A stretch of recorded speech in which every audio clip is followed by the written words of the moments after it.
Join with us on November the 8th for complete and updated coverage of the 2022 general midterm election with a focus on key local and state ballots, Louisville Mayor, United States Senate, Kentucky's 3rd Congressional District, JCPS School Board, and the Amendment 1 and Amendment 2 proposals.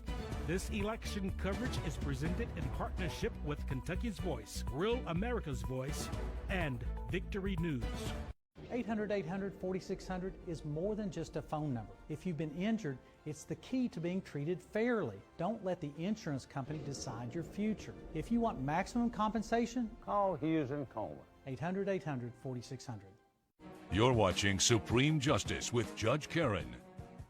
Ashley Wang is suing her sister, Dina Wang, in the amount of $500. Ms. Wang claims she loaned the defendant money to print and market her novel and says her sister refuses to pay her back. Ms. Wang, you're suing your sister for $500. Yes, Your Honor. Okay, so before this lawsuit, what was your relationship like?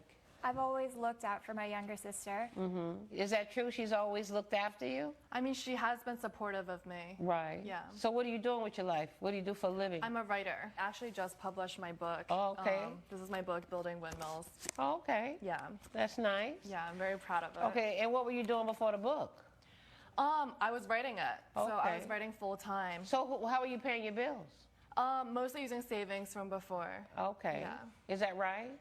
With help and funding from our family. Your family has helped her over the years? Yes. Okay, so how did this $500 come up?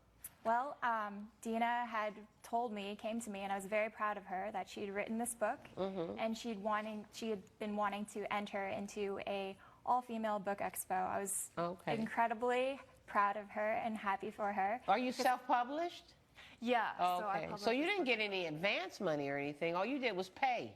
I had to pay to enter the expo. Well, you had to pay to print your book, too. Yeah, also with my help. Right, so you helped her to print the books that she needed to sell at the expo, is that right? That's correct, Your Honor. Okay, and did you ask for her help? No, I actually didn't. She offered to pay me. That's where things get a little bit hairy. Okay, so what was your understanding of the agreement? Every time Dina calls, it is for help. It's for financial help. Always need some money. Yes. Every time they call, everybody got family members like that. No different. Right.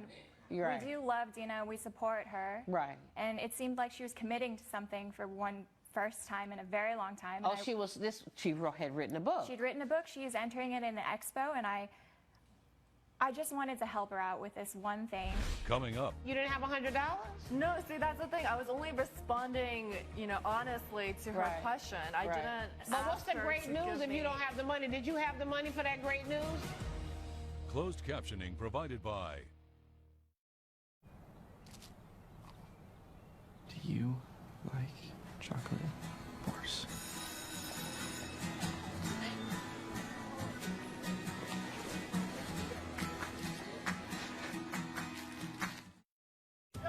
A promise is a trust not to be broken. Whether spoken with an oath or sealed with a pinky, USAA started with a promise to take care of the military community. And 100 years later, that's still our mission. Always.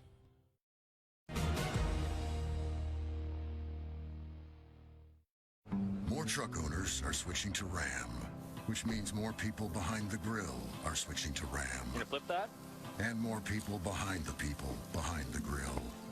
More first leg of the road trips. More uncles who take Thanksgiving football games too seriously. And more people who can't resist telling you that the leaves are changing. Leaves are changing. Are switching to Ram. During the Ram Black Friday sales event, get 0% financing plus $2,000 total bonus cash on the 2022 Ram 1500. My name is Wendy. I'm 51 years old, and I'm a hospital administrator. When I talk to patients, you can just see from here up when you're wearing a mask. And I have noticed those lines beginning to really become not so much moderate, but more severe. I'm still Wendy, and I got Botox Cosmetic. And I'm really happy with the results because they're very subtle, and I feel like I look like myself, but just less lines. Botox Cosmetic is FDA approved to temporarily make frown lines, crow's feet, and forehead lines look better. The effects of Botox Cosmetic may spread hours to weeks after injection, causing serious symptoms. Alert your doctor right away, as difficulty swallowing, speaking, breathing, eye problems, or muscle weakness may be a sign of a life-threatening condition. Do not receive Botox Cosmetic if you have a skin infection. Side effects may include allergic reactions, injection site pain, headache, eyebrow, eyelid drooping, and eyelid swelling. Tell your doctor about your medical history, muscle or nerve conditions, and medications including botulinum toxins, as these may increase the risk of serious side effects. See for yourself at BotoxCosmetic.com. Before we begin, I'd like to thank our sponsor, Liberty Mutual. They customize your car insurance so you only pay for what you need. And by switching, you could even save $652. Thank you, Liberty Mutual. Now, contestants ready? Go!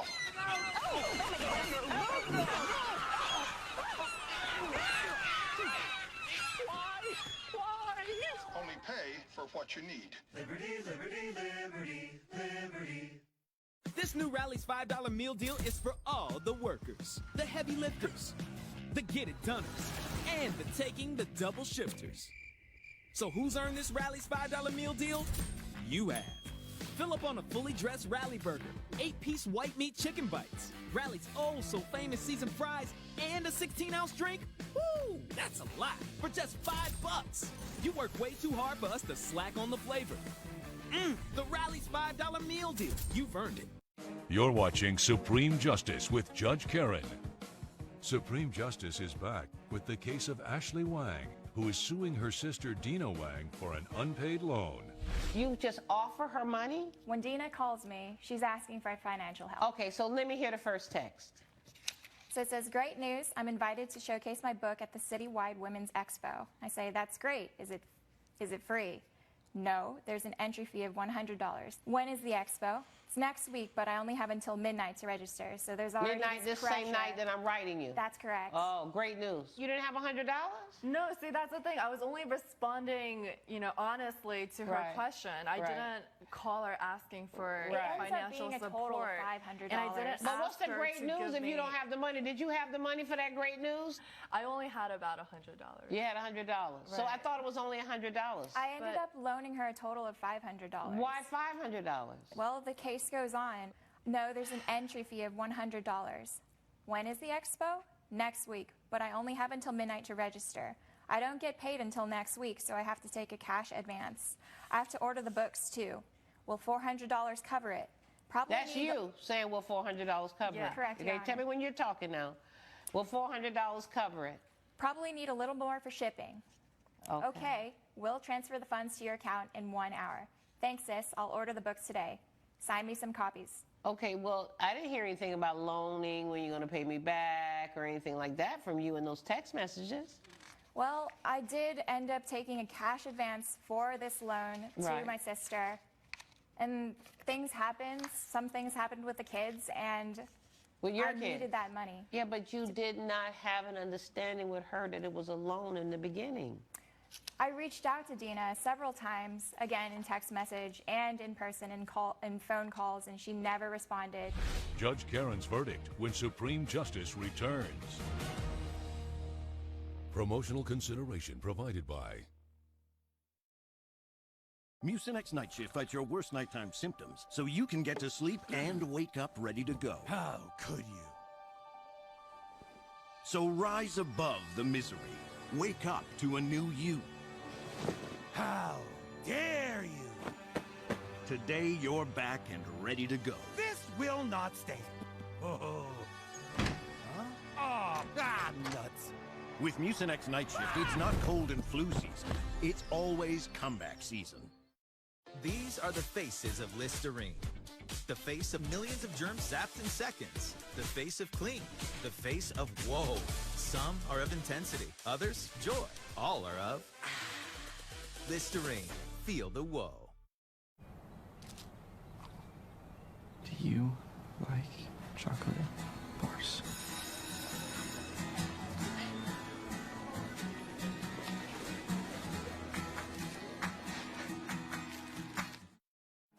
You're watching Supreme Justice with Judge Karen.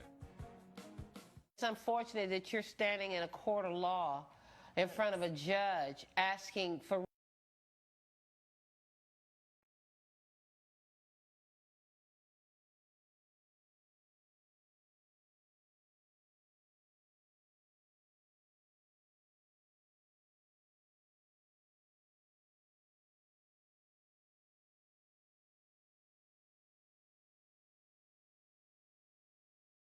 written a book now. She's a writer. My daddy used to say this to me. He says, you're always helping people because they're going through something. You know, going through something. Your Honor, this was the whole idea. At some point, you need to be the one going through something. I can't help you because I'm going through something of my own.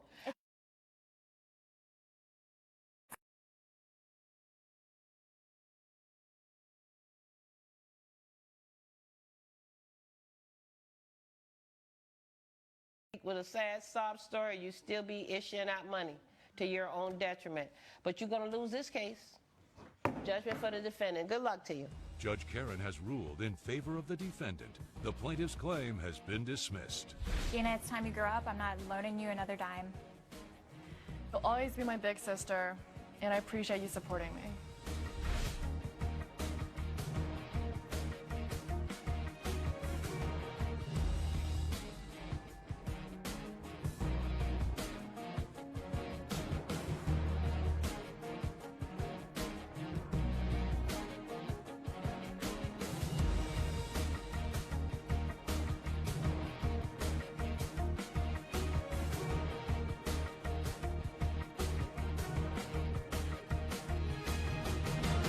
This has been a production of Entertainment Studios. This new Rally's $5 meal deal is for all you out there getting it done. Fill up on a delicious Rally Burger, 8-piece chicken bites, famous seasoned fries, and a drink for just $5. You work way too hard for us to slack on the flavor. Rally's $5 meal deal. You've earned it. My name is Chester Burrell. Feel rich. He's a stand-up man. Got a problem? Go see that boy from the hood. He will make it rain for you. I'm attorney Phil Rich. People ask me, did you really grow up in Portland? I did. My parents worked hard to send me to Trinity High School. I worked my way through the University of Louisville School of Law. If you've been hurt on the job or injured in a car accident, call me. I'll make it rain. At Crosswater Garden and Memorial Park, we're here to serve you with dignity, integrity, and compassion. Whether advanced planning or during a time of loss, you'll have confidence that your loved one will be honored as they're laid to rest. Call to speak to one of our family service professionals at Louisville's premier burial garden and discover how to preserve your family's legacy. Contact us at crosswatergardens.org or call 502-413-0123. This new Rally's $5 meal deal is for all you out there getting it done. Fill up on a delicious Rally Burger, 8-piece chicken bites, famous seasoned fries, and a drink for just $5. You work way too hard for us to slack on the flavor. Rally's $5 meal deal. You've earned it. Give a little love, have a little hope, make this world a little better. Political event since the chaotic, tumultuous 2020 presidential election when Joe Biden defeated Donald Trump.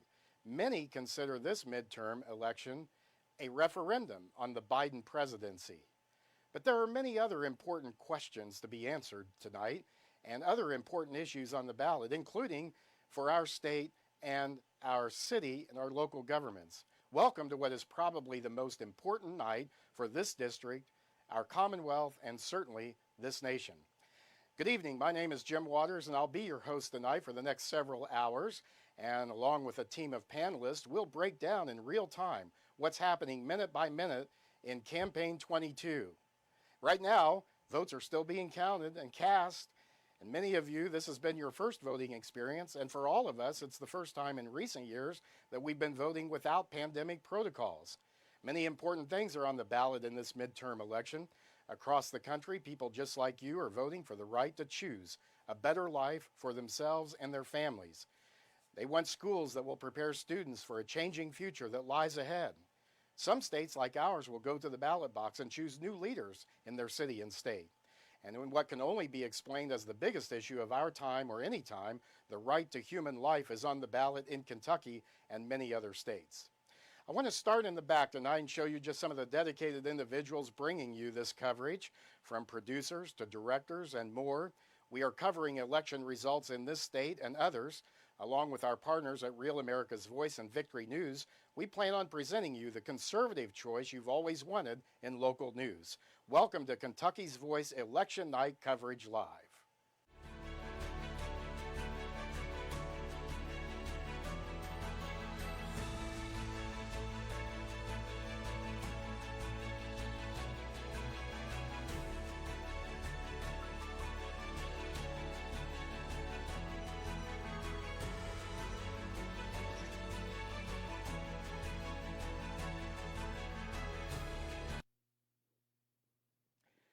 good evening and welcome to our election coverage here. There are some important issues to be settled tonight, both in terms of policy and also political futures tonight. Probably one of the biggest is going to be who's the next mayor of the city of Louisville. It's been 12 years since we had a new mayor. Mayor Greg Fisher, the current mayor, has served 3 terms. He is term limited. By law, he cannot run for re-election. So that's certainly going to be one of the bigger races. Also, right on a par with that, I think, is the Jefferson County School Board races tonight. Every one of the contested seats has more than one candidate. All of the incumbents are running for the 4 seats that are up, and there are a total of 13 candidates. So it's been a race that's garnered a lot of attention. Much more so than we've seen in past years, but it's an important race because the school board will determine the future of the education system of this city. Many are saying there needs to be a change, and when we look at the test scores and the results, certainly the case can be made for that. There are some other important races tonight. The Louisville Metro Council tonight will choose some new members, and the Democratic control of that council will not change. However, there will be an opportunity for some new candidates to bring new blood, as we might say, to the Metro Council, which oversees this metro area, Louisville and Jefferson County. Also, some other important races tonight that we're going to follow are the Kentucky 3rd District congressional race. That also will see a change after several years. Congressman John Yarmouth announced last year that he would not run for re-election. And up for that seat is State Senator Morgan McGarvey running against Stuart Ray here in the city. And we'll talk about that race. And also the U.S. Senate race. Senator Rand Paul running for his 3rd term as a United States Senator. He will be opposed and has been opposed by Charles Booker. We're going to look at some of the issues that have been involved in that campaign, as well as more of the top races across the country. You know, another race we have here in Kentucky is we're going to have a race for the Franklin Circuit Court judge seat, which has a big impact on the policy of our state. That position rules on many of the important policy decisions that are made, and there's a lot of conservatives feel like that the current holder of that office, Judge Philip Shepard, has been too active on the bench, has been more of an activist, and has allowed his personal political and policy views to interfere with his judicial decisions. We'll see if the voters agree with that. And a whole lot more tonight coming up. Helping me tonight is going to be 3 sets of great panelists tonight to discuss and react to our races. And our first panelist joins me now, and I turn to Tom Fawbush, who is the host of The Station, a new show that I've been on already a couple times, and also founder of Kentucky's Voice, a conservative news and commentary outlet here, something we've needed for a long time. Tom, it's great to see you tonight. Yeah, thanks, Joe. Great job. And yeah, tonight is just one of these classic election nights where so many things are at stake. And Kentucky really plays a key role in this potential red wave that everyone's talking about. You know, there's some really important issues up for grabs in this state. I don't know if you mentioned Prop 2, you know, the abortion amendment in this state. Everybody's looking at us to see how we're going to vote on that. And so, and how, as Kentucky goes, so could the nation. So, well, on those issues, also welcoming Sarah Durand, who's the Director of Government Affairs for the Bluegrass Institute for Public Policy Solutions. We are colleagues there. And Sarah, you also have worked on political campaigns. You have a lot of experience working on campaigns. What are your thoughts about this campaign? And will a red wave continue to sweep across not only the country, but the Commonwealth? Could we see some changes in Louisville moving more conservative? Well, I definitely think that this is a great opportunity for Republicans when it comes to the mayor's race, because it's an open seat. It hasn't been an open seat since Hal Heiner ran, and when he ran, he came within about 1,000 votes. So this is our best opportunity as Republicans to win that seat. I will say Dearth has not had the robust campaign machine or the money that Heiner had behind him. But under the circumstances, I'm not sure that it matters. When you have Greenberg's plan on crime is essentially business as usual, we're going to keep doing what we're doing, but I'm going to do it better. I don't think that resonates with people. Whereas on the other, tail end, you've got Deeriff, who's done an amazing job in J-Town. I saw a crime map a few months ago that showed, we had a huge rise in carjackings in Louisville. And it showed them all around the county. And there were red dots everywhere and like 2 in J-Town. So when you're looking at a crime map and there's crime everywhere but a carve out for J-Town, I would say that that's going to be much more, to resonate with people when it comes to Deeriff. Yeah, and since January of 2020, January 1st, there have been 498 homicides in the city of Louisville. Last year was a record year, 188 murders last year. And rightfully so, the issue of violence and crime is right at the top of the priorities and should be of someone running for mayor. There are a lot of other issues you can talk about, but I think you'd agree that being the mayor, the number one issue is public safety. I don't think you can argue that there's anything more important than that. Do you? No, not at all. I think that's, when they say, what are the top 3 issues? It's public safety, public safety, public safety. And Deeriff is certainly the best person to fill that role because he has a proven record. The Career Journal did a survey of these candidates and asked them about that question specifically. And, that was the only specific policy that they asked them about. The other question was a general, what would you do? What other ideas do you have? But the one specific policy that was asked was the right one, about what they plan to do with dealing with high crime and law and how to deal with law enforcement and a lot of the issues that have been prevalent there.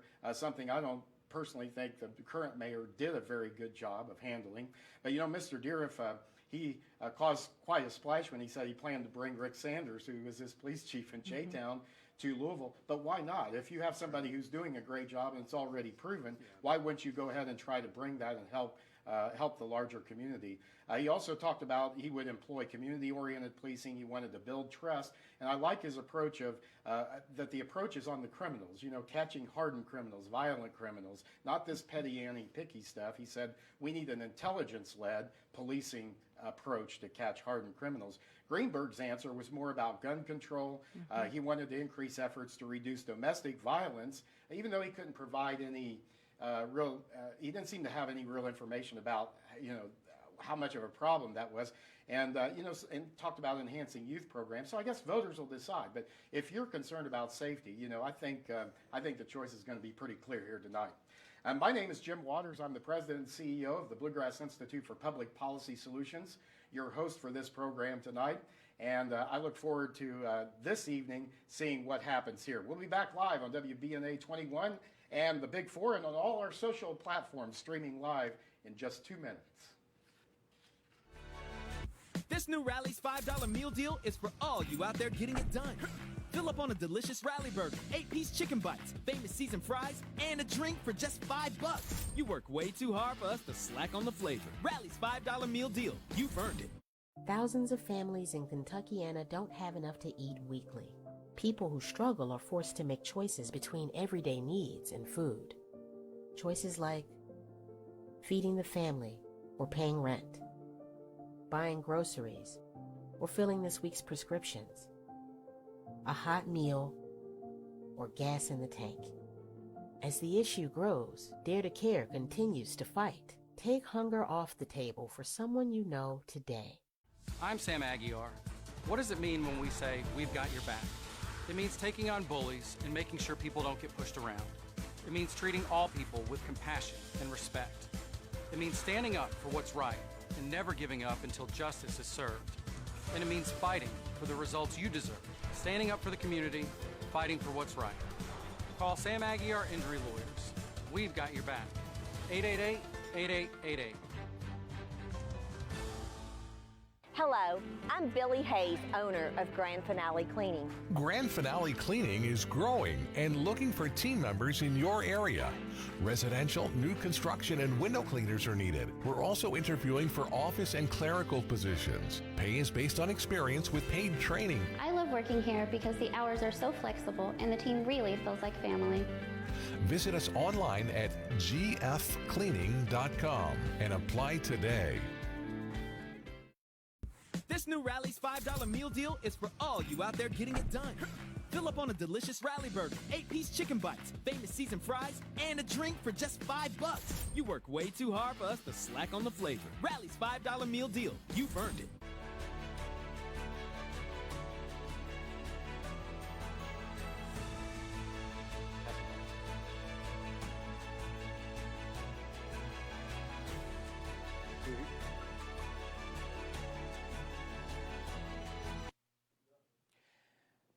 Welcome back to our special election coverage here on Kentucky's Voice, the news and commentary program that's going to bring you the issues and results from a conservative perspective. Isn't it great to be able to do that tonight? Thank you for joining us, and we're joined here on our panel. We're going to continue with our panelists, Tom Fallbush and Sarah Duran. Tom and Sarah, we were talking about the mayor's race here. I can't think of any race that probably will affect the citizens of the metro more of the city of Louisville more than the mayor's race.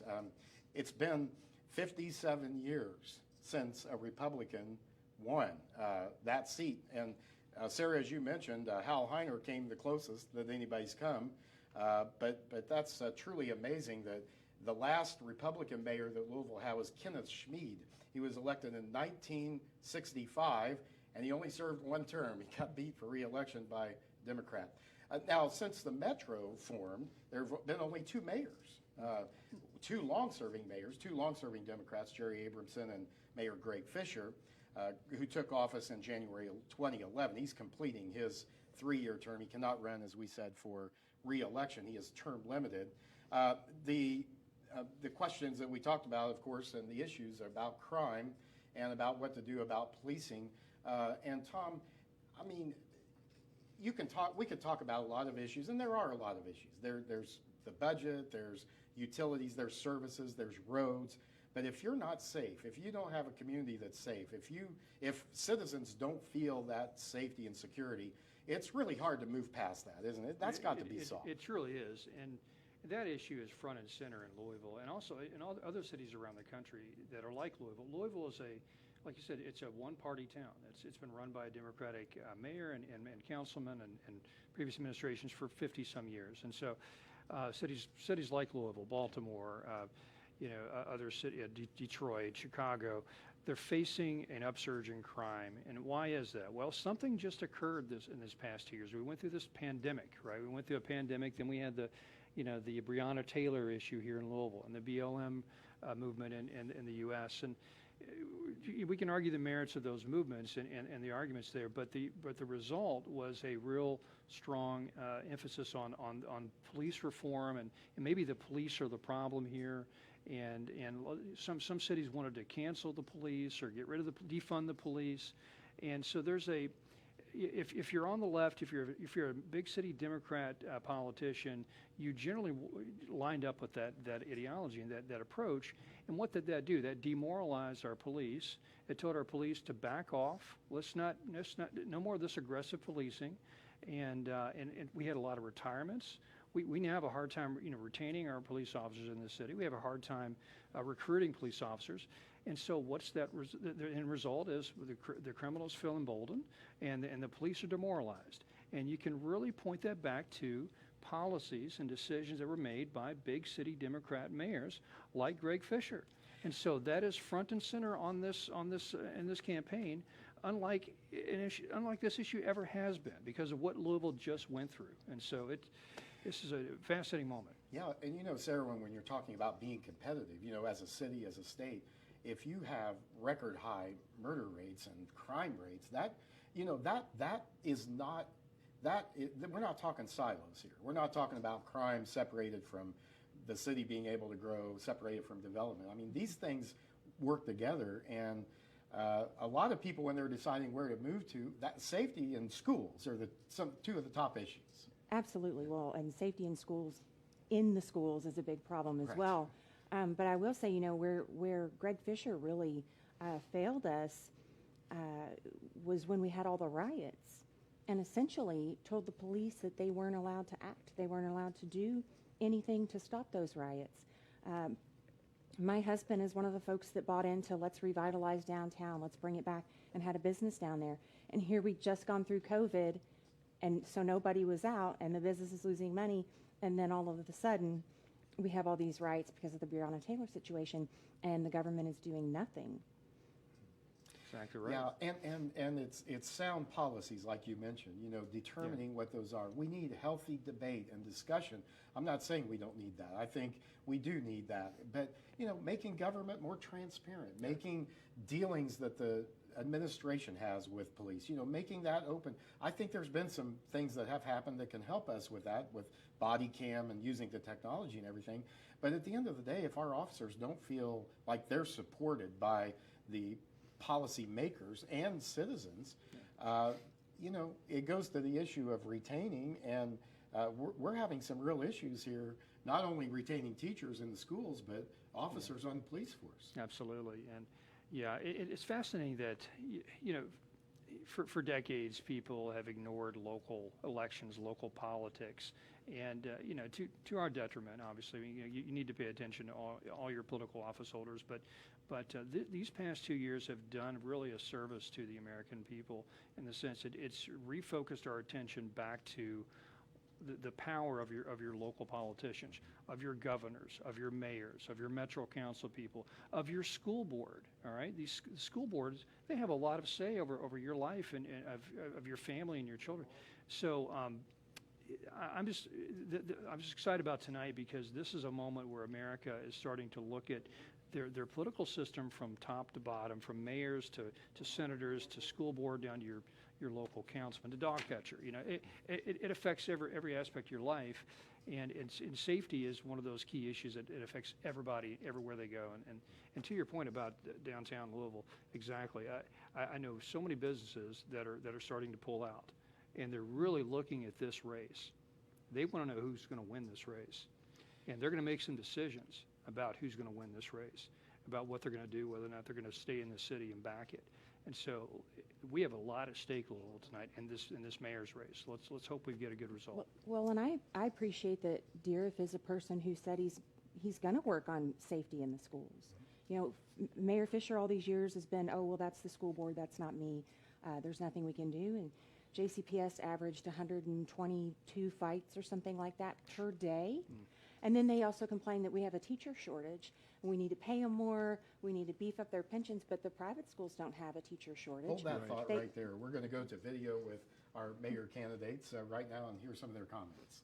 Sure, I believe we should aspire to have the best police department in America. To me, that means the most trained, the most trusted, and the most transparent.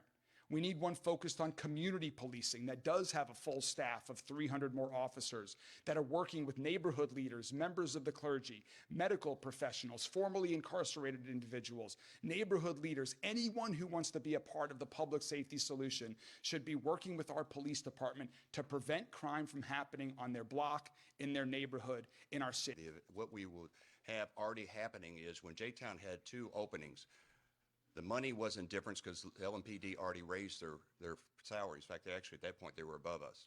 We had 100 LMPD apply. That's because leadership matters. They believe in the leadership that will train them properly for de-escalation, get to know the neighborhood, and have the people come back. We need the full force of somebody that really understands what policing is. Kentucky has an abortion ban that provides no exceptions for rape or incest.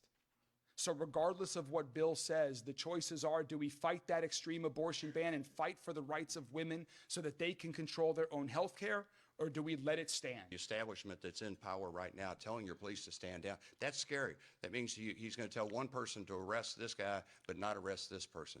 That's scary. But let me get back to where he keeps accusing me on. I will tell LMPD not to arrest women or doctors if they are charged with violating Kentucky's extreme abortion ban. That is the one area where I will be very clear to LMPD. Mayors and city government set policy all the time. About abortion, I do not want any person to ever have to have an abortion. But I realize that we have to work with Frankfurt to bring the exceptions of rape, incest, life of the mother, and life. I mean, if that doesn't show the stark difference in these candidates, That's I don't right. know what will. Yeah. First of all, when you talked about, and let's go back to the policing issue for a moment. And you know, Deariff, candidate Bill Deariff, who's the Republican candidate for mayor, you know, he talked about Mayor Greg Fisher, quote, over controlling the police department and not letting officers uphold the law. While Greenberg has said, you know, that he not only wouldn't do that, he would tell them not to obey the law. And this is something Deariff talked about. And I think this is important when you talk about law enforcement. You can't pick and choose which laws you're going to enforce and which you're not. I think that's called a dictatorship. Yeah, so, That's right. And then citizens should be really concerned about their safety and security when that kind of thing starts to happen. But I mean, what a stark difference in the approach. Yeah. I'm going to enforce the laws I like, and I'm not going to enforce the ones I don't like or I don't agree with. Yeah. That's not their job. Yeah, either we're a country of laws or we're not. Right. You know, and if I'm of the belief if there's not a law that people want to enforce, we need to take it off the books. But if it's a law, you should enforce it. And I understand there's some nuances there and how aggressively you enforce certain laws. But a law is a law, and we're a country based on laws. And our police need to understand. Our police become demoralized if they feel like they have to be the judge and the police officer over a situation. They need to just.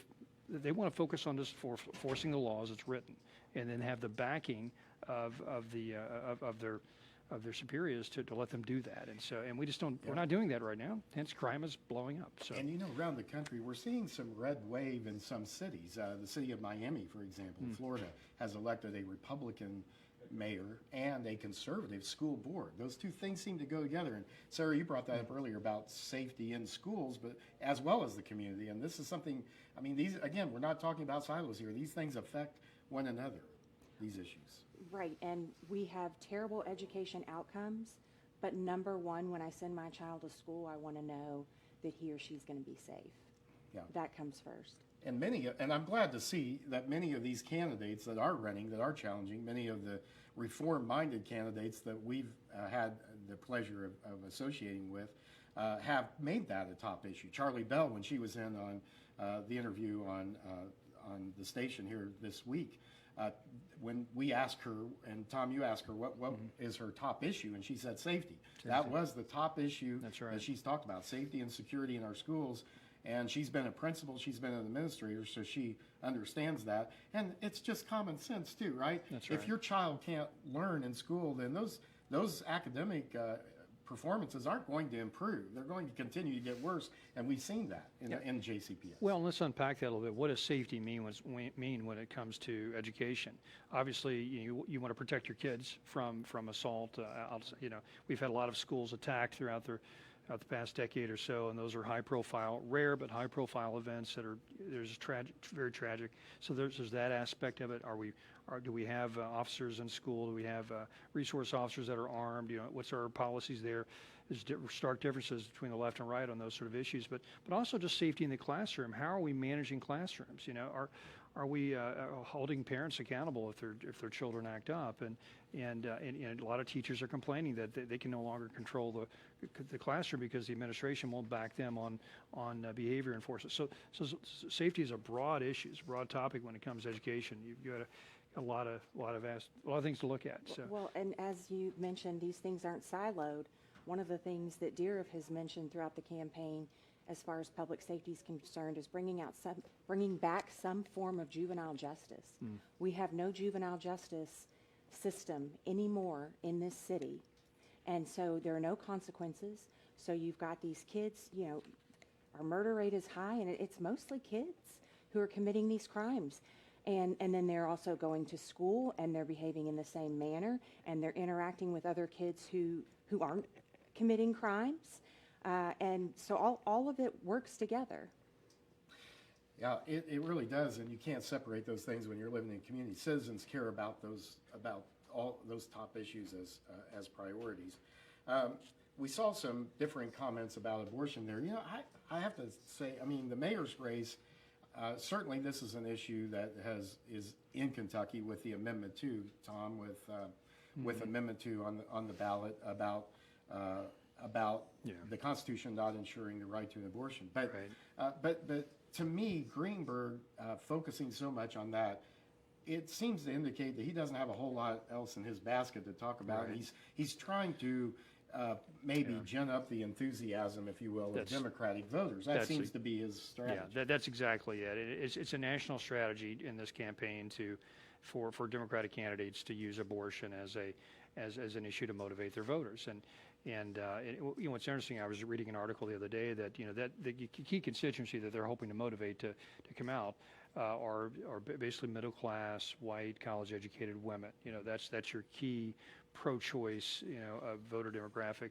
Well, guess what has really motivated them to vote Republican or vote the other way this term? It's safety, it's crime. And so suddenly that is changing the tune with that particular demographic.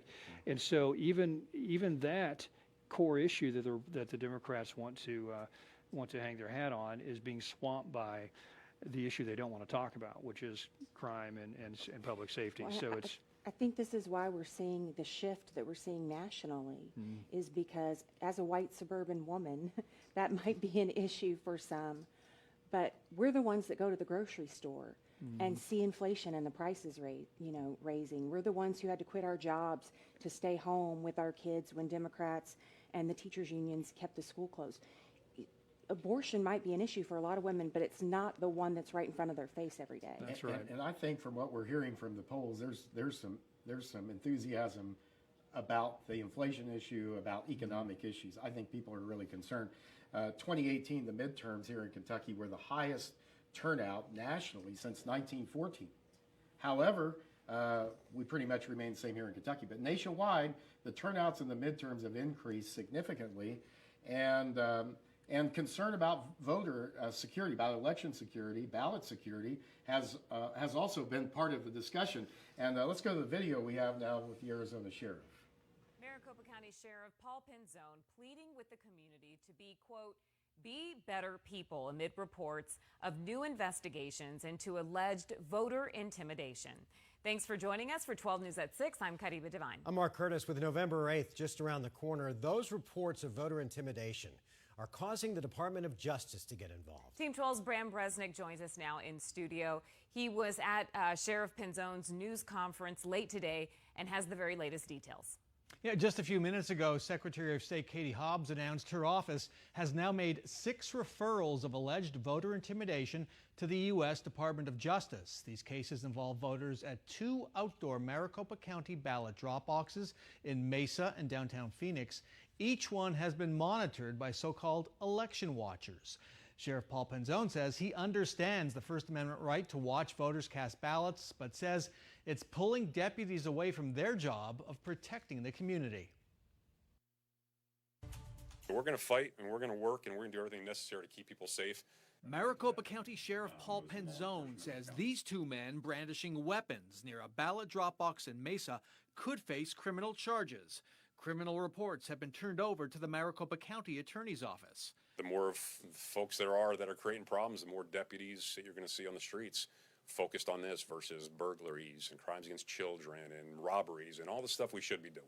The 2-term Democratic sheriff had some straight talk for anyone who wants to disrupt the vote.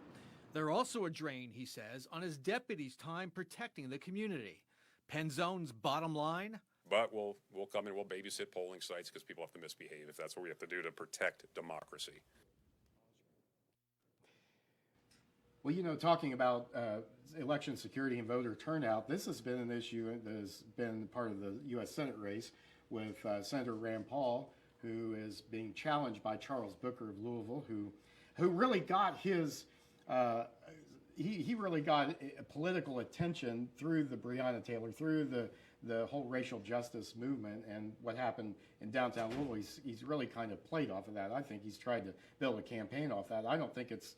I mean, we'll see if it's going to work, but that's been a big issue. He's talked about his voting rights, but yet there's not really a whole lot of evidence there, Tom Fallbush, that we have an issue with that. Yeah, there's not, and it seems to be. If you look at the news today, suddenly voter suppression is a key word in every article that's written by the mainstream media.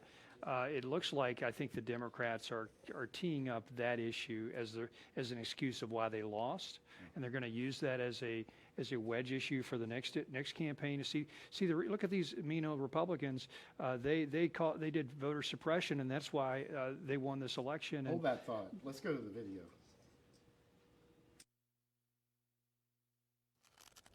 The pain of our past persists to this day. In Kentucky, like many states throughout the South, lynching was a tool of terror. It was used to kill hopes for freedom. It was used to kill my ancestors. Now, in a historic victory for our Commonwealth, I have become the first Black Kentuckian to receive the Democratic nomination for U.S. Senate. My opponent, the very person who compared expanded health care to slavery. The person who said he would have opposed the Civil Rights Act. The person who single-handedly blocked an anti-lynching act from being federal law. The choice couldn't be clearer. Do we move forward together, or do we let politicians like Rand Paul forever hold us back and drive us apart? In November, we will choose healing. We will choose Kentucky.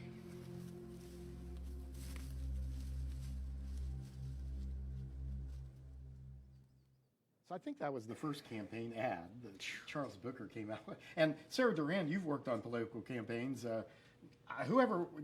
What advice did he get that was wrong or that was missing? Something important. Well, very bad advice. I mean, I think that commercial left a lot of us speechless, and you're also alienating a huge portion of who needs to be your voting base. That's right. Yeah, that's right.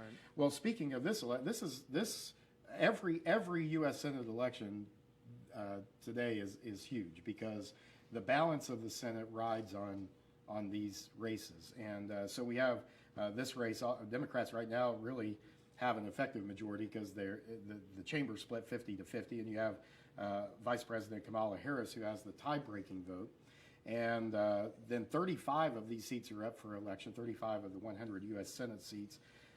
Right now, Democrats hold 14 of those seats that are up for election tonight. Republicans 21.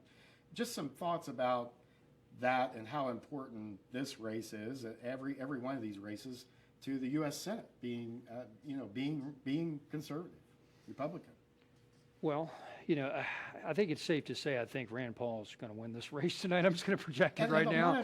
So because of this type of campaign ad, the hyperbole there, well, like you said, it leaves you speechless when you see that. It's such a stretch and really just a slander, honestly, to Senator Paul, but who's been a great senator in the state, and what he's done during this COVID situation, coming after the vaccine scandals and Fauci. I just hats off to you, Mr. Rand Paul. You're one of the most unique senators we have in the Senate, and you're really just wonderful.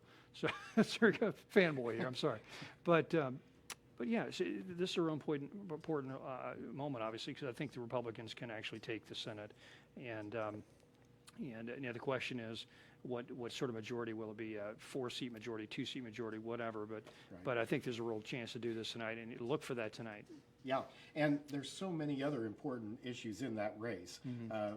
Inflation and our nation's economy is at stake, I think, in this election, and we'll talk more about that coming up on WBNA 21 and the Big Four and all our social platforms streaming live. We are having special election coverage here. Thank you for joining us tonight on this program. And there's so much more in this U.S. Senate race, like we said. And there's been a lot of money spent by Washington. But how much good is that going to do is the question. And I don't think voters have a real sense that what's been done is really going to help their families and help bring down and address this huge problem that we have with inflation. But I think we're seeing more and more people, as always, voting the economy and their concerns about security and safety and the future. Stay with us. We'll be back on WBNA 21 and the Big Four.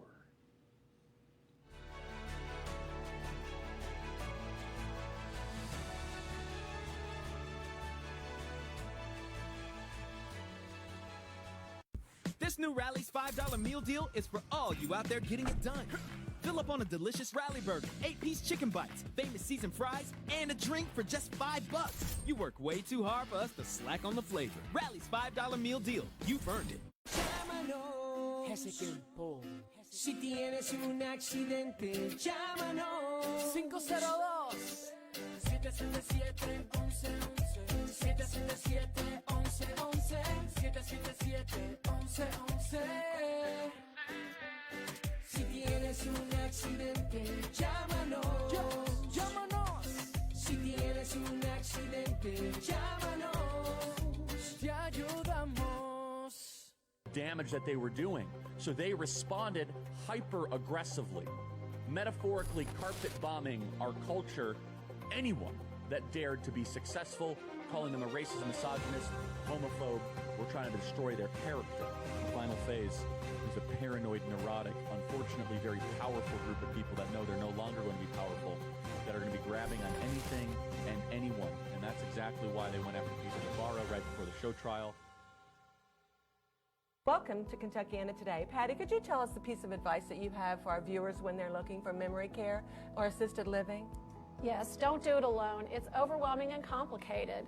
Choosing the right level of care, staying within budget, and choosing a community that fulfills the promises that they've offered. Is that what you do, Patty?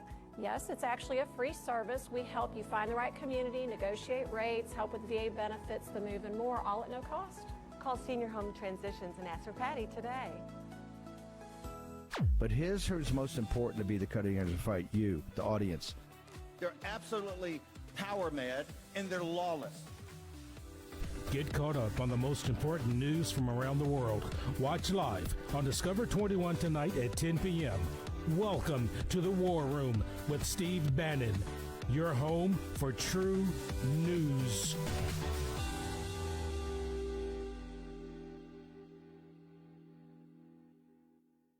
Damage that they were doing, so they responded hyper-aggressively, metaphorically carpet bombing our culture, anyone that dared to be successful.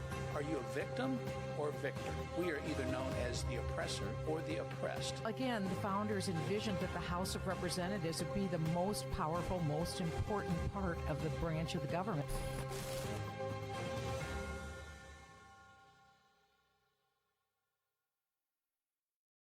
This new Rally's $5 meal deal is for all you out there getting it done. Fill up on a delicious Rally Burger, 8-piece chicken bites, famous seasoned fries, and a drink for just $5. You work way too hard for us to slack on the flavor. Rally's $5 meal deal. You've earned it.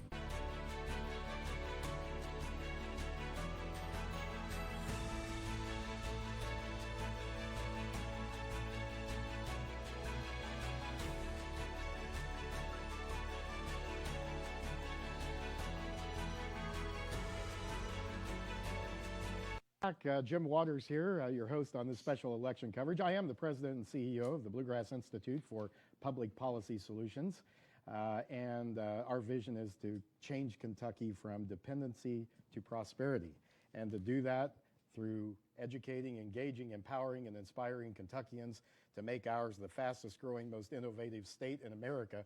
The reason I say that, you can see we have a new panel here, is because we're going to talk about what I think is one of the most important factors in accomplishing that mission, which is the education of the next generation, who we pass this mantle on to. And you know, there just hasn't been in so many of these elections a sense of urgency about our schools, and I'm happy to see the interest in the races this time. We've got 13 candidates here in Jefferson County running for 4 board seats. But first of all, let me welcome our new panelist here. Richard Nelson, who's the Executive Director of the Commonwealth Policy Center. Welcome. Thanks for joining us today. You're welcome. Thanks for having me, Tim. And also so great to see good friend Margaret Rogers, co-founder of Word Media Group and the parent company of WBNA 21. And so glad to have you in the studio with us. I've been looking forward to it. This is a passion, so we're ready to talk it out. And you know, I think what we're seeing, there's a positive here. When COVID hit, I think parents found out a lot of things they didn't know. They found out a lot of things that were happening and a lot of things that were not happening in their children's schools, and we're talking public schools here. But this city really, I think this school board really to use an overused expression, took the cake on this. I mean, even after the federal government said you can open schools safely, you can reopen, you can get kids back in the classroom, they wouldn't do it. They wouldn't listen to parents. Now, the upside of that is I think it's been a motivating factor for parents to get out and get involved, and for great candidates like Charlie Bell we were talking about, and a slate of good candidates, Steve Ullum, Greg Puccetti, Misty Glenn, who have all been endorsed by the Jefferson County Kids Matter, a group, a parents' grassroots group, which has gotten involved in education all since COVID happened. So let's talk about that a little bit. I think we're seeing a renewed interest in this. We saw in Virginia a couple of years ago, Richard Nelson, an election that was largely determined by education. When the governor at that time, Terry McAuliffe, said that parents couldn't really make these decisions, they shouldn't be allowed to make these decisions and weigh in. That set off a firestorm, and I think it's spilled outside of that state into West Virginia. We've seen some good things going on in education there and in Kentucky. Yeah, if you look at what happened in Virginia, Jim, you had this issue of transgender ideology that was embraced, particularly with children, school children who identified as the opposite gender. Parents didn't want young boys going into the girls' locker rooms or joining the girls' sports teams, and they let their school boards know about it. And this eventually became a campaign issue in the race for governor. And, of course, Terry McAuliffe, in a debate, said this: I'm not going to let parents come into schools and actually take books out and make their own decisions. Yeah, I stopped the bill that I don't think parents should be telling schools what they should teach. When he said that, that ignited those parents who are probably moderate, because Virginia is a purple state and it was leaning to the left. It was a blue state in the last few elections. Parents were incensed. They said, no, these are our kids that you're teaching and we should have input. What is happening in Jefferson County Public Schools, Jim, is reminiscent of what happened in Virginia's governor race last year. We had a candidate in our office. By the way, Commonwealth Policy Center gets involved with state-level elections. Yes, exactly. And we have the opportunity to get to know many of the House and Senate candidates and even judicial candidates. And one of the candidates, not far from here, brought in a flyer that had on one side of it some excerpts from the book Gender Queer. And I looked at this thing and my hair raised on the back of my head, and I could not believe, first of all, that there would be a book like that targeted towards young people. It was pornographic and essentially obscene. On the other side, so that's the first thing. The second thing is that this would be allowed to be available in our public schools. So on the other side of this flyer, Jim, there was a call to action by two local parents. Come to the next school board meeting, voice your opinion, let your school board members know how you feel about this.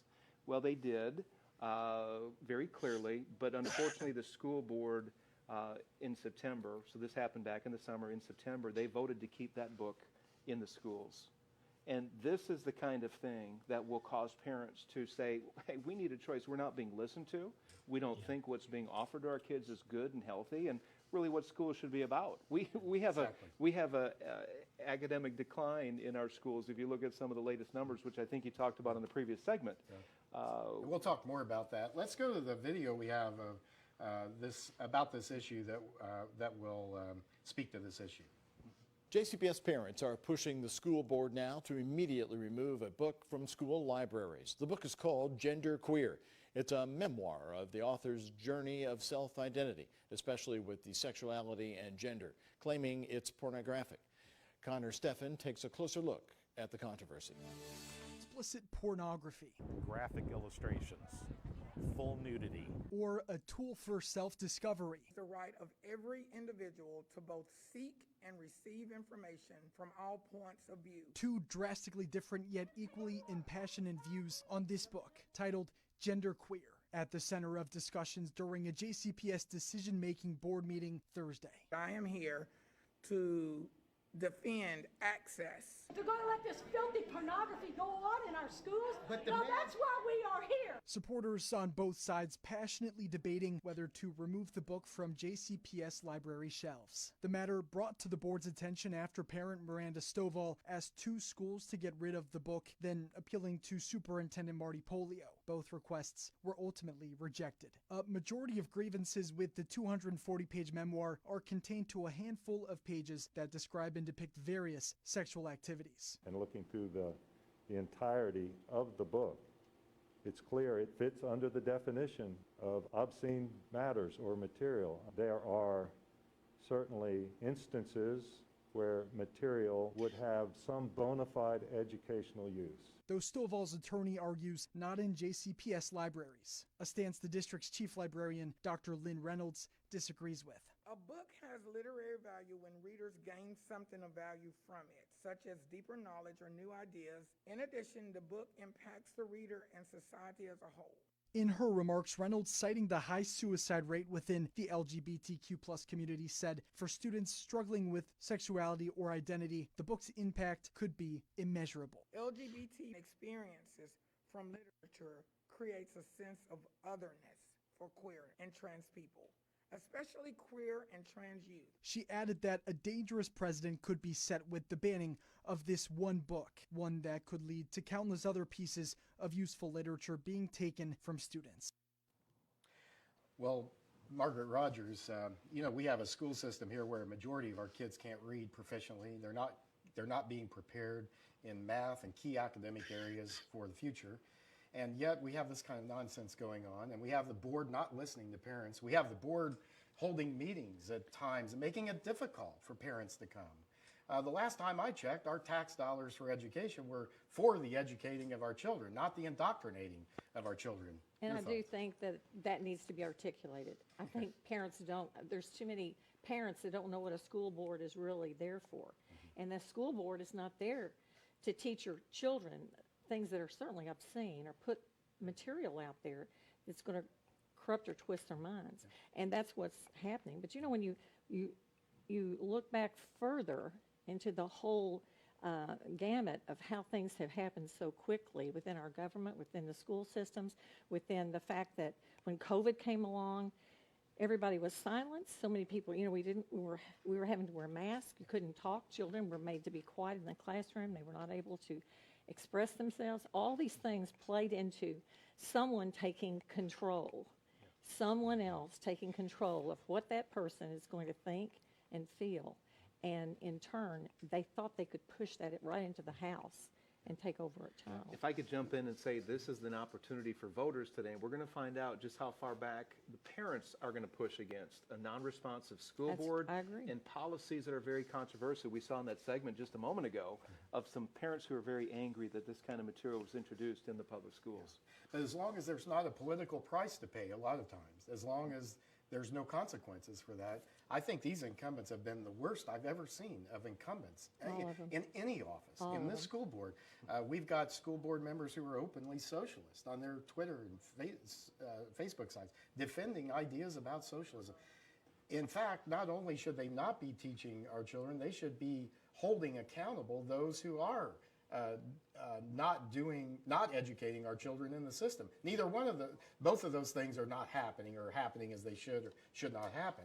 So, I think this is where parents get confused too about the role of a school board. I think that's a great point, is the school board is there to hold accountable the system. That's why they're elected. One of the important things we've done at the Institute is re-empower school boards to make these decisions. Back when CARA, the Kentucky Education Reform Act, was passed in 1990, which also represented the single largest tax increase on Kentuckians in the history of our Commonwealth, they came up with this experiment of allowing teachers and personnel to hire their own bosses. And so nobody could be held accountable. If parents got upset about something, they didn't have any way to appeal. The school board could wring their hands and say, well, the site-based councils is what they were called. That's how our schools were governed. They handle all these issues. So we got that fixed. We got that fixed in the legislature, where now it is school boards who make financial, personnel, and curriculum decisions. And so now we have to have people step up, and it's been great to see a really great slate of candidates. Look, Charlie Bell, Steve Ullman, Greg Puccetti, Misty Glenn, these are highly qualified, highly able people to manage our school board. I have been tremendously impressed with their ability, and so we can only hope here that we'll see some kind of a positive change. There has to be something happen there. There's not enough, 12% of our black students in 8th grade are reading proficiently, 12%. And if you can't read by the time you're in 8th grade, you are on your way to total failure. And then, that's not in a vacuum. We see the problems with the drug issues and with crime and the prison population, and we talk about those, but we must begin to talk about the importance of education as a part of that. Jim, this should not be a partisan political issue. The education of our children should not be Republican or Democrat. It should not be black or white, but it should be about the well-being and the success of that next generation of kids. Right. And I wish that more people could see that. I want to make one observation from the administrator. Can you hold that for just a second? Because I want to bring in go ahead. And he's been waiting, so thank you. And it's somebody Bob Scott is with us now. He's a contributor to the Kentucky Voice, and he's with us via Skype. Bob, thanks for joining us. There you are, and your smiling face on this election day. I hope you voted, sir. I voted first chance I had, which was last Thursday. Very good for you. You got there earlier than I did. But your thoughts on this issue? We're talking here about the school boards. I don't think I've ever seen this is a positive. I haven't seen the interest in school board races that I have with this one, and we've seen in some other states. But also, why do we have these nonsensical things being taught in the classroom when our kids aren't being taught how to read or do math and be prepared for the future academically? That's what our education dollars are for. Well, it's really starting to come down to the base level, and that's the local community. And you're absolutely correct. As Richard said earlier, it's affecting big races, in Virginia, as he talked about, and other areas of the country. And again, after watching that clip, I had not seen it before. I was absolutely shocked and a little bit disgusted, that's even being allowed in our local community. So yes, people are coming awake or awakened to the situation, and it is time. I've heard a lot of people say, Tom and Fawbush and I were talking the other day, the importance of people engaging and taking the country back, if you will, and their local communities back. I think that's something else that's very important. Is drilling down to that level. Yeah. And I'll tell you, on Thursday when I went out to vote, I voted early before, but there was a line on Thursday. Yeah. Good. Well, go ahead. Talking about this though, and one of the reasons why we want to have options for parents, if anything ever spoke to giving parents options, Margaret, Richard, Bob, you all weigh in on this. And as you said, this should not be a partisan issue. We have seen in large democratically controlled cities, it has been Democratic parents who have said, we don't care what party you are. Our kids aren't getting educated. And if you're not going to do it, we're going to find people who will. We'll find school board members who will do the right things. And so we've seen it hasn't been partisan. Now, here in Kentucky, the teachers' unions have succeeded in large part in making this a partisan or trying to make this a partisan issue. Yeah. I think there's too much evidence for that to continue. I mean, there's just too much evidence. And so whatever the issue, whether it's, whether you don't like what your kids are being taught or you don't like the fact the schools have closed down, whatever it is, parents ought to have the say. These are our children. These children do not belong to the state. They don't belong. They don't belong to James Craig. I'll tell you that James Craig, the incumbent school board member, and Diane Porter and Linda Duncan and Corey Shaw. Our kids don't belong to you. They belong to the parents. God created them, and put them in families. And we need to have, parents need to have some say in how their kids are educated. Jim, if I could just go a step further, not only does the state or the schools not own the kids, but it's the government that's accountable to the voters. This is our government, and this is the day where voters get to weigh in, right? And Bob, there was a saying that when the government, when the people are in charge, the government fears the people. When the government's in charge, the people fear the government. That's a paraphrase, but I think there's a lot of truth to that. And if we don't step up and do this, and I think Christian people, if we had everybody who was registered and who said they're a Christian, an evangelical or whatever, Christian in this state, there's nothing we can't accomplish. I mean, if Christians make up their mind to do something, it can happen. But we've had too many people stay home. We've had too many people say, my vote doesn't matter. We know it does. We know it matters greatly. And the moral scope is just gone. It's gone with the politicians. It's gone with many state levels, even the education, certainly. But We got to reel that in and bring that back to where it belongs. We do. Well, we have other races going on, but I think the school board race is so important. But we have another race going on. It's the race. We're going to have a new congressman here for the first time in a decade. Congressman John Yarmouth announced he was not running for re-election, and so this is going to be a new congressman. It's either going to be businessman Stuart Ray or State Senator Morgan McGarvey, an attorney here in Louisville. McGarvey's the Democrat, Stuart Ray is the Republican, and we want to go to our video.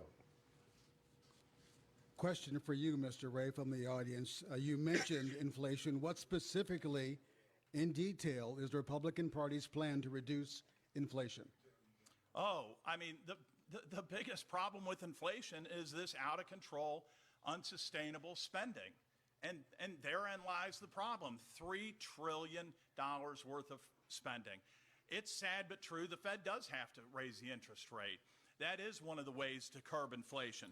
But you just can't spend money. And I haven't heard anything that Morgan has said where he doesn't like to spend money. And you can't continue to just spend money over money, dollar over dollar, and expect inflation to come down. It will not come down. Everything's up at the grocery store. Everybody's up at the gas pumps. You know, there's petroleum. You know, inflation's going up. We saw what the EPA did to the baby shortage formula. There's petroleum in baby diapers. These policies are hurting mothers in this community. They're hurting families in this community. And it's just unacceptable. It's so important that we're energy independent. Senator McGarvey. Yeah. Again, nobody likes inflation, right? It is impacting all of us and all of our families in many different ways. There have been measures in Washington to curb it. And look, the Republicans haven't voted for them. They didn't vote to cap the cost of insulin for people who have private pay insurance. They didn't vote to cap the cost of prescription drugs, not a single one of them. And this is not a deflection, but it's reality. Projections just came out this week that global inflation is projected to be 7.5% by the end of the year. This is not just an American problem.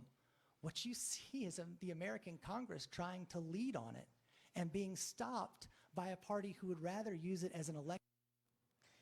Yeah, that's good to just drown out his droning there on that. You know, my question I have is how can you pass a Inflation Reduction Act that creates more inflation and get by with calling it an Inflation Reduction Act? You know, that's a good point, Jim. I think of where Democratic policies lead. The more government involvement, the more government control, the price controls, you lead eventually to the stifling of an economy and of a free market. And if you look on a large scale, big 30,000-foot view, the nations that have full government control over the economy are those nations that fail. Venezuela, Cuba, North Korea, utter failures. The nations that succeed and thrive have vibrant free market economies where people can provide for themselves, they can pursue their God-given calling. And doesn't mean that government's not needed, but government certainly is not the answer. Not this kind of government, not government that spends money we don't have to buy things we don't need. That's what my grandmother told me not to do. Don't spend money on things, buy things you don't need, or you'll be in debt. And that's what we are. So anyhow, the polls are closing. We're going to be back in just a moment. Stay with us here for special election coverage on WBNA 21 and the Big Four and on all our social platforms streaming live back in 2 minutes.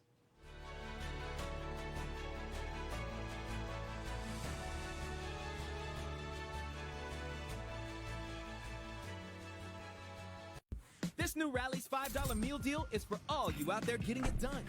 Fill up on a delicious Rally Burger, 8-piece chicken bites, famous seasoned fries, and a drink for just $5. You work way too hard for us to slack on the flavor. Rally's $5 meal deal. You've earned it. If you've been hurt in a car accident, the insurance company is going to try to treat your claim like everyone else's. To them, you're just another piece of paper in a very big pile. But that's not good enough. A serious injury affects each person differently. At Sam Aguiar Injury Lawyers, we've got your back. We see the person behind the claim, someone who deserves personal attention and the best result possible. Call Sam Aguiar Injury Lawyers. We've got your back. 888-8888. damage that they were doing, so they responded hyper-aggressively, metaphorically carpet bombing our culture, anyone that dared to be successful. Are you a victim or a victor? We are either known as the oppressor or the oppressed. Again, the founders envisioned that the House of Representatives would be the most powerful, most important part of the branch of the government.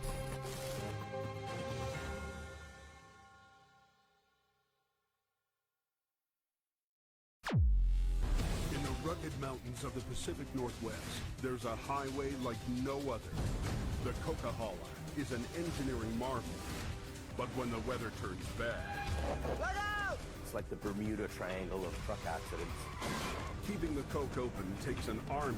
When the highway shuts down, the world shuts down. Welcome to winter all year long on the highway through hell. Set your DVR now to Discover 21 at 9 p.m. for Highway Through Hell. But here's who's most important to be the cutting edge of the fight, you, the audience. They're absolutely power mad and they're lawless. Get caught up on the most important news from around the world. Watch live on Discover 21 tonight at 10 p.m. Welcome to the War Room with Steve Bannon, your home for true news.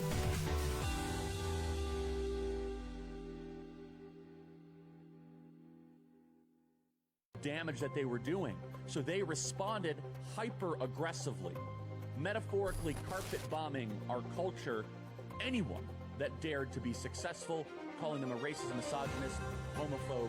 We're trying to destroy their character. The final phase is a paranoid, neurotic, unfortunately very powerful group of people that know they're no longer going to be powerful, that are going to be grabbing on anything and anyone. And that's exactly why they went after Peter Navarro right before the show trial. This new Rally's $5 meal deal is for all you out there getting it done. Fill up on a delicious Rally Burger, 8-piece chicken bites, famous seasoned fries, and a drink for just $5. You work way too hard for us to slack on the flavor. Rally's $5 meal deal. You've earned it.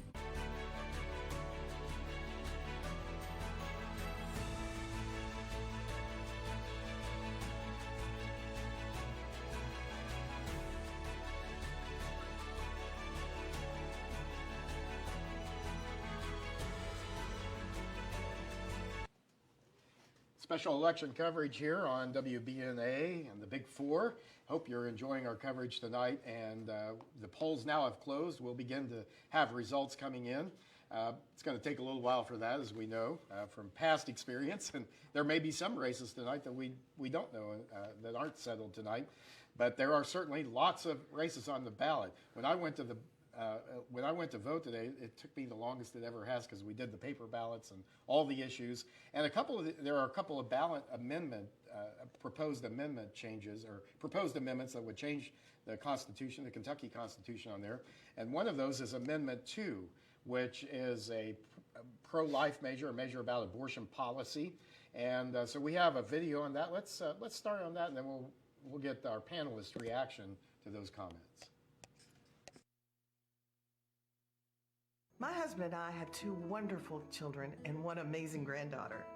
My daughter's pregnancy was hard, but my granddaughter was born healthy. We were so fortunate. But the same doesn't apply to all pregnancies. If Amendment 2 passes, my granddaughter may not have the option to end a pregnancy to stay alive. And that's unimaginable. My granddaughter shouldn't have fewer rights than I did. We can't go backwards. Amendment 2 is an extreme mandate made by politicians, and it goes too far. Vote no. Out-of-state radical groups are spending big to impose abortion on demand in Kentucky. Thankfully, on November 8th, you'll have the opportunity to say yes for life and vote your pro-life values into the Kentucky Constitution. Amendment number 2 simply affirms there is no right to abortion or taxpayer funding of abortion. And it would stop activist judges from hijacking our Kentucky Constitution to advance a pro-abortion agenda. Future generations of preborn Kentuckians are counting on our pro-life vote on November 8th. This is David Walls of the Family Foundation asking you to vote yes on Amendment number 2.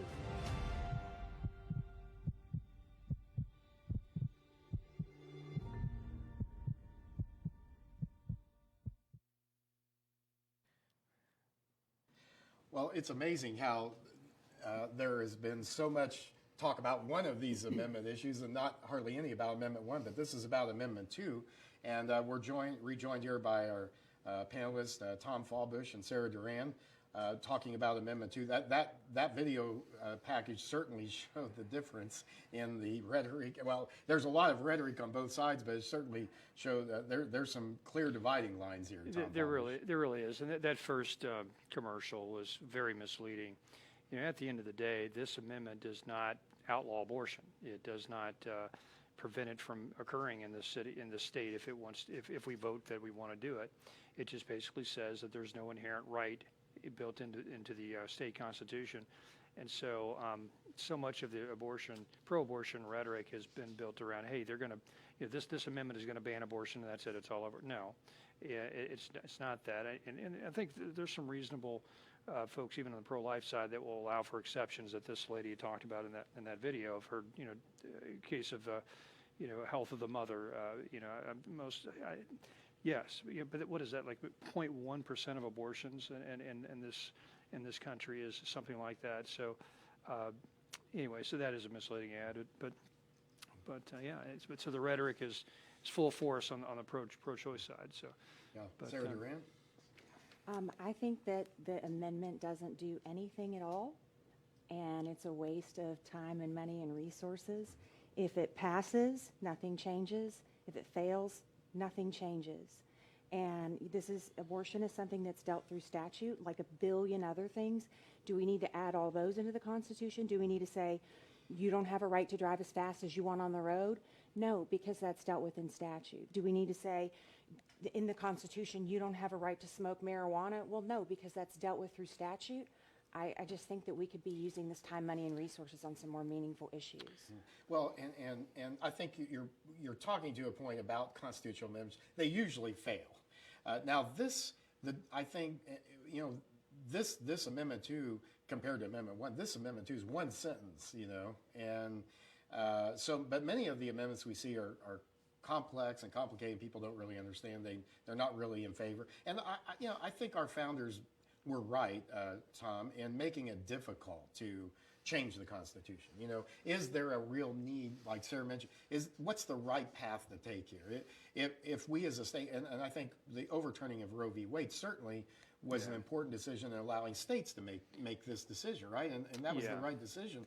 And so states, now it's up to us, but how we do that is the question. Right, and this amendment and this vote is a little different when you look at it from a national view as well. It's just the context of when this vote occurs. I think we're only like one of two states with an abortion amendment on the ballot this election cycle. So, but it's the first major election cycle after Roe v. Wade, and so the whole country is looking at Kentucky, much like the country looked at the Kansas vote that occurred a few months ago, where I think a similar amendment, or I forgot the issue, but basically the pro-life side lost there, and so then there's a real concern in that movement that, well, hold on, and yet we've sent it back to the states, but maybe the states aren't going to, support pro-life views on abortion. So in that sense, it's a very important moment for our state because the whole country's looking at us.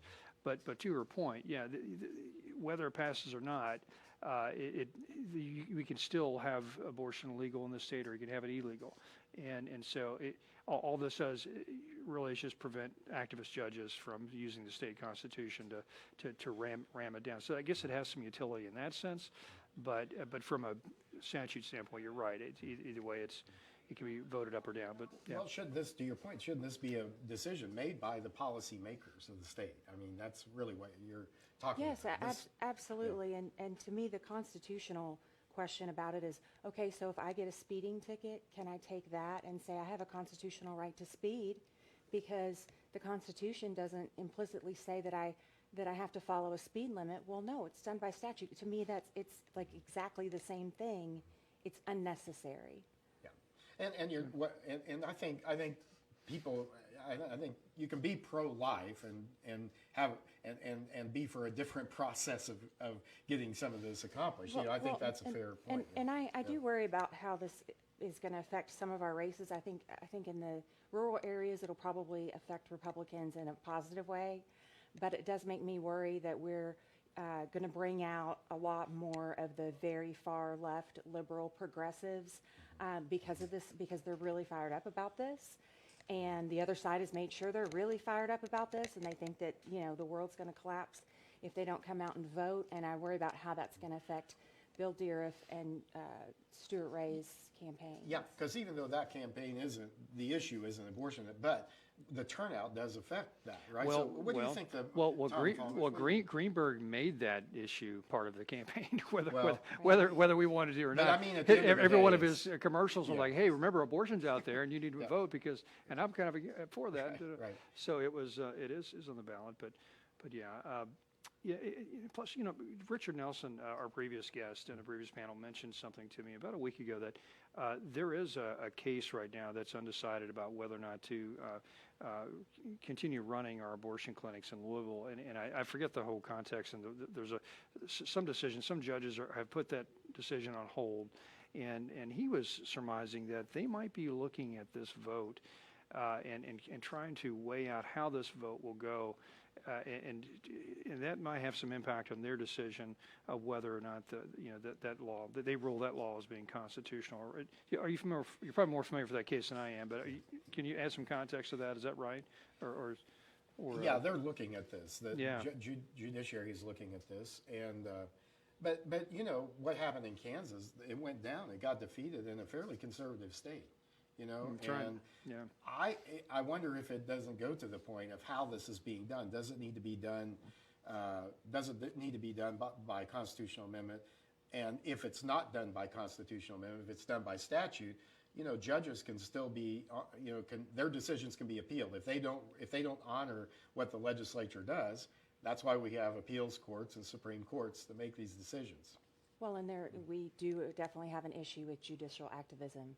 And I mean, especially here in Louisville, we've seen it over and over again where clearly this is the law, but the judge is going to rule in the way that the judge's values work instead of the rule So of law. could that be a reason in favor of such an amendment? If you tie it down in the Constitution, it's pretty, you know, a judge has I think the argument is the judge has a more difficult time. Well, yeah, I'm arguing against myself right now with what I'm saying, but there are just a billion issues. Yeah. Like this.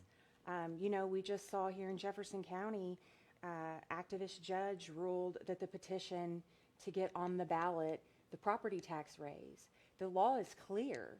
Do we need to add that to the Constitution too? Do we need to put something there? I mean, there's so many times that judges are practicing activism, and I don't know how we get around to all of it. And to your point, Tom, about how far this goes, I think there was in the Kansas, for example, one of the big criticisms was that it didn't give, that the people didn't get the sense that it gave some flexibility. That's why we have legislatures, right? That's why we have debates, and so the people, I think, of good intentions on both sides can come and figure out what's the best way to actually protect the unborn in Kentucky, right? I mean, that's the goal. And the problem with this debate is, you know, one side wants, if you say you're pro-life, well, then you don't want there to be any circumstances. Right. And then the other side, if you say I'm pro-choice, they say, oh, well, you want to kill babies while women are in labor. Like, it's these extreme voices that are getting involved in this conversation without any sort of reasonable understanding of maybe there are times when we should do this, and definitely we can all agree that it shouldn't be done like this. And that's never part of the conversation because it's the loudest, most extreme voices that are always heard. Yeah, and you're definitely hearing that in the advertising around this election. You know, both sides are using the most extreme examples to motivate the base, their base, to come out and vote for this either way. And you clearly saw that on the pro-choice ad there. That's, whether or not this passes or not has nothing to do with that lady's daughter's option of whether or not she can have an abortion, if it's a health of the mother sort of issue. I think that can be dealt with from on a statute level, and still, even if this law passes, even if this constitutional amendment passes. So, right. And it will. I mean, there will have to be the legislature either way. You're right. Will get involved. I mean, they'll have to work out the details of how that works in our state. Right. And certainly, I think other states are watching, and many states were watching what happened in Kansas. You know. But if you, Sarah Duran, you've advised a lot of candidates. How would you advise a candidate on this in terms like of a House race or Senate race here? Would you have them say, hey, this is an issue that we will deal with? You know, we're not going to ignore this. It's too big. It's not going to go away. How would you help candidates navigate through this? Pro-life candidates, you know, candidates who believe who believe in life, you know, and I think there's a lot of people too, honestly, who believe that the Constitution, and I do, I think there's a good case to be made that our Constitution protects the unborn already when you talk about a right to life. Sure. So and we know that's where a political group's name came from, but it's in the Constitution. That's right. Yes. Well, I would advise them based on where they're running. I actually had a candidate running in a Louisville area that's kind of a toss-up.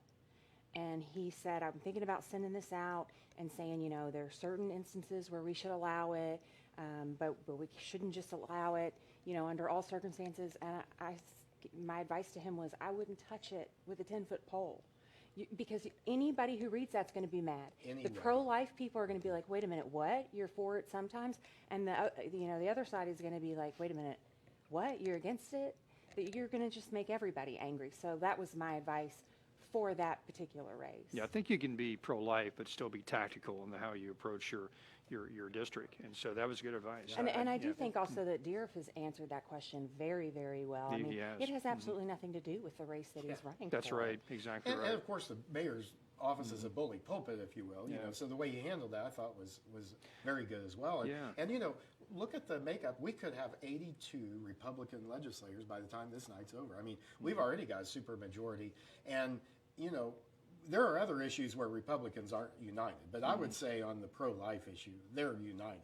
Wouldn't you? I mean, I don't think anybody has to have any concern about how the legislature would deal with this, how conservative they would be. Well, I even remember when we had a Democrat majority, they were very socially conservative on this issue. Many were pro-life. That's right. Yes, and that's a great point too. That you know, the Kentucky as a whole has been very favorable to the pro-life position, and we'll see what happens. I think that's going to be an interesting outcome of this election will be how not only Amendment 2 what the vote is, but what the response of that is by policymakers and how they respond. I think it's going to give them a great opportunity to really beef up their conservative creds, if you will. Absolutely. You know, they're going to have a chance to do something, and I don't want to say easy, but there's a lot of support for limiting abortion greatly in this state. So absolutely. I think that is the upside. If we were in a state where that wasn't certain, where we didn't know, we had this amendment issue on the ballot, that might be a different discussion. That's right. And if I was Bill Durf in this race, and somebody asked me, are you pro-life? I say, yeah, I'm pro-life. I'm for less murder in this city. How you like that? I'm very pro-life. Exactly. And so vote for me, you'll have less murder in this city. So best line of the night so far. So from Tom Falbish, but thank you for that. And I think even if this amendment doesn't pass tonight, that doesn't mean this issue cannot be dealt with, and maybe even better so from the legislature. And I think that's an opportunity, Tom, Sarah, for people to weigh in with their policymakers and say, this is the response we expect you to have and we want you to have. And I think it'll be a positive one. Yeah, for our well, state. I tell you what, the whole country's watching. This is a very, very important vote, just from a national perspective on how to deal with this issue. Now that this issue is back to the states have to decide on this state by state. What we do here is going to really set a tone for the rest of the country. So, yes, and it will be a subject that the discussion won't be settled tonight. The issue won't and be what settled. is your prediction? My prediction is I don't think either one of these amendments will pass. That's my prediction. Now, you're asking me my prediction, but that's not necessarily how I voted, but I'm just giving the prediction. So, because constitutional amendments rarely pass in our state. So that's what I base it on. We'll see what happens. All right. But I'm for the right to life from the U.S. Constitution, and we'll leave it at that. But thanks for joining us tonight. Stay tuned. We'll be back in 2 minutes right here on WBNA 21 and the Big Four.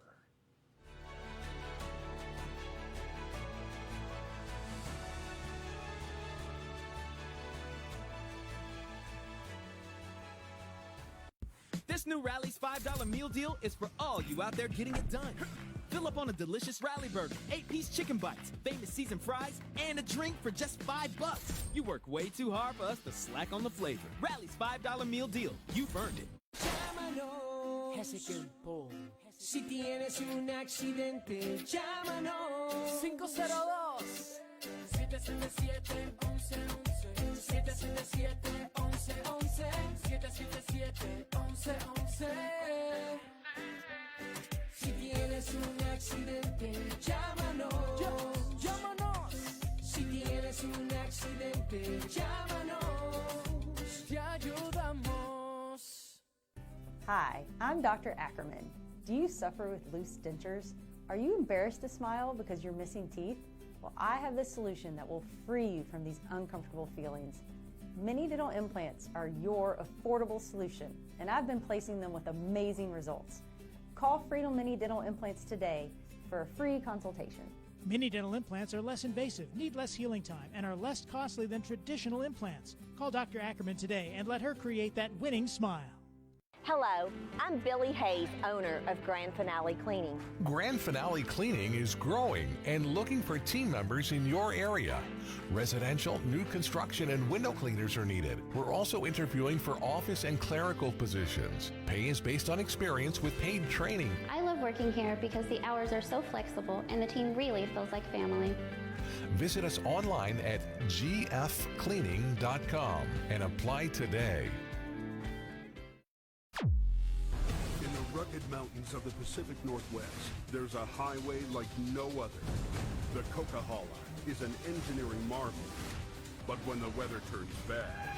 Look out! It's like the Bermuda Triangle of truck accidents. Keeping the Coke open takes an army. When the highway shuts down, the world shuts down. Welcome to winter all year long on the highway through hell. Set your DVR now to Discover 21 at 9 p.m. for Highway Through Hell. At Crosswater Garden and Memorial Park, we're here to serve you with dignity, integrity, and compassion. Whether advanced planning or during a time of loss, you'll have confidence that your loved one will be honored as they're laid to rest. Call to speak to one of our family service professionals at Louisville's premier burial garden and discover how to preserve your family's legacy. Contact us at crosswatergardens.org or call 502-413-01. And analyzing those with our panelists. Stay with us right now as we continue waiting. We're waiting for results. People are still voting. Derek Barber, co-host of the Black Heart Conservative. And the question will be, what's bringing people out for that? We're going to find out, aren't we? Is it Amendment 2? Is it in the inflation issue? You know, many times people, you know, we've seen prices and families affected, family budgets affected by this inflation and by the economic decisions. What is it that's causing the interest? What's your view? It's the cost of bacon. It's the cost of gas. It's the cost of energy. The cost of everything right now. People are conscious of the fact that things changed very dramatically within 2 years. With things changing that fast, people can really do more than put their finger in the air and try to see where the wind's blowing. They're pretty specific on LG&E is up. They're pretty specific on which places are actually giving deals on gas and where you can get 2 and 3 cents off per gallon. What's driving people out also is what's happening in the community. Right now, we seem as if our country's moving to an extremely secular type of trend. And people are standing up for their faith in these particular times. We see it so much with the pocketbook issues. When it comes right down to it, though, those are the things that most affect people's lives. Definitely. The cost of everything, and then, you know, it's amazing to me how dramatically that's changed in just a couple of years, isn't it? And you wonder sometimes. I think voters are putting it together, like you said. I think they're connecting the dots. What it was 2 years ago when we had a different administration, okay? And, and what it is now. How much of it is because of politics? How much of it is it because, you know, because of other issues? Well, you also see people are looking for immediate answers right now. Crime is high in our city. Who would have thought Louisville would have been known for 13 to 14 homicides per month? Carjackings are happening on a regular. it's a lot of these issues where people are asking, well, we actually have people who are leaving office and we're not trying to put them out of office. And so we have a situation where people are trying to figure out what is the best fresh start so that we can really get real results out of our government. And at the end of the day, results are what matter. It still matters. Results matter. Definitely. And, we're joined on Skype tonight by our good friend Lee Watts, who's the host of Patriot Point. And Lee, thanks for joining us. There's your smiling face on this election day. Good to see you, sir, and happy election day to our friend. Well, I know he's saying something good there. But I can't hear it. Well, anyhow, let's try it now. There we go. Lee Watts, we do not want to mute you. We want to hear what you have to say. So welcome to our election coverage here tonight, and your thoughts on what you've seen. First of all, did you vote today or did you vote early? I have no audio. Okay. Well, we don't know the answer to that. Well, did you vote today? Or I voted today. Yeah. And what did you find at the polls? It was pretty organized. I noticed that everything was how it was supposed to be, in and out. This is one of the longest reads ever on a ballot that I've ever had a chance to see. Yeah. But at the same time, wading through that, felt like I was in high school again. You know, there was a change a couple of years ago in 2018. The Kentucky Supreme Court ruled that whatever was passed by the legislature actually had to be on the ballot. Yes. The words had to be on there. So in the past, some of these issues would be shortened. They would give a condensed version. But the version was taken to court in one of these, Marcy's Law. It was a crime victims bill. And the court said, you have to put the whole language on there because there was such controversy over and misunderstanding. It was really portraying something that the amendment really wasn't.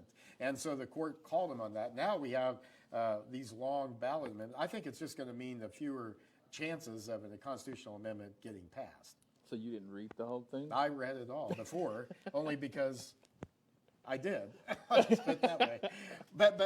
That because it's an issue we worked a lot on. I'm concerned about separation of powers and how much the legislature can meet, how often, and so forth. So I think we have Lee Watts back. Lee, let's see if we can do it this time. How are you, sir? I can hear you, Jim. Can you hear me now? Okay, we can, and we were seeing you talk, but not hearing anything. So, question being, did you vote today or did you vote early? No, I voted today. Yeah. I really think if you want to secure election integrity, I don't like them to have it any earlier than they can. So I waited until afternoon before I cast my vote. However, we might find out that earlier voting did play a role in increasing turnout. It actually might. Yeah. So we'll have to see. I'll be very interested to see the numbers. It'll be a good bellwether for what's going to happen next year during the gubernatorial elections. Or any problem with election, with the process and security and so forth. Lee Watts, what did you find when you went to the polls? Lots of people. Did you have to wait? I live in Lexington, so second biggest city in the state, and I did not have to wait. There was about 3 people ahead of me in line, and it was running very smoothly, and everybody was able to answer my questions, so it gave me a very good sense when I was able to go today. Well, very good. Let's talk a little bit about what you're expecting tonight. We have 2 amendment issues on the ballot that would amend the Constitution. Constitutional Amendment 1 would allow legislators to meet later in the year and also call themselves back into session. Amendment 2, of course, was the abortion policy amendment. And so your thought, let's start there. Do you think that voters, I think it was already difficult enough for voters when we had the shorter versions of these proposed amendments. I think these long versions, it's really going to be tough for voters to vote yes to change the Constitution when some of these issues are so long on there. Don't you think? I think so. I think the length of amendment number 1 will cause a lot of people to want to shy away from voting on it at all. Amendment number 2 was done in a much more smart way. It was written by lawyers for judges. Very short, very concise, and everybody can understand. So I think Amendment 1 get a lot of people to shy away from that one. And I think there's a lot of dangers to Amendment 1 that aren't necessarily written on the ballots. It's those unintended consequences. Yeah, And I think that would be the most dangerous to Kentucky. You were- Personally, I was a no on one, but a yes on two. Yeah, you were State House chaplain. You've spent a lot of time in Frankfort. You know how it operates. And you brought up a good point there about the dangers of allowing the legislature to call itself back into session. We know, of course, where this is coming from, the COVID shutdowns and the governor's use of his executive power during COVID to basically shut down the state. And because the legislature was not in session, and because the Constitution only allows the governor to call the legislature back into session unless we amend it, that's really where it grew legs. It was already kind of being discussed previously, but when COVID hit and when Governor Andy Beshear's reaction to that, I think that really brought some momentum to that issue. Can you speak to that, your thoughts about maybe, I think there is a case to be made for it from that perspective. But on the other hand, if you have legislators up there, what are they going to be doing if they meet in the middle of July and nobody's paying attention to what they're doing, for example? Can they pass things that wouldn't be good necessarily for the state, maybe serve special interest or special incentives, and also the cost of that? It adds to the cost of our government. Well, here's some of my concerns on Amendment number 1, the 12 extra days. And it's something you kind of alluded to, which is the danger of a lame duck session. We have elections in November, and you could have a bunch of people who lose their seats, and then they can call a special session in and pass any legislation they want without really being answerable to we the people, because they're no longer, and they don't have to worry what the people think anymore. And when does Congress always call themselves into session to pass their annual salary raise or unpopular bills? They'll do that during the holidays when nobody's paying attention as much. So I think that's dangerous.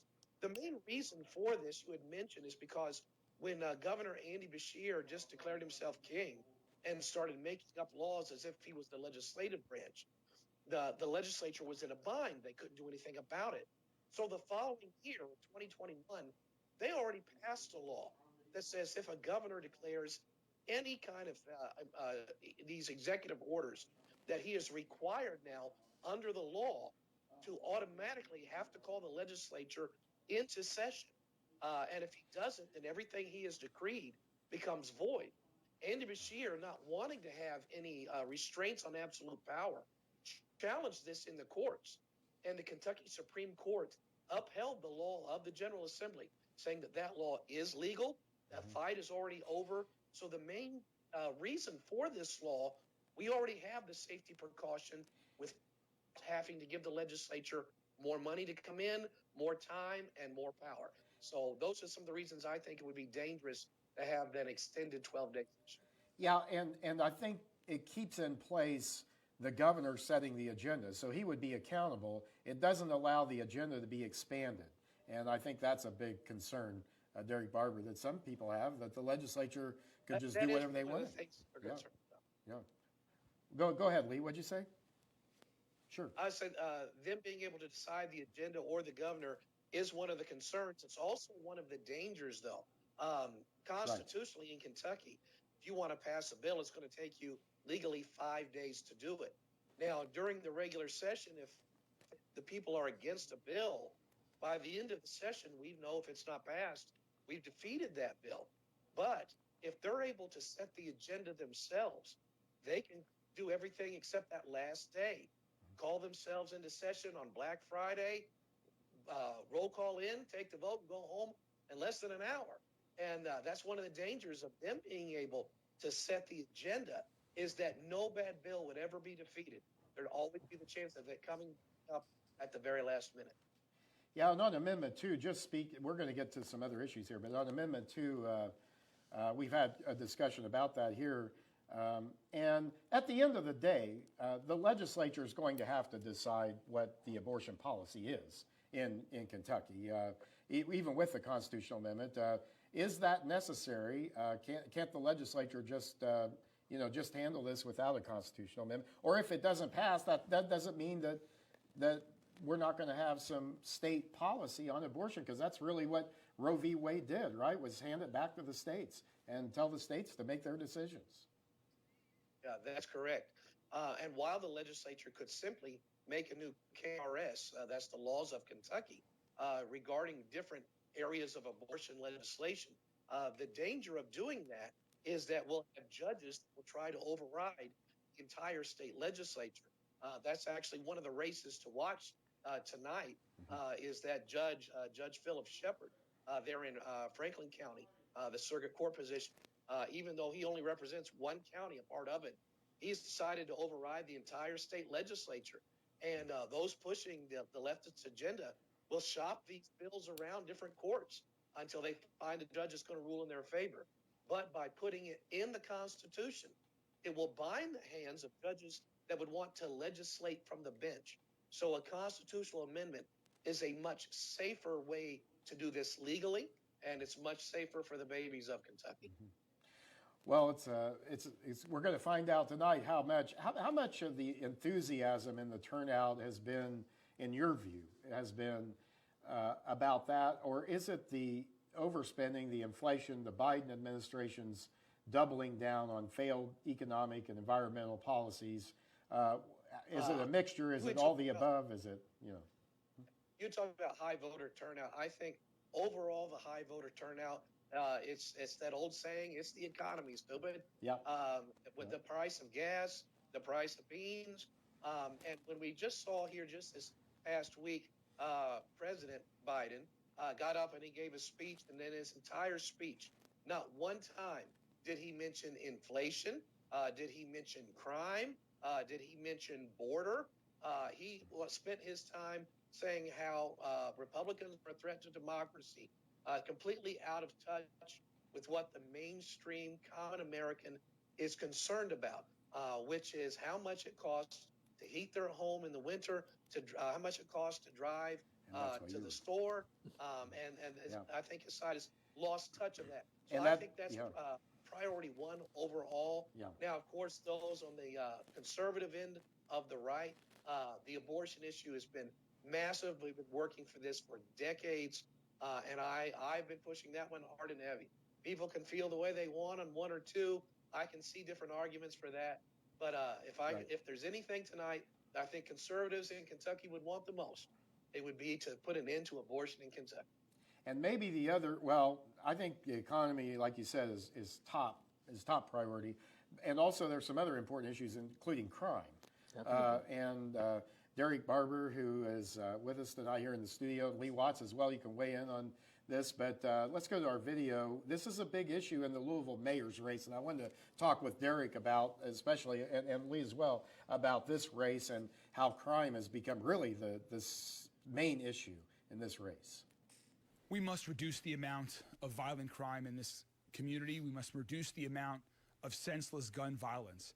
We need to go all in on a comprehensive set of solutions that involves improving our policing, as I described, but also more than that as well.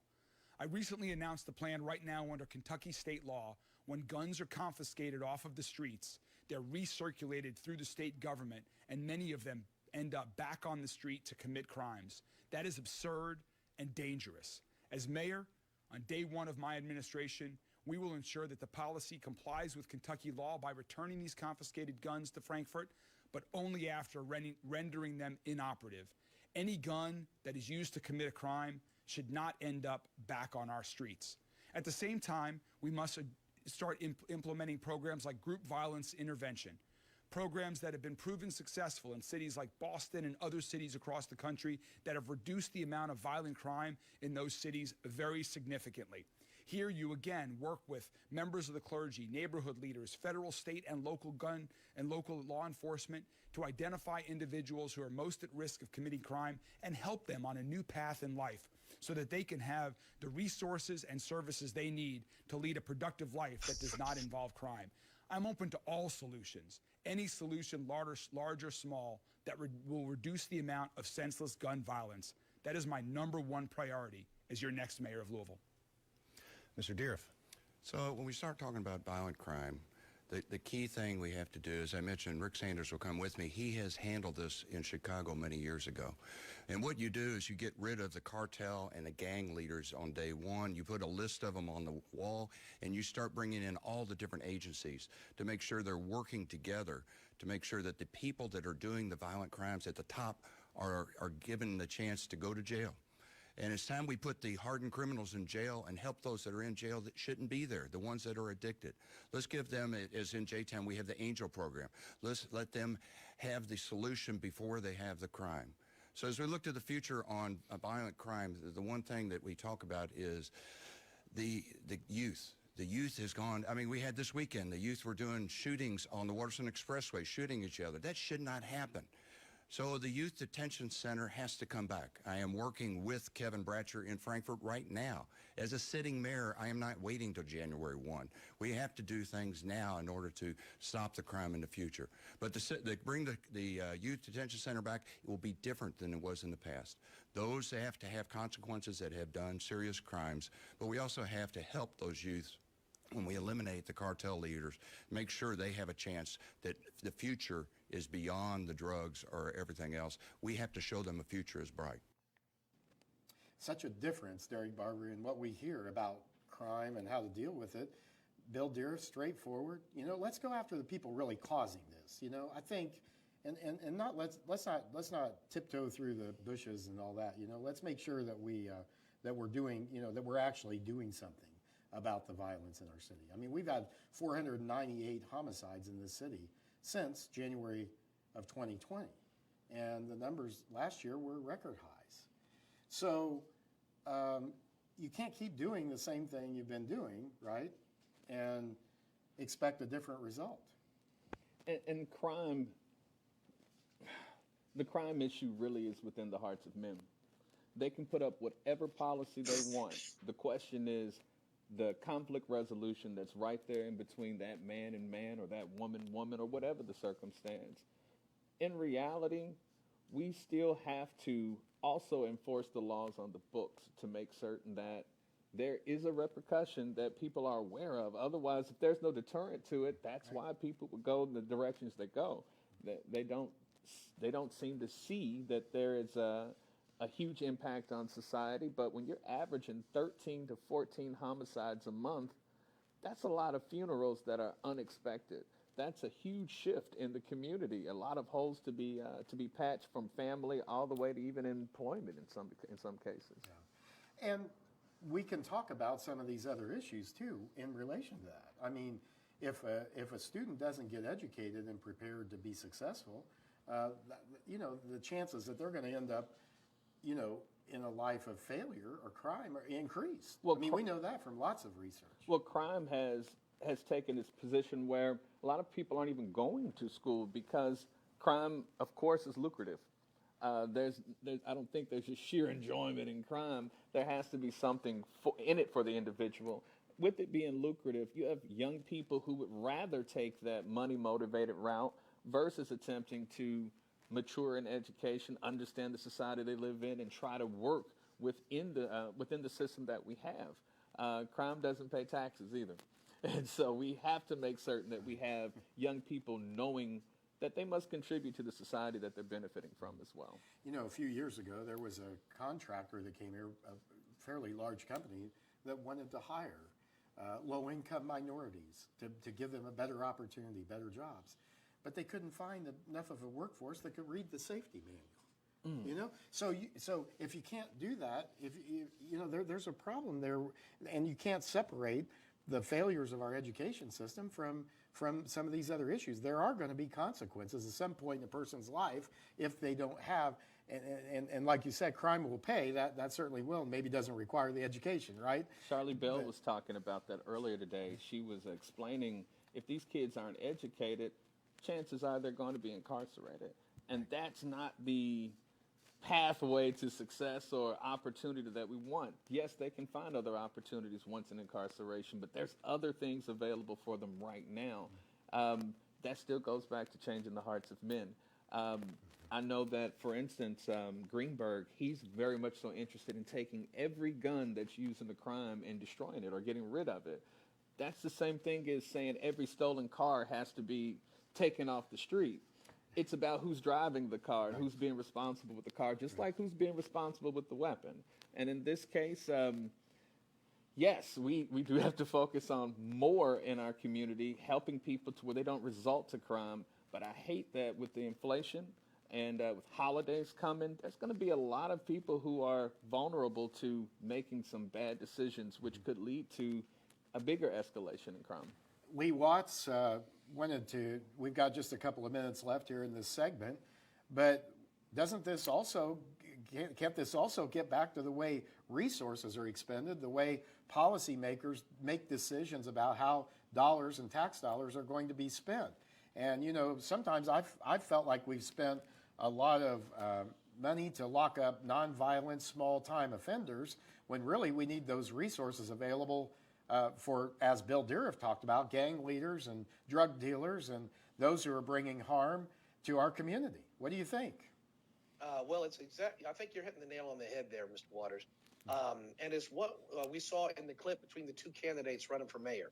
One wanted to handle the people who are the part of the problem, and the other wanted to handle the symptoms along with it. The other guest there just hit it again. It's talking about if you were to steal a car, that we're going to destroy all of those cars. Yeah. And we see seizing the weapons and destroying them has nothing to do with the crime rates. We see the cities that have the most restrictive gun laws, such as Chicago and New York, have also the highest crime rates, both violent crime and property crime. So I think the focus of resources shouldn't be on that. It should be on those who are the offenders. And if we were to pump more into that, whether on the front end through education, keeping them from becoming offenders, or actually having consequences for those who are instead of a quick release or system, I think that would be a better solution than simply treating the symptoms. Well, very good. And you mentioned that earlier about consequences. There must be consequences. Definitely. That still is a deterrent. Well, a good discussion about the crime issue, number one issue here in Louisville's mayor's race, no question about it.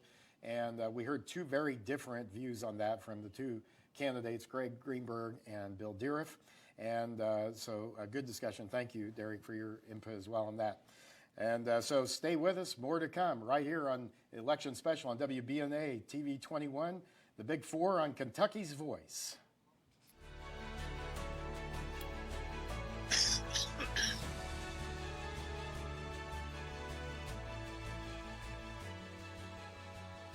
This new Rally's $5 meal deal is for all you out there getting it done. Fill up on a delicious Rally Burger, 8-piece chicken bites, famous seasoned fries, and a drink for just $5. You work way too hard for us to slack on the flavor. Rally's $5 meal deal. You've earned it. When you or a loved one is seriously injured in a car wreck that wasn't your fault, you feel like you're losing control. Hughes & Coleman is here for you. We can get you every dollar you deserve and need. Control starts with a call. Hughes & Coleman, 800-800-4600. This new Rally's $5 meal deal is for all the workers, the heavy lifters, the get-it-doners, and the taking the double shifters. So who's earned this Rally's $5 meal deal? You have. Fill up on a fully dressed Rally Burger, 8-piece white meat chicken bites, Rally's oh-so-famous seasoned fries, and a 16-ounce drink? Woo! That's a lot for just $5. You work way too hard for us to slack on the flavor. The Rally's $5 meal deal. You've earned it. Work with local experts when you need tree service in Louisville, Kentucky. Our team at iClimb Tree Service is proud to offer trusted tree service for residential and commercial properties near Louisville, Kentucky. From tree removal and trimming to stump grinding and crane services, you can rely on us for it all. Our professionals have more than 2 decades of experience in the industry. We will make sure the job gets done safely and efficiently. Learn more about our services by calling today. Hello, I'm Billy Hayes, owner of Grand Finale Cleaning. Grand Finale Cleaning is growing and looking for team members in your area. Residential, new construction, and window cleaners are needed. We're also interviewing for office and clerical positions. Pay is based on experience with paid training. I love working here because the hours are so flexible and the team really feels like family. Visit us online at gfcleaning.com and apply today. 800-800-4600 is more than just a phone number. If you've been injured, it's the key to being treated fairly. Don't let the insurance company decide your future. If you want maximum compensation, call Hughes and Coleman. 800-800-4600.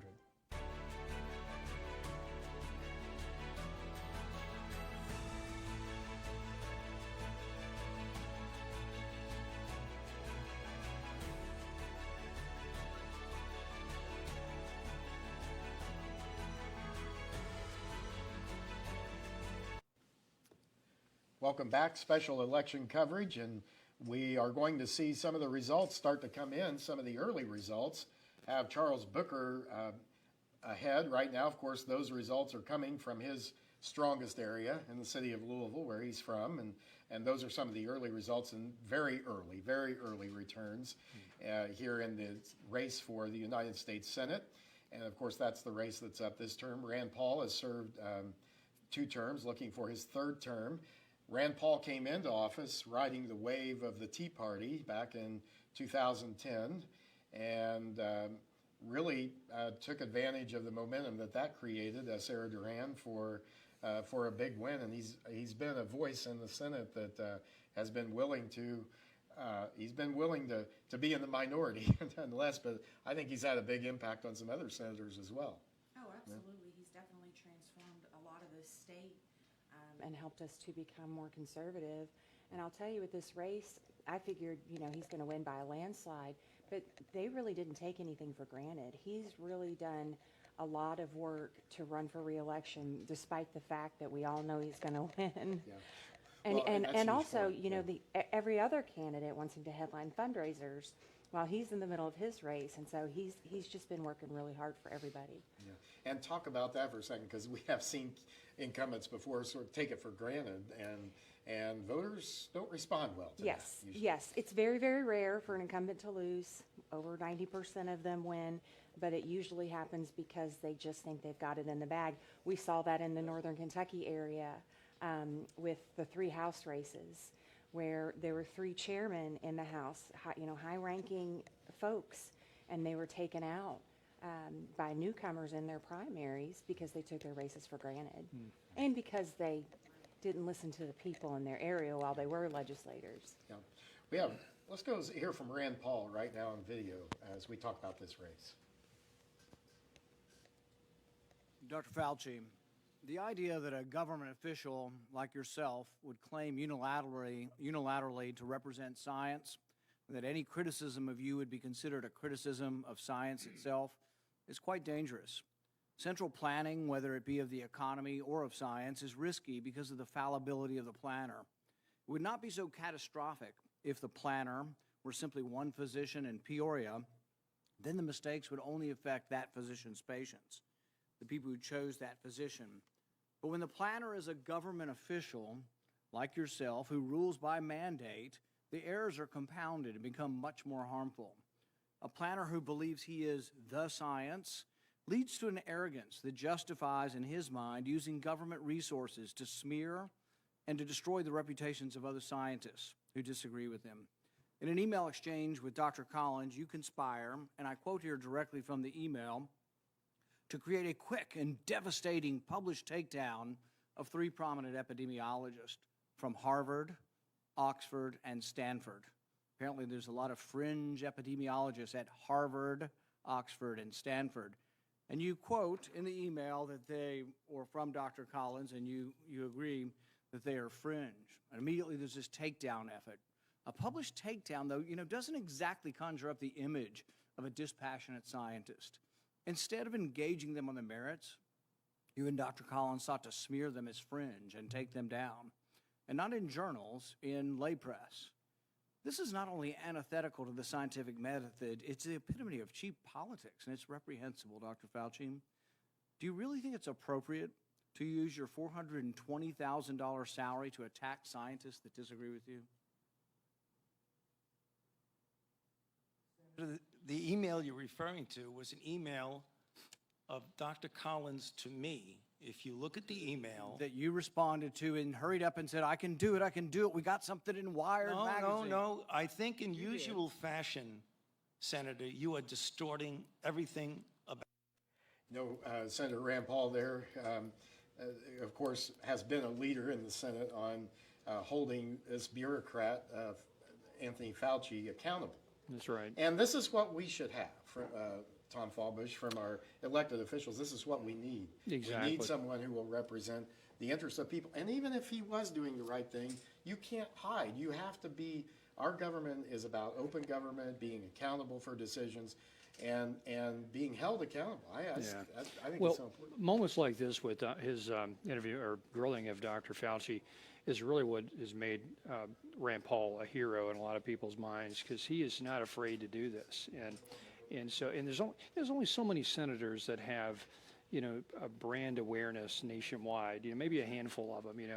And we're fortunate that in this state we have Rand Paul, because you can go to any state and mention who Rand Paul and people know who that is. I couldn't tell you who the senator of Nebraska is or whoever, but everybody knows Rand Paul. So we've got a celebrity senator here, which is and well earned, and because he's doing heroic work like he's done with Fauci, and that story's not over. And I tell you, if they get the majority in the Senate and the House, you're going to see some really interesting investigations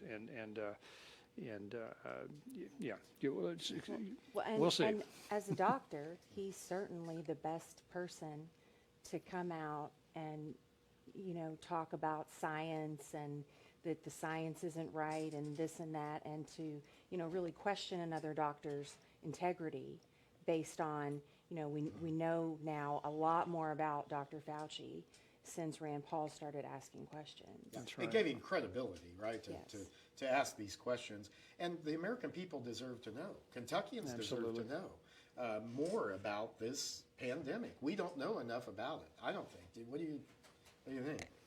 I think we know too much about it at this point. We know that I worry if something like this happens again, how are we all going to react the same way? Are we just going to let the government shut us all down and tell us what to do? As far as how they made their decisions, how they reached their decisions. Oh, yes. And Fauci reached his decisions. Right. Yeah. I mean, I don't think we know. Very correct. Yeah, I don't think we know enough about it. And, that's, again, the importance of open government, whether you're talking about at the federal level or state level, right, is the importance of transparent government, because in order to make the right policies, we have to have the right information. We have to have enough of the right information. Yeah, we have such a huge bureaucracy in this country, from the federal to the state to the local. And if you don't have brave politicians that are willing to wade into it and drill in and hold our bureaucrats accountable, we're basically run by the bureaucrats. We're run by the deep state, or whatever you want to call it. And so we need folks like a Rand Paul in there making the case, holding their feet to the fire. Because right now, the whole country, we're losing faith in our institutions. And the only way to come back from that is inquiry at this, like Rand Paul's doing. So, well, this is election day. That means we're waiting on results to come in. And they will be coming in. Some early results have Charles Booker up in the race, but I think it's too early yet to really put too much stock in that. 2% of. Did they call Pennsylvania yet? 2% of the race. Yeah. Well, I don't think so, and we might not know when that'll be called either, or when we may not know that decision until later on. We'll see. But stay with us right here on WBNA 21 and Kentucky's Voice for more election coverage.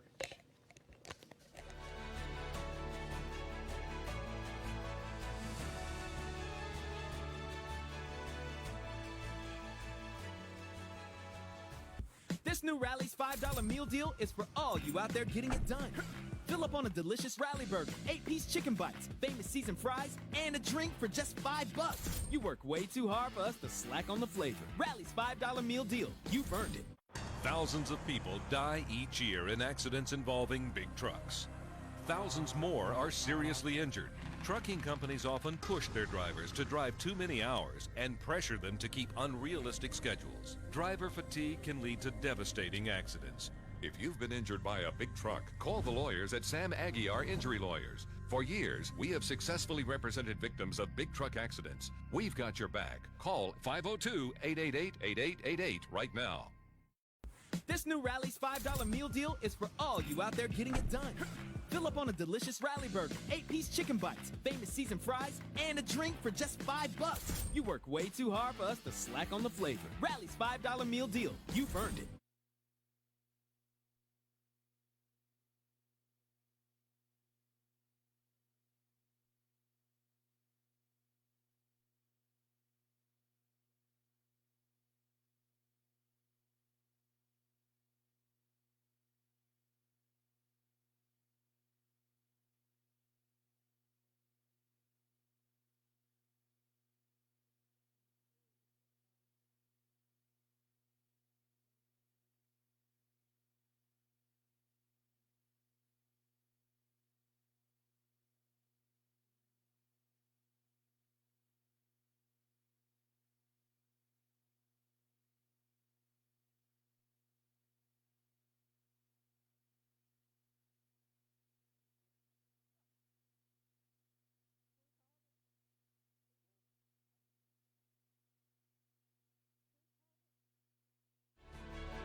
is election day, midterms, and the results are beginning to roll in from what could be a big turnout based on what we've heard around the state of Kentucky.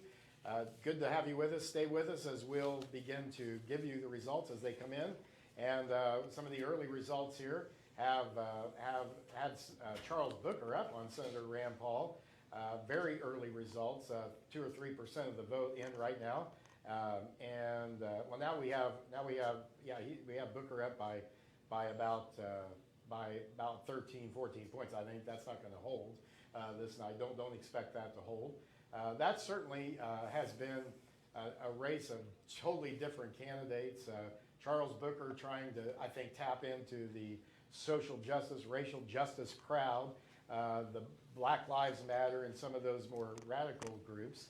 And as we saw from the campaign ad that he started out with in his race, and he ran a lot more moderate ads later on, but Senator Paul, of course, focused on inflation and COVID, the two things that seem to have really caused people to pay attention to this election. I think we're going to find that out before the night is over. Also, other amendment issues on the ballot, propositions to change the Constitution, 1 and 2. We've talked some about that. We're going to talk more about that, and those results will be coming in too as well. Early on, we saw that Amendment 2 had a lead early on. It was ahead, and we'll see if that holds up, and that may be a good sign for Amendment 2 because those early results are probably from some more of the Democratic areas. So joining us once again on our panel, Richard Nelson and Margaret Rogers. And Margaret, the people of Kentucky, I think, have paid attention to this.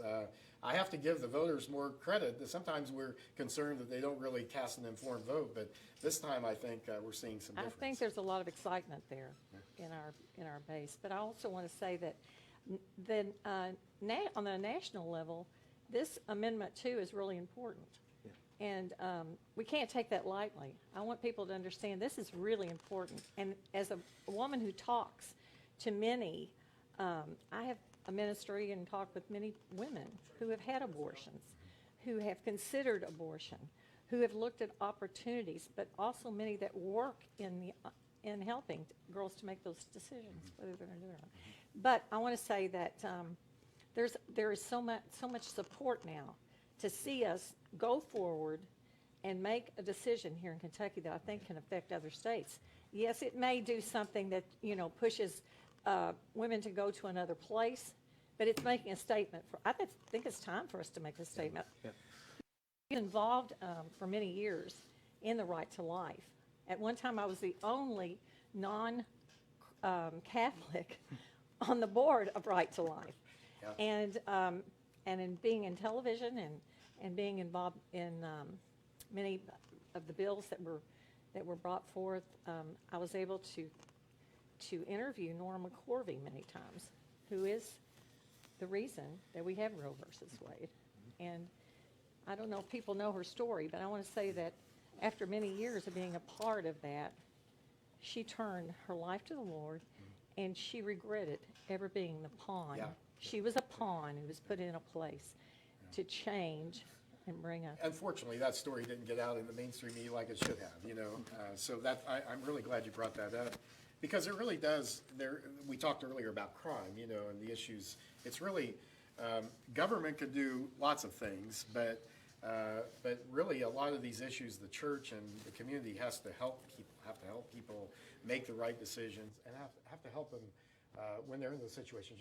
I hear a lot of Republicans and conservatives, and it's right, talk about the need to prohibit abortion, but also I'm very glad to see in recent decades in particular that the same conservatives have reached out to help women who need help as well. Jim, in Kentucky's a pro-life state, but across the state there are over 50 pregnancy care centers, and these are local ministries, usually comprised of different churches, women from different churches who help women in difficult pregnancies, and they provide counseling, they provide baby formula, diapers, they walk alongside a woman in a difficult time. There are also maternity homes. There are a number of things that are done to help the pregnant woman in her time of need. Kentucky's a pro-life state as well, in that in the last 6 years, Jim, there have been 13 pro-life laws enacted by our state legislature. which brings into focus the importance of Amendment 2. Amendment 2 simply says that judges stay in your lane, let the legislators legislate, and then also tax dollars shouldn't be used for abortion. Well, and also, even if whatever happens with Amendment 2, I think legislators still are going to step up, and because of the overturning of Roe v. Wade, really what that did is present an opportunity for a state like Kentucky, a pro-life state, for their legislators to step up and do something that they'll get a lot of support for, I think, in the state. Don't you? I mean, I do too. And also, just to recap what that amendment is, that Prop 2 is that we don't want to use our tax dollars to go for abortions. And I think there are many people that feel that way. They need to, so we have to start with that.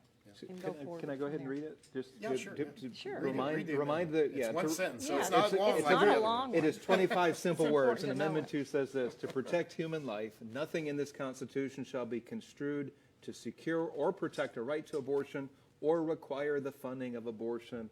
Again, one of the reasons for this is if we do not want a state-level Roe v. Wade, if we do not want a judge striking down any number of our 13 pro-life laws that have been enacted, we need to make it clear in our Constitution. But how much danger is there really in the state of Kentucky? The 13 laws that have been passed, I mean, there was overwhelming support for pro-life. Absolute bipartisan support. Yeah, bipartisan. Republicans and Democrats. When you're talking Kentucky bipartisan, that is a big number because the Republicans hold 75 seats in the House and majority in the Senate. If I could just add to that, just to show how bipartisan it was, in 2019, Joe Fisher, state representative at the time, who's now running for state Supreme Court, sponsored the trigger bill, the Human Life Protection Act. 15 Democrats, to my count, voted for it, including Rocky Adkins, who's now a top advisor to Governor Andy Beshear.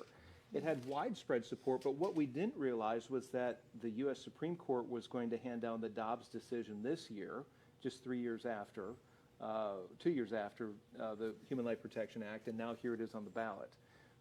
Jim, there's a lot of people that have been misinforming and misrepresenting what this is. There's a group called Protect Kentucky Access, led by the same person who helped to defeat the Kansas Amendment. It's funded by out-of-state money. According to the latest Kentucky Registry of Election Finance report, some $9 million, just under $9 million, have come in mostly from out of state to misinform, to misrepresent, to scare women, and to try to defeat this amendment. Well, I'm going to take a little bit. I'm going to say I do think we need to be careful about amending the Constitution.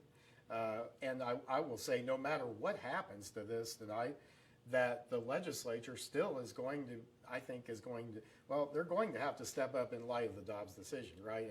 And they're going to have to determine what the abortion policy is for our state. And I think there's overwhelming support obviously, for pro-life protections in there.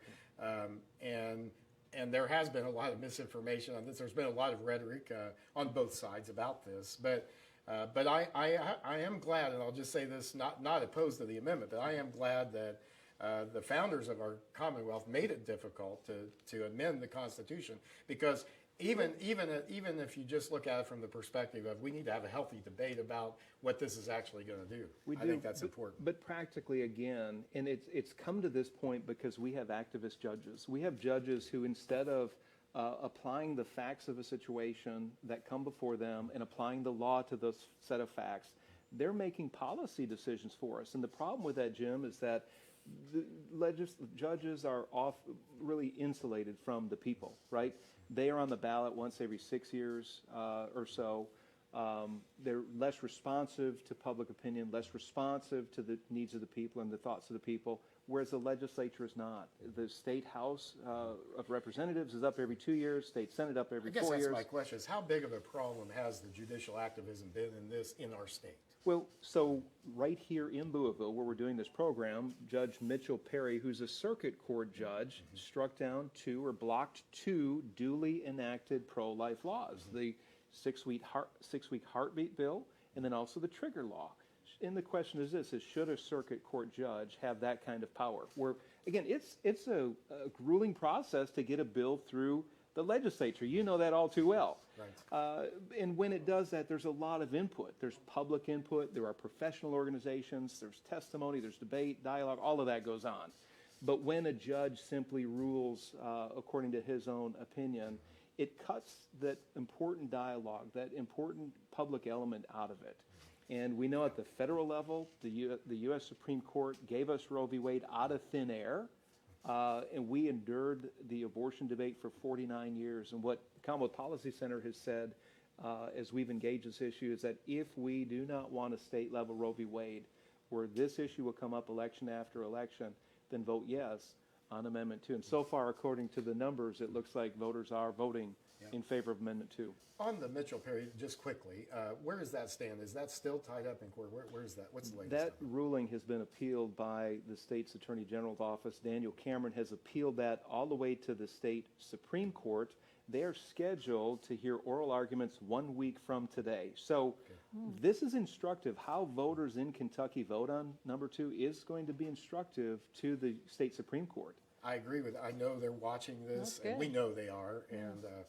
And to this point about judicial activism, that's what causes, so I think, a lot of the fire for this.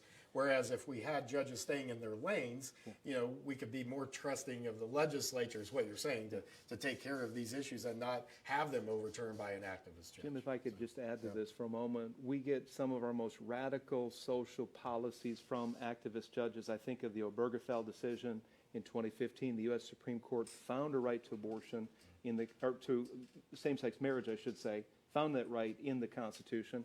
There was a ruling just a couple years ago, the Bostock ruling, that found that gender identity is an offshoot of sex discrimination. That gender identity is a protected right under a former federal law, previous federal law.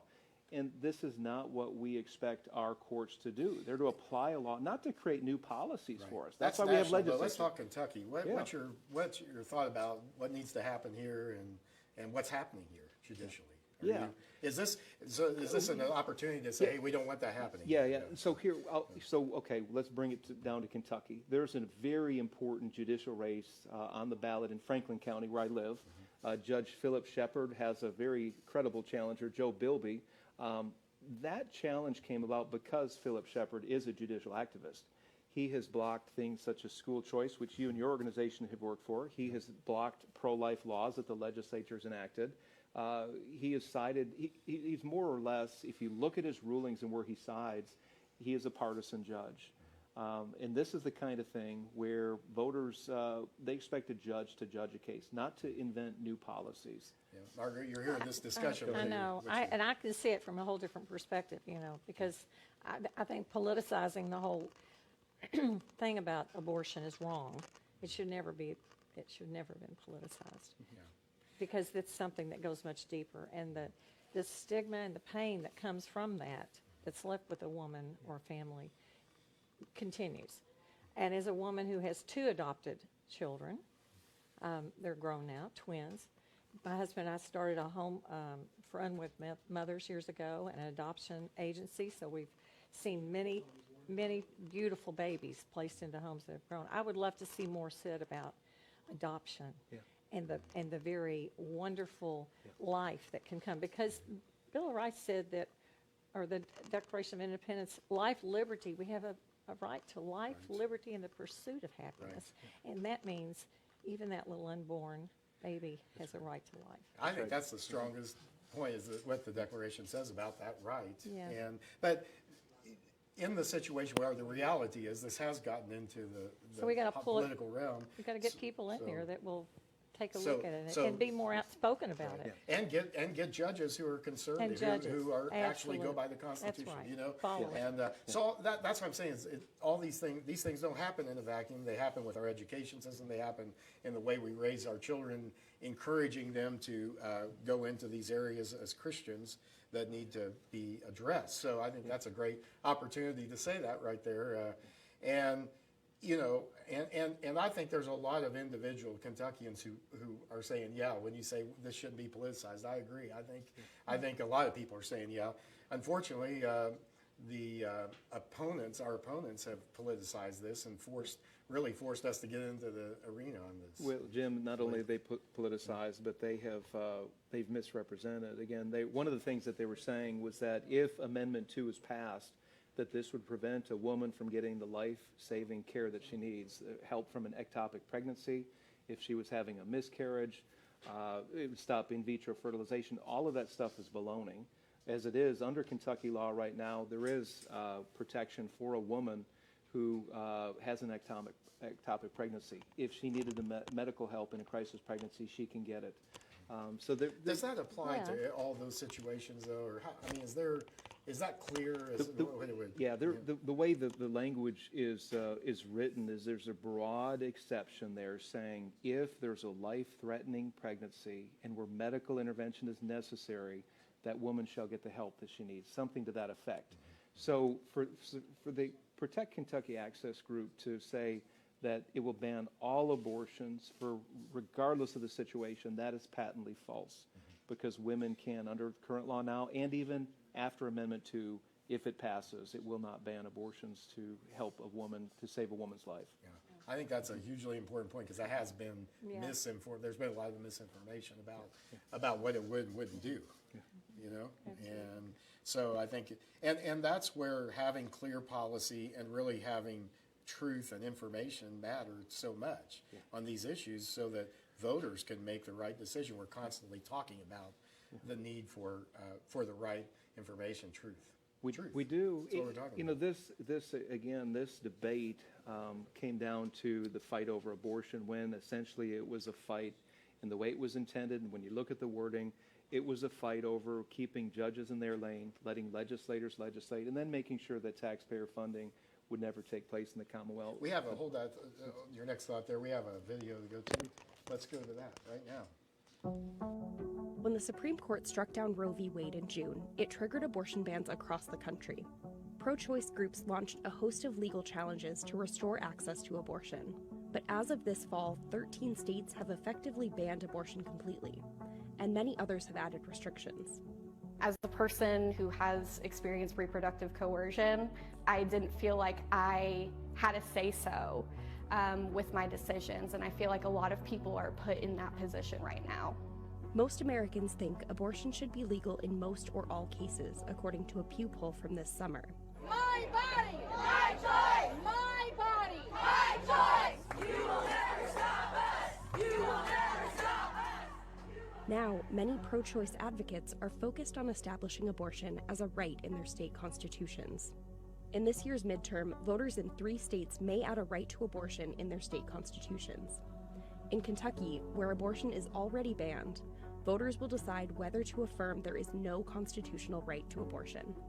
So if Amendment 2 passes, Kentucky will be just another state where abortion is illegal in all cases, and women have to leave the state, travel great distances in order to get the care that they need.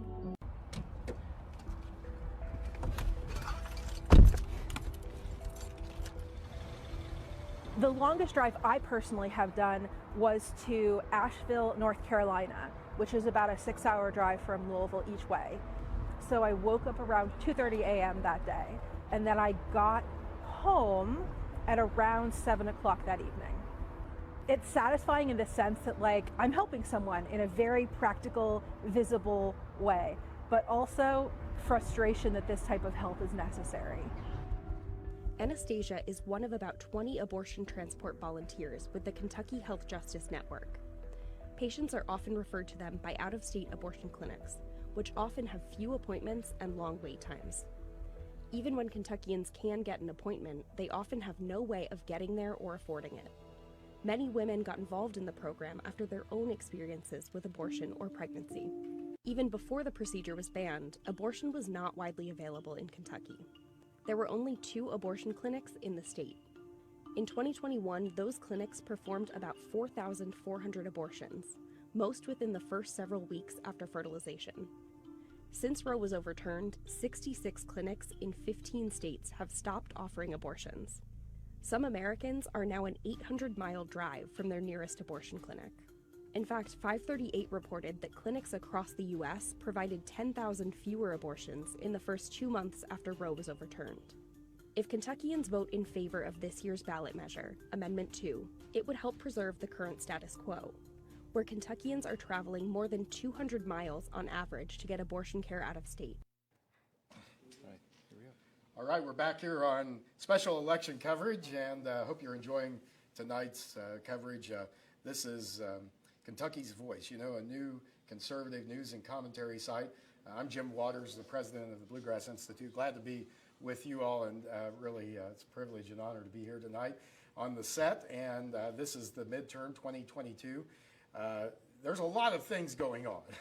This is for one thing, I think it's a referendum on the direction the country's going. You know, I don't think there's any question about that, and in a whole host of issues, particularly our economy and our values. And we're seeing those issues. We're seeing the issues of safety and security in our city, and that's a huge issue. And Margaret Rogers, just speak to that for a moment. You know, we've been very concerned about the violence that we've seen in our city and the uptick in that. Absolutely. And I know we were talking earlier with one of the candidates that's running for the school board, and she's an educator. She said that is one of the biggest concerns that she has as who would like to be on the board is safety, and we have got to get that under control. But you know, there's also a lot of gangs that are coming. They're infiltrating our city from other cities. They're coming in and doing incredibly horrible things. I mean, it happens every day. Carjackings, that's happening even around schools and so forth. But we need somebody who can really bring our police force back in a way where they can do what they need to do and not feel so, you know, it's terrible when a police officer is told to stand down and cannot address a crime taking place in against a child or a family or in a home. A man had his home broke into just the other day, and they charged him because it was in his house, and the intruder was injured. Well, it's a huge issue. It must receive attention in this next administration. With just a few seconds. Yeah. So, Jim, public safety is one of the first obligations of good government, and if government is not keeping people safe, if you're in danger going out to your car, if you're in danger taking your kid to school, if your kids aren't safe in school, voters will keep that in mind come election day, and I think we're going to see the results of that soon. And kids won't learn, and that's what we're seeing. We're seeing that in Jefferson County schools. You know, it's time to quit sugarcoating this. For too long, it's been sugarcoated. When you only have 1 in 3 students in the whole state of Kentucky that can read proficiently, there's a problem there. We've got to do something about it. All right, stay with us. We'll be back live on WBNA 21 and the Kentucky's Voice.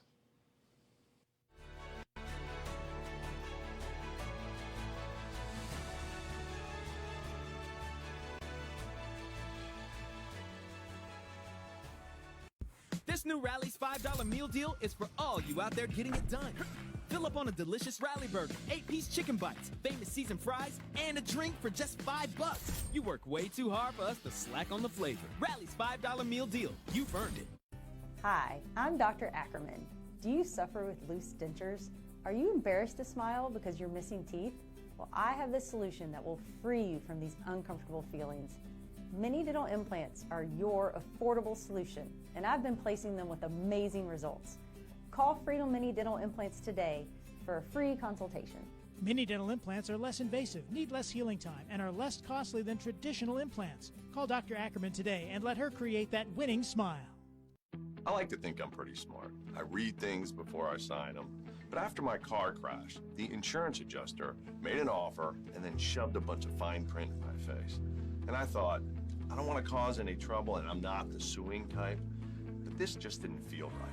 Everyone around me said, call a lawyer. So I did. Smartest move I ever made. If you've been hurt in a car accident, call Sam Aguiar Injury Lawyers. We've got your back. 502-888-8888. If this genuinely belonged to a Hellhawks pilot, it could be worth a lot of money. But I'm almost certain it should be from the U.S. Army, not the U.S. Navy. So I have to get this cleared up.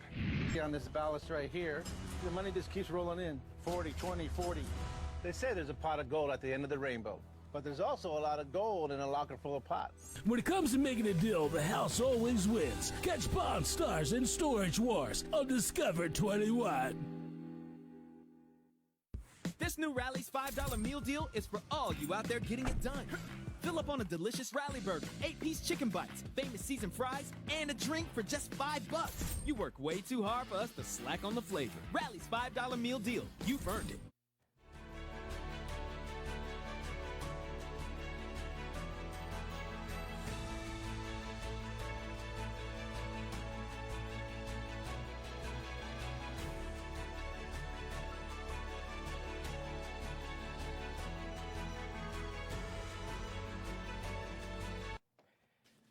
Welcome back to special election coverage, and we have some results that are starting to come in here on Election Day 2022. This is the midterm election, and the votes are coming in some of the local races. Let's start with that.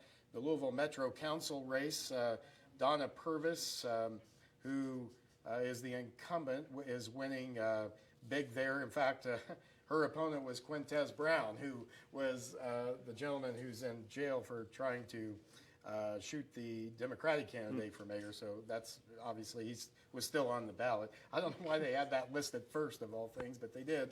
The Metro Council's 7th district, Paula McCraney is leading. She's the Democrat leading the Republican, Michael Perino, 63-32, with we're just getting 1% and 2% of the vote in at this time. These are Metro Council races with not sure exactly what the percentage of returns are yet, but Andrew Owen, the Democrat, leading also in the 9th district race over Alexandra Martindale by a big margin, 72-27 in early voting.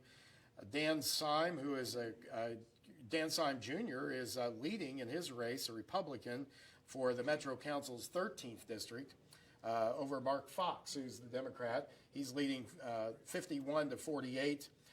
We have in the 17th district, Marcus Winkler, the Democrat, leading Kent Hall, Republican, by a wide margin, as is also happening in the 21st district.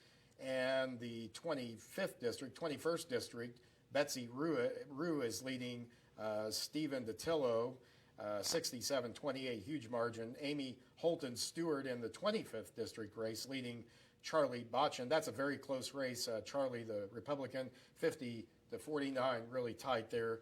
So there are a couple of these seats that we could see become Republican by the end of the night. And then we've got some other results coming in from the other races that we've been talking about. I still don't see mayors. We'll get one on the mayor's race here soon. If someone could just give me that, be great. Senator Rand Paul with 20% of the vote in, leading his opponent Charles Booker very handily, 55-45%. Rand Paul is looking like he's on his way to a third term in the United States Senate. So the mayor's race is over here on there we go, the mayor's race. Craig Greenberg, the Democrat, leading Bill Deeriff, 57-42 with 12% reporting. Keep in mind that we're going to see the earlier votes will be from the city, probably the more of Greenberg's constituency. So we'll see. I think that race is going to be determined later on, probably this evening, depending on how the votes come in. Let's look at the amendment issues right now as well while we're at it. We've had quite a bit of discussion tonight about Amendment 2, which would simply state and change the Constitution to say that there's no constitutional right to an abortion. 20% of precincts reporting, and no is leading 57-43 on that, and also no is leading on Amendment 1 by an even bigger margin, 58-42, but only 1% of precincts reporting in on the Amendment 1 change that would allow the legislature to meet longer and to call itself back into session for additional days during the year. As we talked about earlier, that has been a response in the minds of many people to the governor's overreach. Let me ask you about that, Richard Nelson. Amendment 1, it's so long on the ballot. I mean, it's probably doomed because of that. It probably is. Many people, when I was talking to folks across the state, Jim, I'd ask them, well, what are your thoughts on Amendment 2? And then I'd ask them, well, what do you think about Amendment 1? Well, what is Amendment 1? Yeah. And if they went into the polls today to vote, and they see this big, long question there, a lot of words, they're going to vote no. When in doubt, people will either vote no or they will pass it up. So I give that less a chance, Amendment 1, than Amendment 2, because there has been a lot of messaging onto both sides have spent money advertising to voters, and it's pretty clear what Amendment 2 is, but Amendment 1, not so clear to Kentucky voters. It's not clear at all. It's not been clear at all, I don't think. Early results in the 3rd District congressional race for the U.S. House seat to replace John Yarmouth. State Senator Morgan McGarvey is leading Stuart Ray in that race, 67 to 33%. It's very early, though, in terms of precincts reporting. Some of the other congressional races, let's go ahead and mention those as well. In the 6th District, Andy Barr looks like he's going to cruise to a big win. He's up 71-29, which for him is unusual. He's usually in a very tight race in his races, but I think some lines have been redrawn that have helped him. Some of the redistricting has helped in his district, helped the Republican. In the 1st District, Jamie Comer is leading. Jamie Comer, former candidate for the Republican nominee for governor. He ran in 2015. Matt Bevin became governor, but he was one of the candidates in that primary, went on to Congress. And if the Republicans take Congress tonight, he's got a pretty bright future there. He's got an important committee assignment if they do. He does the Government Oversight Committee, and he was on national news yesterday, Jim, saying that if Republicans take control of Congress, he will be holding investigations into Hunter Biden, not as a political measure, a political witch hunt, but because of issues of national security. He also is talking about bringing Anthony Fauci in front of his committee as well. So expect some changes there if Republicans win tonight, which, by the way, all projections indicate Republicans should have a good night across the country tonight. Exactly, and especially in the House. We'll see about the Senate. We're joined on Skype by Bob Scott as well, but before we go to him, Margaret, I was just thoughts. looking at what's at stake in the House. If the Republicans need just 19 seats to take the House, so that's. Yeah, well, Bob Scott, let me ask you about that too. Yeah. I think there's a good chance tonight that the Republicans are going to take the House. The question may be by how much and what they can do with that. But it's going to be about the Senate too, because if you have the House, winning, Republicans winning the House and not the Senate, it doesn't quite have the same. It doesn't have the same result. Well, here's the deal, and this is just hot off the press. According to a CBS exit poll, the number one issue, as folks were coming out after voting, was inflation being at a 4-decade high. And they were asked, how do you feel about the way things are going? Now, listen to this. 73% of the people said they're either dissatisfied or angry, about it. So I think nationally, that's going to be a driving factor, especially with these federal races. Yeah. What about the Senate? We've talked quite a bit tonight about the Senate race here in Kentucky between Senator Rand Paul, the incumbent, and Charles Booker, his opponent, who ran a very progressive base campaign. Yeah. And I mean, outside of, Bob, let me ask you this, outside of Louisville, outside of the urban areas, that message isn't going to play in Kentucky. No. It absolutely was dead on arrival. The way he projected that, certainly outside, like you said, Jefferson County and Fayette County. In fact, I know NBC News has already projected Rand Paul to be the winner, in that race, and has him winning pretty handily, as a result of that. So yeah, that was a tactical mistake. The commercial that you showed earlier with the hangman's noose, that's not going to play well, in most of rural Kentucky. A couple other congressional races here. The 2nd District, Congressman Brett Guthrie, who is leading in that race early on, 60 to 40, over his opponent Hank Linderman, and also in the 4th District, Congressman Thomas Massey, who's also staked out his place, and he's also created a brand, Bob Scott. Thomas Massey has been pretty vocal especially about some of the COVID regulations and holding government accountable. So if the Republicans take control of the House, I think Jamie Comer will have a pretty good ally in Congressman Thomas Massey. He's not been shy about expressing his views about what's happened in the handling, especially of COVID policy. I'll be shocked if the Republicans don't take control of the House. Just basically, here's the deal: people are voting this particular election cycle with their pocketbook, and all you have to do is go to the grocery store. We know grocery prices are up. We know gas prices at the pump is up. Look at your 401k or your investment portfolio. I was talking with a relative the other day that their 401k has been absolutely decimated as a result of this. So, I think it's going to be a very big red wave tonight. Yeah. And Congressman Massey up, by the way, 42 to 38 early on, 6% precincts reporting.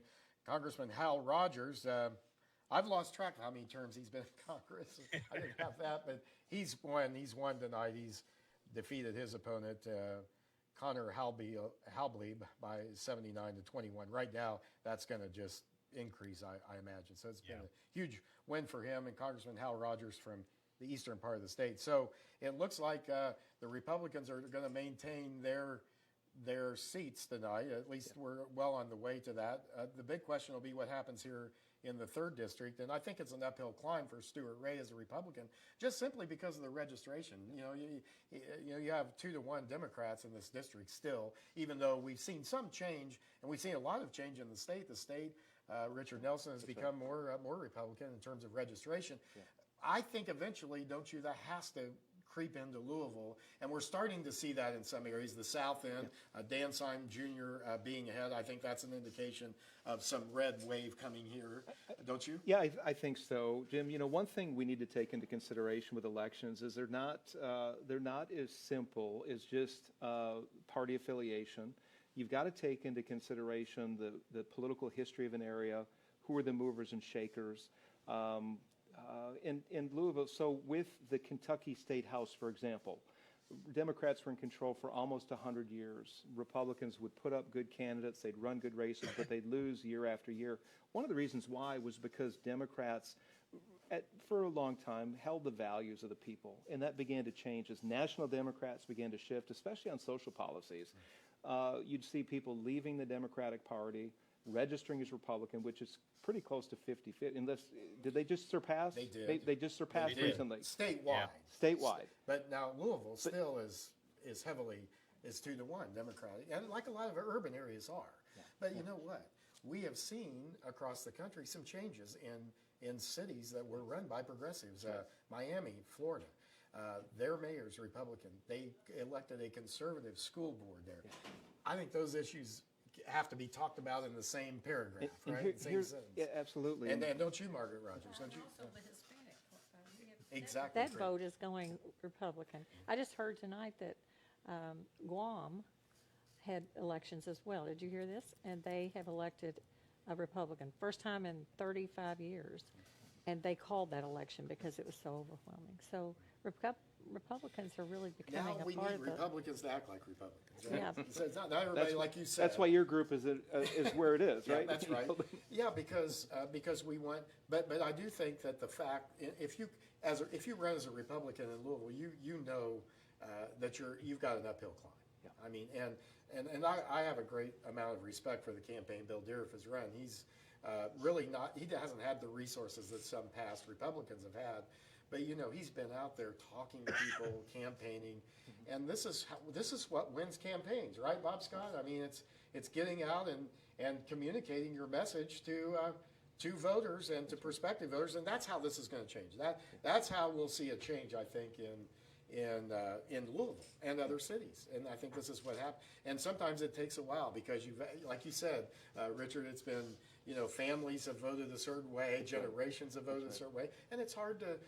But I think once people see, hey, we're not safe in our schools. Are we safe in our homes? Are we safe in our streets? Are we safe? Are our kids getting educated? Are they being prepared for the future? I mean, these things start to have an impact. They do. After the COVID shutdown and after parents began to see what was going on in their schools, the mask mandates, the crime increase, Property crimes, here in Louisville, violent crime is at an all-time high, or I should say murder. The murder rate we're gearing towards an all-time high. These are things that bring into focus the importance of good leadership, and it shows that there's a choice between the candidates and the political parties. And voters right now in Louisville and across the state of Kentucky have very clear choices before them as far as who they want to represent them. I just want to add this because you're talking about candidates and good leadership. And good leadership really has accuracy and truth. And if you're missing accuracy, if that is not being presented correctly, then you're going to lose eventually it's going to cause a very negative wave. And I think that's what we're beginning to see tonight. I do. And to that point, when it comes to education and the performance of our education system, Margaret, I think there's been too much fear about telling the truth. Yeah. But I think when Kentuckians know the truth, they will respond, and they usually get it right. Yeah. They usually get it right. And so I think we've had some great school board candidates. This is such an important race, and we can talk. I think their House races are important. I think everything's important. But this race, when it comes to affecting people right here in this city, parents whose kids are in school, you talk about having impact on people's lives, probably more than any other race. That's right. It's probably going to have more. Absolutely. So truth. If our kids aren't doing well, we need to figure out why. We need to fix it. We need to do whatever we need to do, and not protect a failing system. That's what we've seen in this city for too long, in this state. We have protected a failing public education system, and it's not helping Kentucky become more competitive. It's not going to help us meet the workforce demands that we have quickly. Jim, not only that, but they veered from their mission. I think of what happened back in the summer. The Kentucky Department of Education issued guidance regarding LGBT issues, and part of that guidance told teachers that they should use the preferred gender pronoun of students without telling parents. Now there was some pushback against that. They did pull back on the recommendations, but the point is that they have veered from their mission of educating students, teaching the 3 R's, educating them to read and write, and to graduate them to become functioning, contributing adults in our society. Don't forget arithmetic. We're doing poor in math as well. That's right. But that's the reason we need options, because until parents can say, I'm going to take my child and the dollars that are for their education and take them elsewhere, this system will not change. We've seen it across the country. But when that element of competition and choice is there, it is truly amazing what it does for the public system. It causes everybody to improve their game, if I can say that. Yeah. And there was something, I'm not exactly sure when this happened, but within the last couple of years, during COVID or whatever, there was they did the examinations of our students and found that they went to the bottom line to see where they were at the bottom and decided to create our system around the least and not give us. And here's the bottom line, we're out of time. Oh, okay. For this segment, but we'll be back. Stay tuned. We'll have more results coming up. Having a great time here tonight on special election coverage right here on WBNA TV 21 and Kentucky's Voice. Stay with us.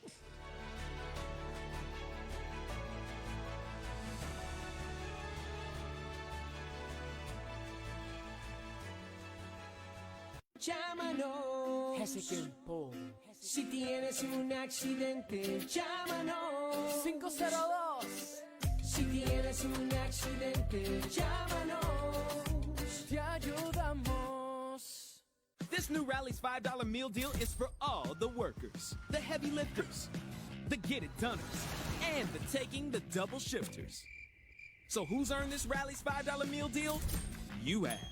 Fill up on a fully dressed Rally Burger, 8-piece white meat chicken bites, Rally's oh-so-famous seasoned fries, and a 16-ounce drink? Woo! That's a lot for just $5. You work way too hard for us to slack on the flavor. The Rally's $5 meal deal. You've earned it. Hi, I'm Robin Clark with Rock Robin's Maze. We specialize in residential home cleaning for Louisville Metro and Southern Indiana. We offer one-time or reoccurring. We have deep or basic cleaning packages to fit your needs. Know exactly what is included in your home cleaning package. Checklist is online at rrmaze.com. Know your clean technician is on the way and know when they are done by friendly text reminders. Simply call or go online and book your home cleaning today. When it's time to replace your heating and air system, we know people want options. That's why you'll always get a free second opinion with BJ Heating and Cooling. Plus, for a limited time, get 0% financing for 60 months on a new Bryant system. Call the experts you can trust at BJ Heating and Cooling.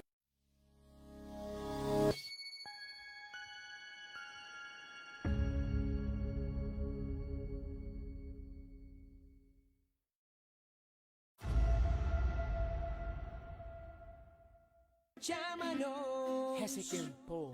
Si tienes un accidente, llámanos. 502. Si tienes un accidente, llámanos. Te ayudamos.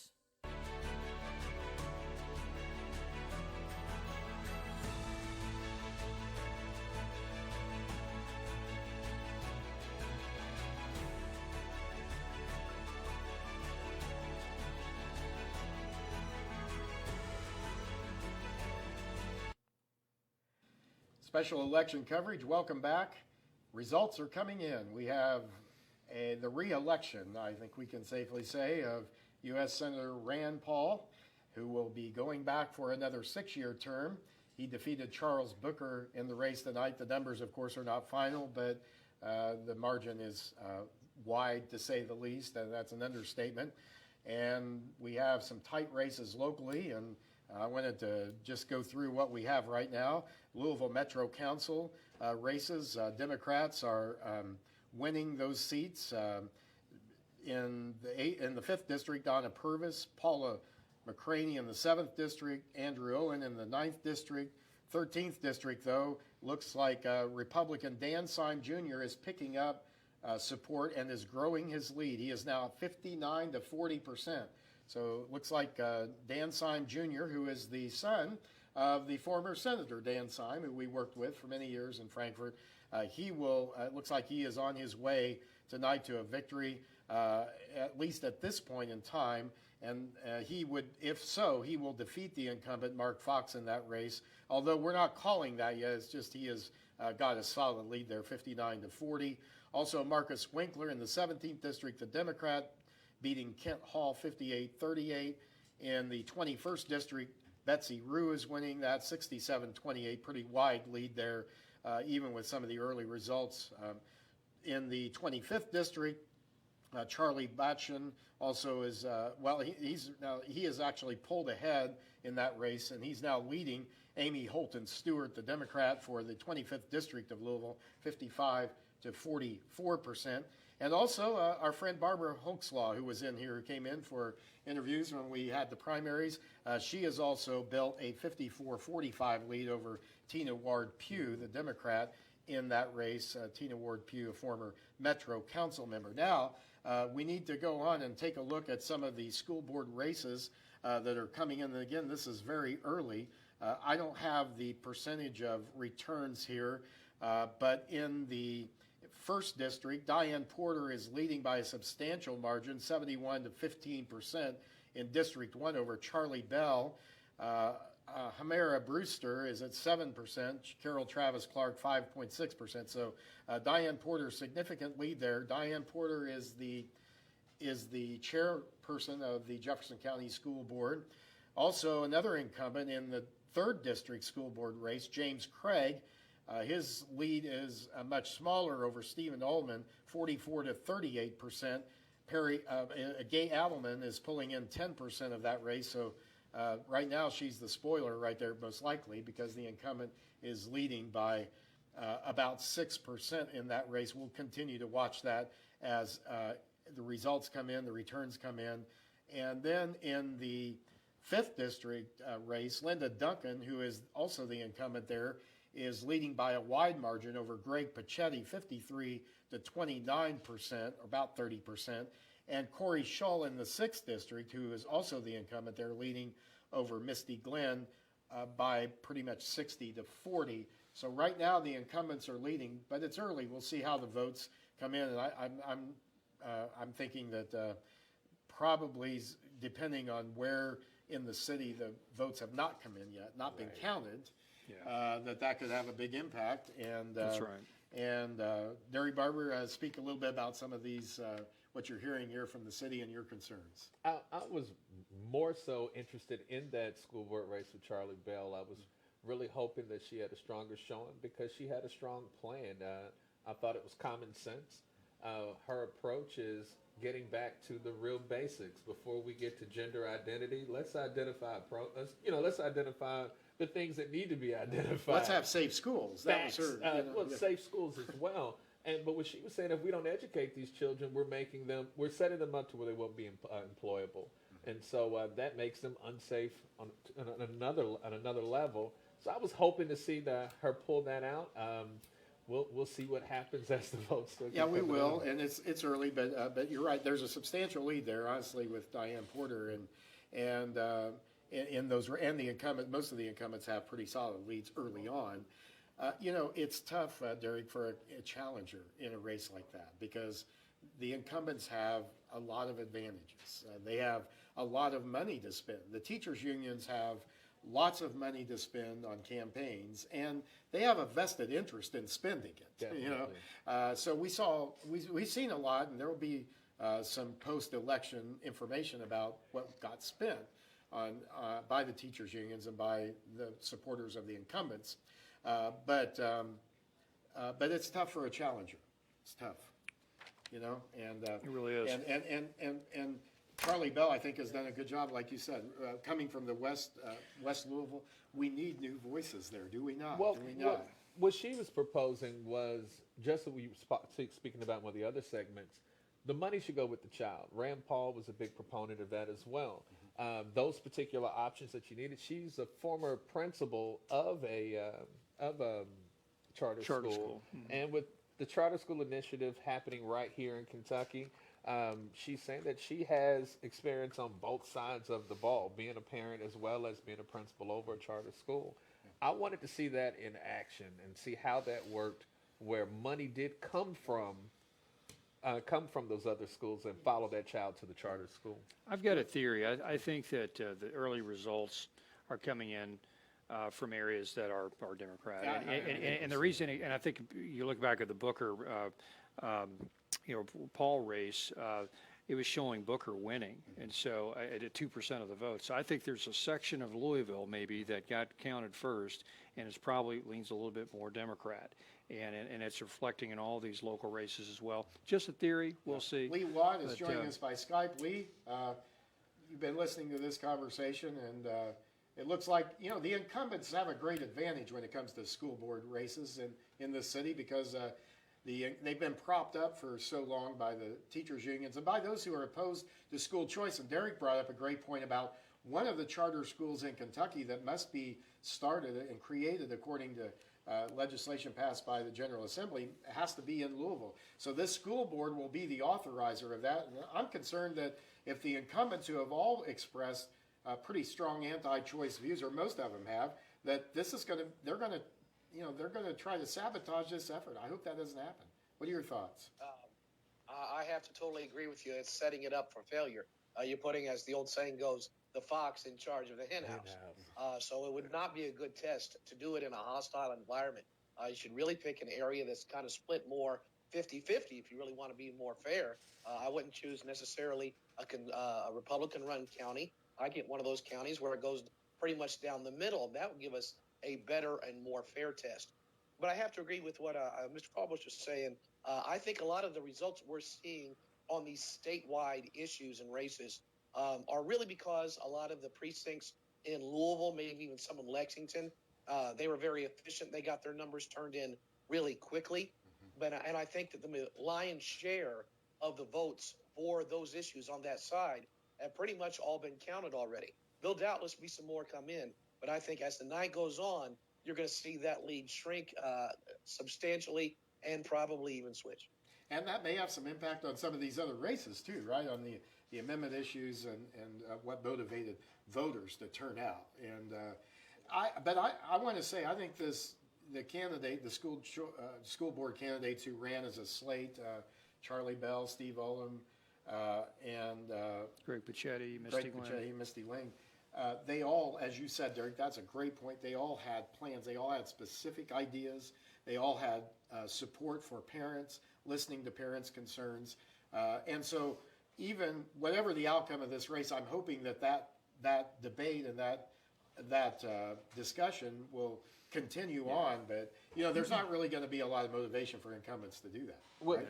Well, Christ-centered values are on the ballot for that as well. A lot of people are seeing the secular issues that are coming to the forefront in education, and a lot of people want to go kind of back more center, back to the traditional values that we've had. Teaching your children to not believe what God has created you to be is a real issue in the home as well as with the children, and attempting to identify with each other. Well, let's face it, this is the first time Louisvillians have paid attention to the school board race in probably their lifetime. And it's because of national issues that are bringing this to the fore. This gender bending stuff, this transgender agenda that's in the school system right now. I was telling somebody the other day, if we can't agree what a boy or a girl is, I don't know if we can even have a public school system. True. Because we have to at least agree on some sort of fundamental truths in order to agree that we're going to teach our children something. And so this is never, until these sort of issues are resolved, the school board races are going to become more and more important. And these four candidates, God bless them, they're running as an insurgency to try to fix it and try to address some things. But if they lose, this isn't over. This is the first battle of a long war that's going to decide whether or not this school system is going to continue, and or if it's going to continue as with the school choice initiative, which we all hope happens as well. Which could motivate that and fire that movement even more. Even forward. Could see it. Yeah. Stay with us. We'll be back on WBNA 21 and Kentucky's Voice.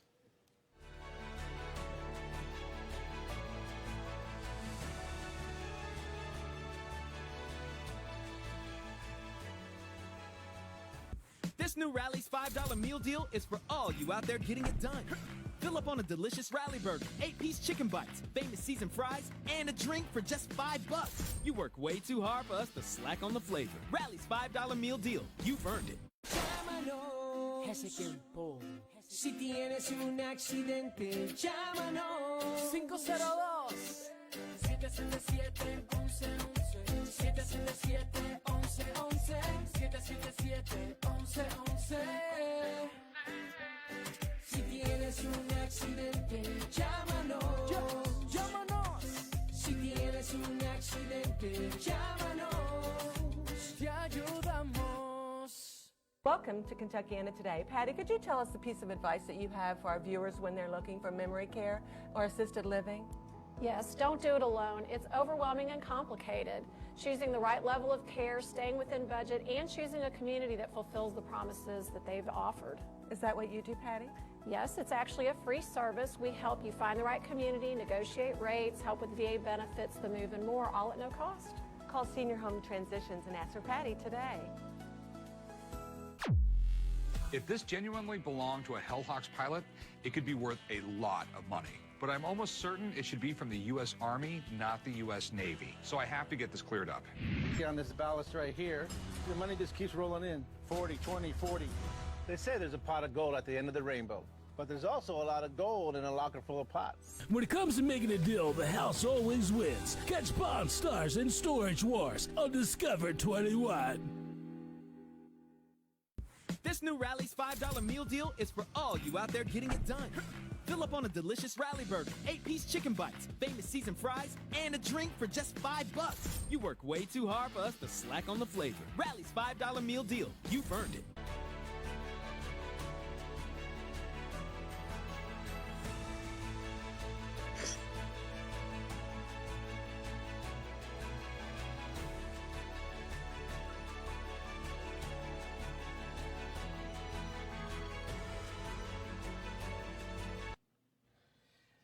Welcome back to special election coverage here on WBNA TV 21 and Kentucky's Voice. And Kentucky's midterm elections and the nation's midterm elections. Of course, Kentucky has elections 3 out of every 4 years. Next year, of course, we'll have the gubernatorial race, a really off election year. But tonight, it's about the midterms. It's about Senator Rand Paul being reelected tonight. Right now, 59-41. That lead will grow before the night is over, most likely. Let's take a quick look at the two amendment issues. Right now, we have both amendments are no, but like you said, Tom Fallbush, I think we're probably some of the early votes we're seeing coming in are from areas, more progressive areas, and so we'll see how that turns out later on. I think we'll see more changes in some of these, maybe not all of them, but some of them. Yeah, let's hope that's the case. And also, we're looking at re-elections of all of Kentucky's incumbent congressmen, all Republicans: Andy Barr, Jamie Comer, Andy Barr in the 6th District, Jamie Comer, 1st District, Brett Guthrie, 2nd District, and Thomas Massey in the 4th District, Hal Rogers in the 5th District. And Hal Rogers has won re-election tonight, 80-20, a huge margin over his opponent. The one, the congressional race yet to be decided is in the 3rd District, right here in Louisville, where Morgan McGarvey, a Democrat, a former state senator, was the Senate minority leader. And by the way, very much a minority in the state Senate. Democrats, very small number of state senators, but he was the minority leader. But he, as Democrat, he's leading Stuart Ray, businessman here, who stepped up to run. And the lead is 67-33 right now. It's early. But Morgan McGarvey, as Derek mentioned, and mentioned in the break, had the real blessing of John Yarmouth, the incumbent, who decided not to run and retired from office. So, and he laid it on thick for him in the debate as well. He let us know that Biden is excellent on energy right now.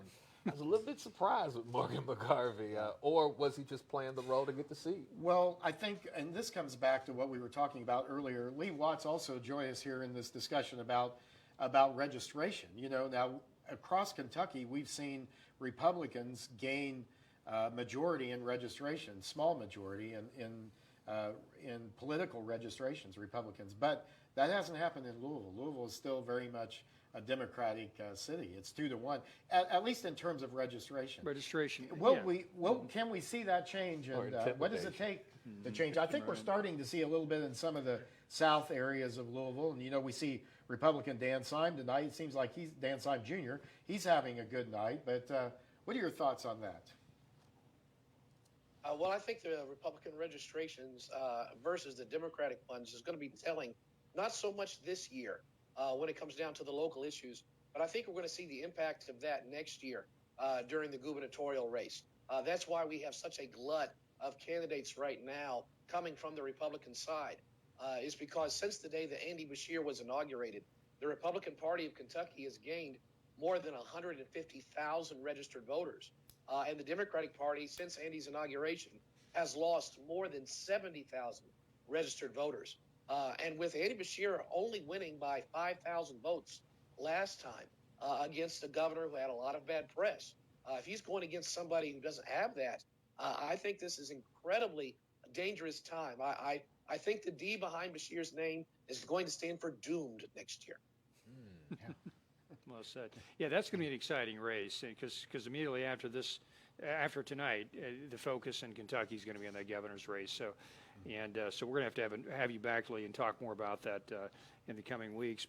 But you know, there's the question though of disaffected Democrats that you brought up there, Lee, and why that's happening. And there's different demographics that people are studying. Those that are getting disaffected. I've heard Hispanic voters in certain areas around the country. They're not too keen on this woke ideology that's being peddled to their kids. You know, they believe that their boys are niños. They believe their girls are niños, so they don't want to get that mixed up. You know, in their school, and they're very sensitive to those sort of issues. And they're so why are we following this woke elite, Democrat leadership who's really out of touch with the way we live. So that constituency is going away. Then I've heard a lot, and Derek, you can speak to this. I've heard a lot about African American men. African American men are starting to pull away from the Democratic Party for lots of reasons, economic reasons, cultural reasons, and so that's a constituency that we might be they might be losing. Yeah, I mean, we see how America has a big heart, and we are inviting other migrants from other countries in, and we're taking care of them, preserving their family. And in the black community, the question is, why hasn't that preservation happened with us? It's been a catch-22. We'll support you if you decouple the family. If we would say a lot of things in the black community benefit black women and children, but once that boy turns 18, welcome to the real grind. That's right. That's so, right. That's right. So the split up is really what has people looking at other options. Yeah. So I think the days of the Democratic Party dominating a large middle class vote in this country are going to be over. But what about these urban areas, though? We're still seeing lots of Democratic policies. And that's the question is, they don't work many times. They don't work. Yeah. But what is it that, Derek, what is it that... I'll give you one great one. One of the best examples, everyone is very proud of the new recreational center that's right there in the West End. Well, initially it was supposed to be a food port. Yes. So to deal with the food desert crisis, we got a track. To let you know how the policies benefit. And also, Walmart wanted to come in and bring a store down there, hire people, would have provided a great food, talk about changing the food desert, it would have drawn people there. And yet, because of the bureaucracy of the city, and again, this was the Fisher administration, current administration, they couldn't get it done. And it seemed like they were opposed to that. And yet, the next day we heard about, folks from the West End, folks in lower economic areas, socioeconomic income areas, talking about how they don't have a grocery store. Right. They don't have anywhere they can go. You're going to see basically the Democratic Party retreat to big cities. And you're going to have big city, governments and big city mayors, metro councils that are run by Democrats. But even then, the policies that they've instituted for so many years are just imploding. Their cities are imploding. People are leaving those cities. So even that stronghold that they have of these urban blue areas, people are reevaluating who they vote for in those cities as well. So I just don't. The Democrat Party really needs to have a heart change, and we need two parties in this country. It's a two-party system, but we need two parties that are sensible. We've had some. But maybe that's been part of the problem too. Is the partisanship. Yeah. My grandfather voted for this party, and I'm going to vote for this party, rather than looking at what the actual policies are, and policy proposals are, policy recommendations. I mean, that's right. Lee Watts, what are your thoughts on that? You've spent a lot of time in Frankfurt, and I have found that there's still the ability to work on issues in a bipartisan way. We don't see it as much as we would like, but what's your thought about that? How can we get there? I think it's really symptomatic of what's going on a national level. The two parties are so diametrically opposed on nearly every single principle. Yep. And that really, I think with the Democrats suffering so incredibly much nationally, I think we'll see that not only in Kentucky, but across the entire nation tonight, that they are really going to have a little party split if they want to remain viable. There's going to have to be a conservative Democratic movement emerge, or the party is going to be more and more just turning into the Communist Party of America. And the people are fleeing those policies. They're fleeing the liberal agenda. They're fleeing the cities that are controlled by those failing policies. And as people leave the urban areas and go into the more, the counties, and they see the prosperity that are from conservative principles, the Democrats, instead of learning from that, seem to be doubling down and losing even more. So for the Democratic Party to remain viable, they are going to have to reform their position and turn away from this radical leftist agenda that they are running full-blown towards. Yeah, and it may sound good for government to provide everything everybody needs, right? But a government that's big enough to give you everything you need, there is big enough to take everything you want. And if you get people dependent on that, then it really becomes, it doesn't work, okay? It doesn't work. We found that out from socialism. It doesn't work. It looks good, everybody equal. But you know what? That's not, government can't make everybody equal without doing a lot of damage, you know? And so what we need is opportunity, not equality of opportunity is what we need. Not government having some misguided policy of equality, but we need equality of opportunity. That's what's always made America so great. That no matter who you are, no matter where you come from, you can be successful here and you can be prosperous. We have to look at, there must be some new options for leadership in my community, I would say. I mean, considering we have one candidate that's on the ballot today that's in jail for shooting at another Democratic candidate that's on the ballot today. And that's not the type of leadership we're looking for. I understand sometimes he wasn't in jail for a while. He was let out on home incarceration but now he's back in jail because of the policies. And so, right. Or actually, that was another faction of the community who was basically. I don't even want to get into them. They're a whole other issue right there. Yeah, but just suffice it to say, policies matter. Policies have consequences. And to your point, sorry to start, but to your point, there is new leadership I think that's going to evolve out of the Democratic Party because, there's just an opportunity there. Somebody's going to come along and just realize that, this party's falling apart and I can probably change a few policy positions and coalesce some support around me and really make a challenge. They push themselves over the edge, though? Yeah, well, possibly, but it is happening in California, for example. There's a interesting movement in California. It's a one-party state. Democrats or Republicans have left. So the only way to bring any change is to fight within the Democratic Party. And there's a rise of this moderate Democrat. It's oddly enough, it's actually. Not oddly enough, it just makes sense.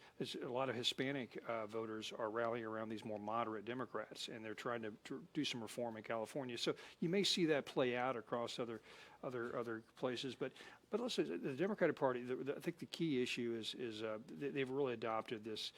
Obviously, economic issues don't work. It's just not viable. Socialism and all this big government doesn't work. But there's beyond that. It's almost like a sort of a religious sort of.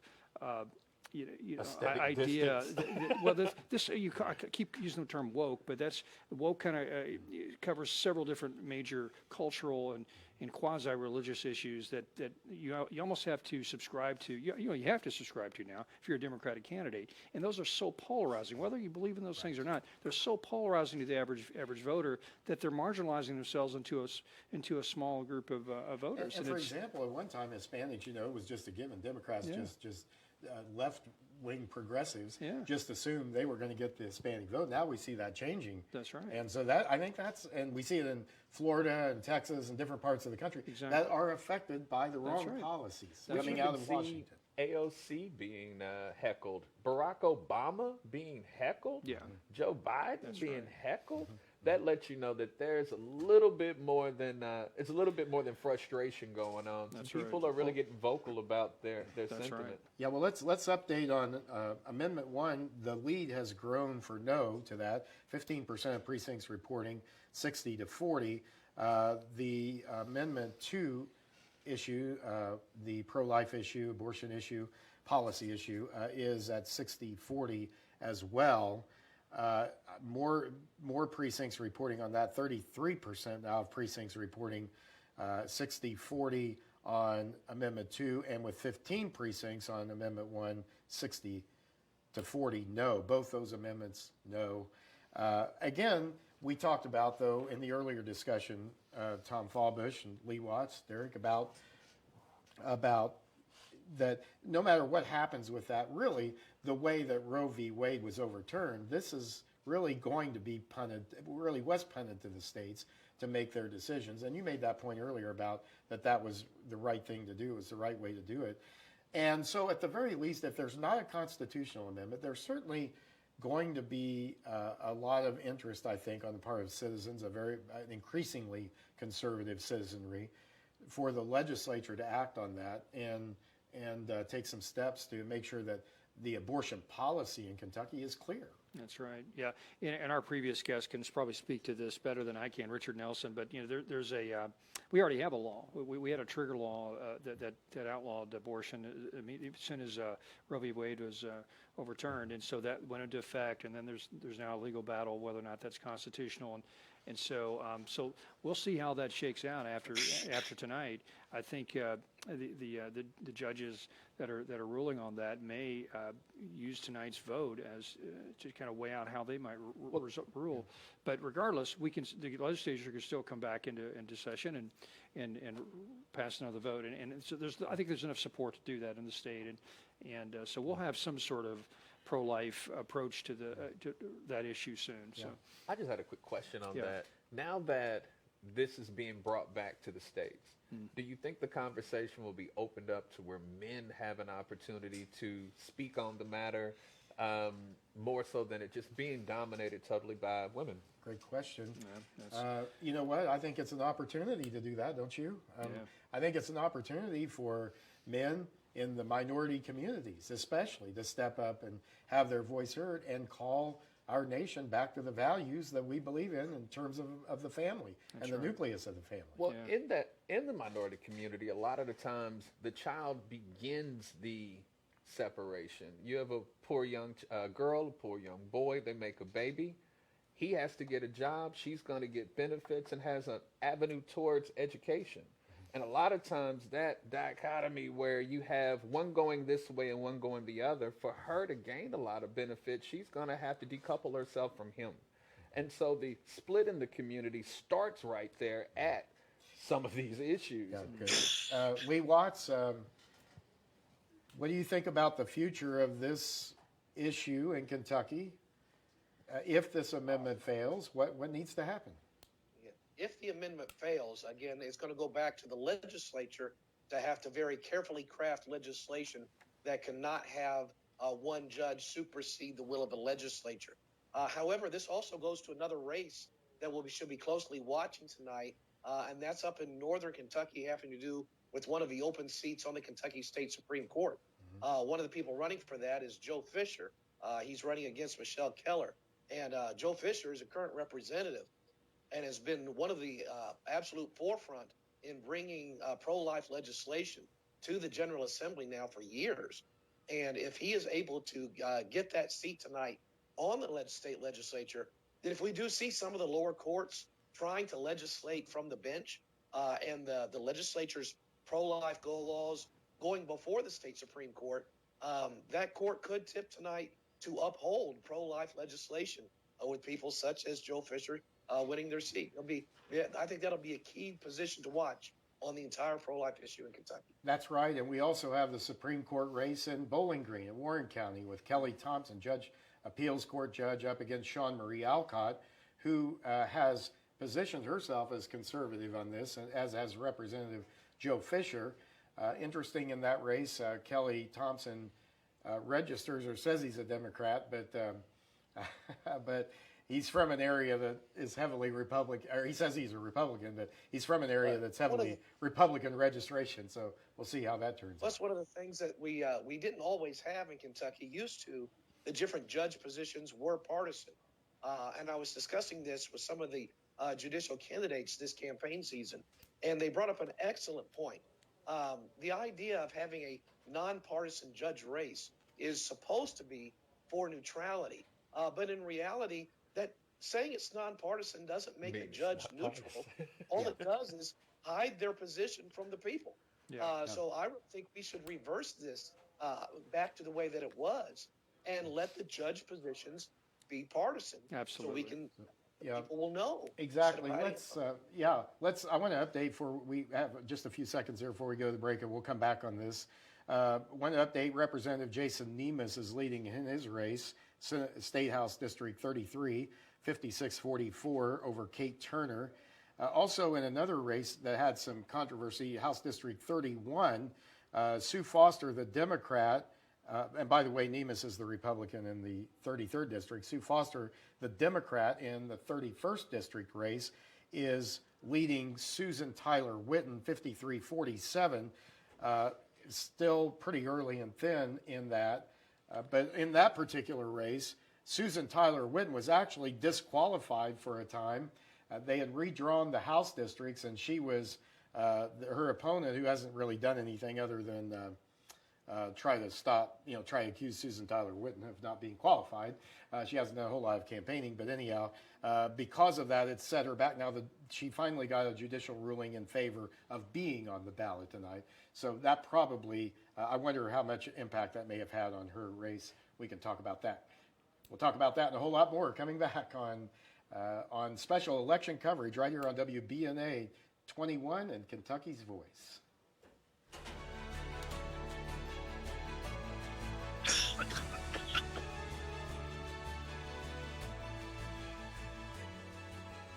You want a guaranteed offer on your home and avoid the hassle and stress of listing? No showings or open houses, no inspections or repairs, close when you want. You can even take the belongings you want and leave the rest. Contact JP Pirtle today for a guaranteed offer. Llámanos. Ese tiempo. Si tienes un accidente, llámanos. 502 777 1111 777 1111 777 1111. Si tienes un accidente, llámanos. Llámanos. Si tienes un accidente, llámanos. Te ayudamos. This new Rally's $5 meal deal is for all the workers, the heavy lifters, the get-it-doners, and the taking the double shifters. So who's earned this Rally's $5 meal deal? You have. Fill up on a fully dressed Rally burger, 8-piece white meat chicken bites, Rally's oh so famous seasoned fries, and a 16-ounce drink?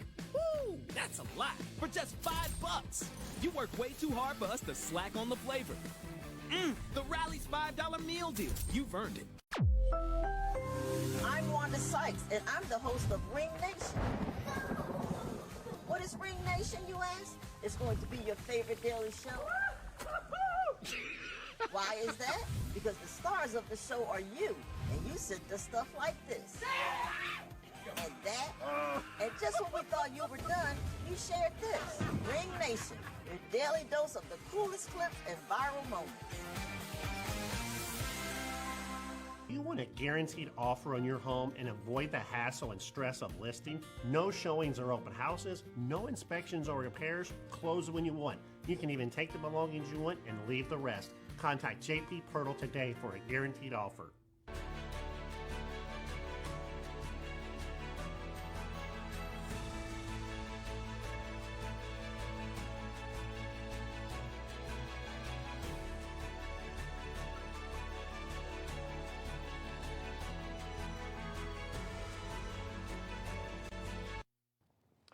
Welcome back to special election coverage here at WBNA 21 and Kentucky's Voice. Glad to have you with us tonight. A few races have been decided. Senator Rand Paul has been reelected. Congressman Hal Rogers, Congressman Andy Barr. It looks like the Republican congressional delegation, the Republican members of that, are going to be serving another 2-year term. What still remains to be decided is who will win that 3rd district congressional seat between Democrat Morgan McGarvey and Republican Stuart Ray. Derek Barber, thanks for being with us tonight. I want to pick up on something you said earlier about that race, and that is the fact that that Morgan McGarvey, how he had run, and I think, because of the 2-to-1 Democratic registration here, I think that allows him not to have to come to the center. You mentioned campaigning in the center. Normally in a primary race, and Sarah Durand, you can speak to this as well, but in a primary, you're trying to fire up your base, right? And if you don't do that, you don't win the primary. But in the general election, you want to persuade some voters to come your way that might have been on the other side of the fence. So, but I don't think McGarvey's had to do that because of the heavy 2-to-1 registration. That's just my observation, but I don't think he's had to come back to the middle for the general election. I think he's been able to stay on the left. And he gained from the talking points that, like I said, that he was making, it seemed as if he was auditioning for that role. I'm gonna pick right up where John Yarmouth left. Yeah. And I'm afraid of that, actually. When hearing especially when how he defended the energy policy. That blew my mind. I just filled up my gas tank. Drill down a little bit on that. You mentioned that a couple times. So what's your thought about that? We look at how energy. I don't know about you all. My LG&E has gone up, and when I go to the pump, it's up. And so when we're looking at energy, and then we're looking at how we're going to have to heat homes coming up pretty soon, it's going to be even harder when bacon's even higher. Everything's higher, and this guy is basically saying, "Oh yeah." Biden, whatever, everything he did, it was a great thing. We're going to keep doing the same and so thing, do more of the same to get a different result. Come on, Morgan. Well, in a heavily Democratic area, he may get by with that, but as a nation overall tonight, I think we're going to hear a message from the folks. He's towing the party line, and that's probably the best thing he can do for this race. Yeah, but nationwide, I think we're going to hear a message. I think there's going to be a message sent. We'll see. Thoughts? Nationwide. It's going to be close. Did they call Pennsylvania yet? Well, I don't know. Maybe Josh Crawford knows. Josh is with the Pegasus Institute, and we need some help here, Josh Crawford. Welcome in on special election coverage. Great to see you again. We were in the same studio not too long ago. Yeah, there's that good, deep radio voice there. I like to hear that from fellow policy travelers, free market travelers. But we were talking, and you're a lot of your work and time has been spent here in Louisville, and we were talking about just the fact that we still have a very Democratic city here in terms of partisan registration. It's a 2-to-1 Democratic lead in partisan. It's just tough for a Republican here. It's just tough. Yeah, that's absolutely true. The interesting thing, though, is Joe Sonka from the Louisville Courier-Journal has tweeted out these numbers. Actually, they have about 72,000 votes tabulated. And while Morgan McGarvey has pulled away from Stuart Ray in that 3rd district congressional race, at 72,000 votes in, Craig Greenberg is actually down by about 200 votes to Bill Deeriff. And so the more local the race, the more local the issues, especially issues like crime, the more voters were willing to look elsewhere, despite that overwhelming registration advantage that Democrats have in the city of Louisville. And Josh, that's a great point, and you've done a lot of work on the criminal justice issue. And I think Deeriff's approach was a balanced approach. I mean, I think he acknowledged that we have to address the real issues. But what people wanted to hear was, what are we going to do about violent crime? And at the same time, he was also talked about community policing, about reorienting some of those ideas that have worked in the past. Is that what you're hearing? That's what I'm hearing. Yeah, that's definitely true here in Louisville, and that seems to be the message that is resonating from Republican elected officials, especially Republican governors across the country tonight. Get tough on the violent and serious offenders, but don't neglect things like second chances for people once they have served their time. If they want to reenter civil society, we've got to make sure they do so successfully. But let's get tough on the people that are driving the violence and making life miserable for our most vulnerable residents. Yeah, using the resources to target that. Well, we're going to call the race for the 3rd Congressional District here, and Morgan McGarvey has won. He is John Yarmouth's anointed to go to Congress in Washington, and we'll see if he'll be in the majority. Likely he won't be after this night, but he will represent the 3rd Congressional District, so the partisan makeup of Kentucky's federal delegation will remain the same, with Rand Paul having won the Senate. So both U.S. senators are Republican. 5 of the 6 congressional districts are Republican, and then Louisville and this 3rd district remains Democratic control, probably will for a while. So no surprises? I would say that's not surprising, and to Josh's point, the crime and education tend to be more local issues, and so people can cross the party lines. But when it comes to a lot of these social issues that are federal, for whatever reason, Louisville always, sticks with the guy that they have. And I'll tell you what's interesting. You and I have met with Morgan McGarvey many times while he's been a senator, and behind the scenes, he's a very reasonable person. He does understand a lot of the issues that the state is facing. On the Senate floor, it's a different story. So it's very politician-y is Yeah. where I would put him. Yeah. Well, he has been, and he's and like you said, I think when you're in the party, you have to sometimes please the party first bosses. And I say, can we still say bosses? Like teachers union, we have teachers union bosses, we have party bosses. I don't know. That's true though.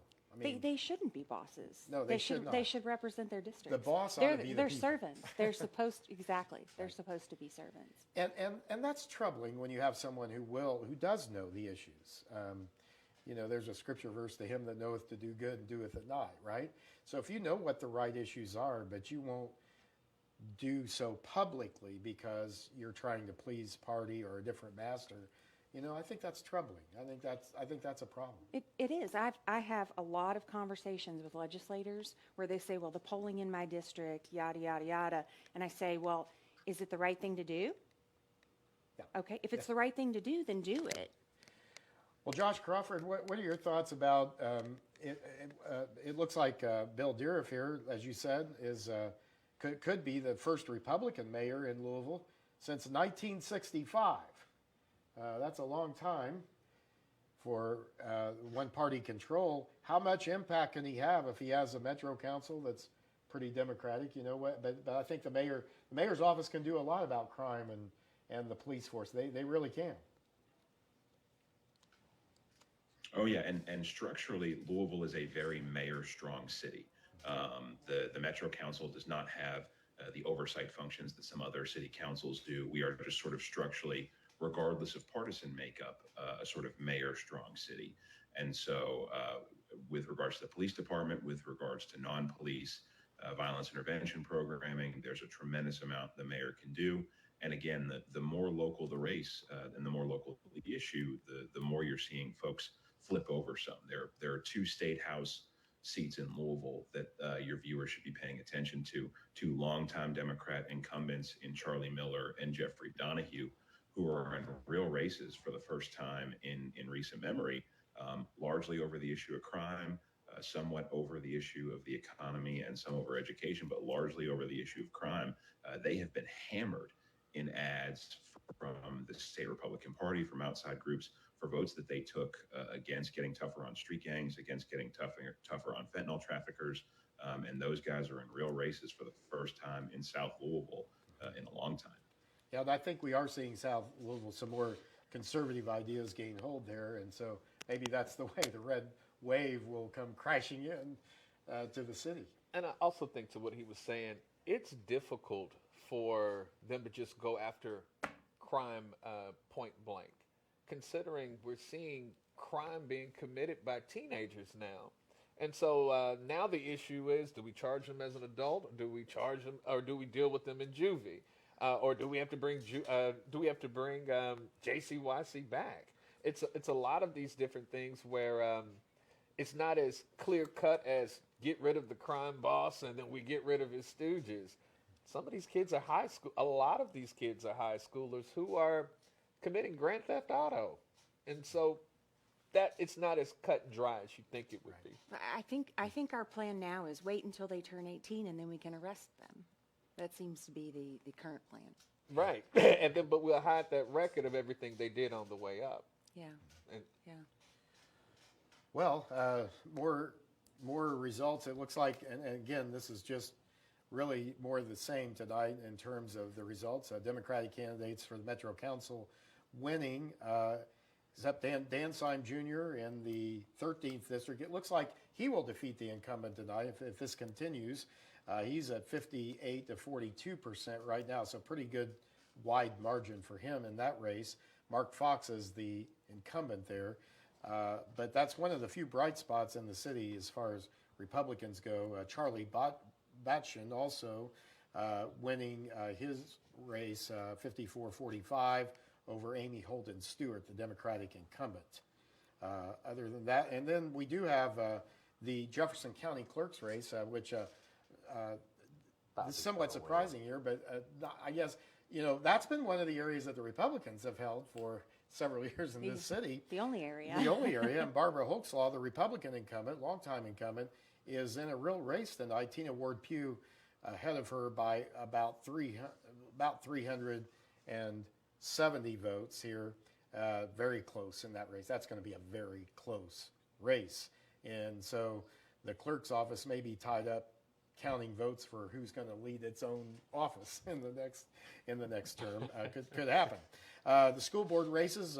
I have no different news to report on those races right now. The incumbents are leading in every one of those races, and by significant margins. The closest race is in District 3, James Craig and Steve Ullman. Steve Ullman is within about 7 points of Craig.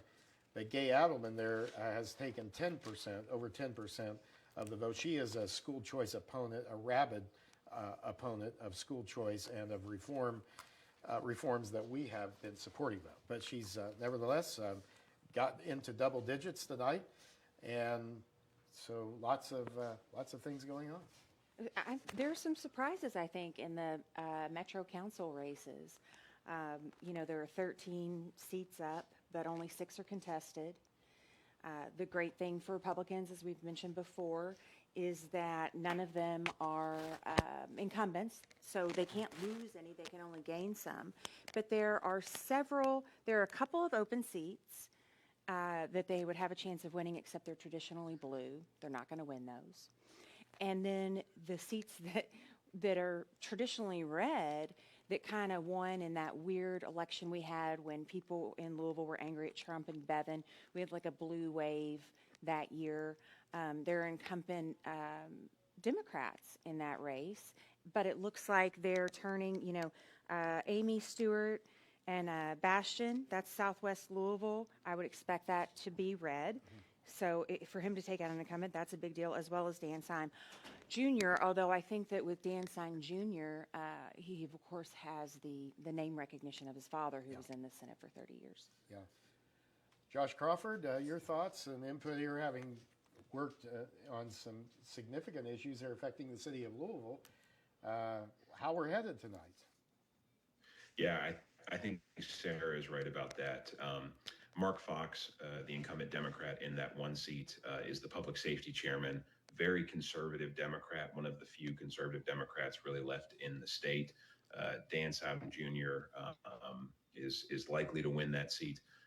And I think that you're likely to see some Republican gains on the Metro Council. I think that it would be difficult to say that it's a red wave that is going to splash over Jefferson County, but there is a bit of a red, tide, if you will, or a red, the shoreline has come in red a little bit. I do think there will be Republican gains in Jefferson County, but this mayor's race is going to, it appears, come down in the wire. And if you have Republican gains on Metro Council, you potentially have a Republican mayor. You've got some Republican pickups in the State House in Jefferson County, and that's about as close as we get to a red wave in Jefferson County. I was looking for results from the Franklin Circuit Judges race, if anybody has those, or if you see those pop up. I wanted to call attention to that. Update on the amendments on the ballot.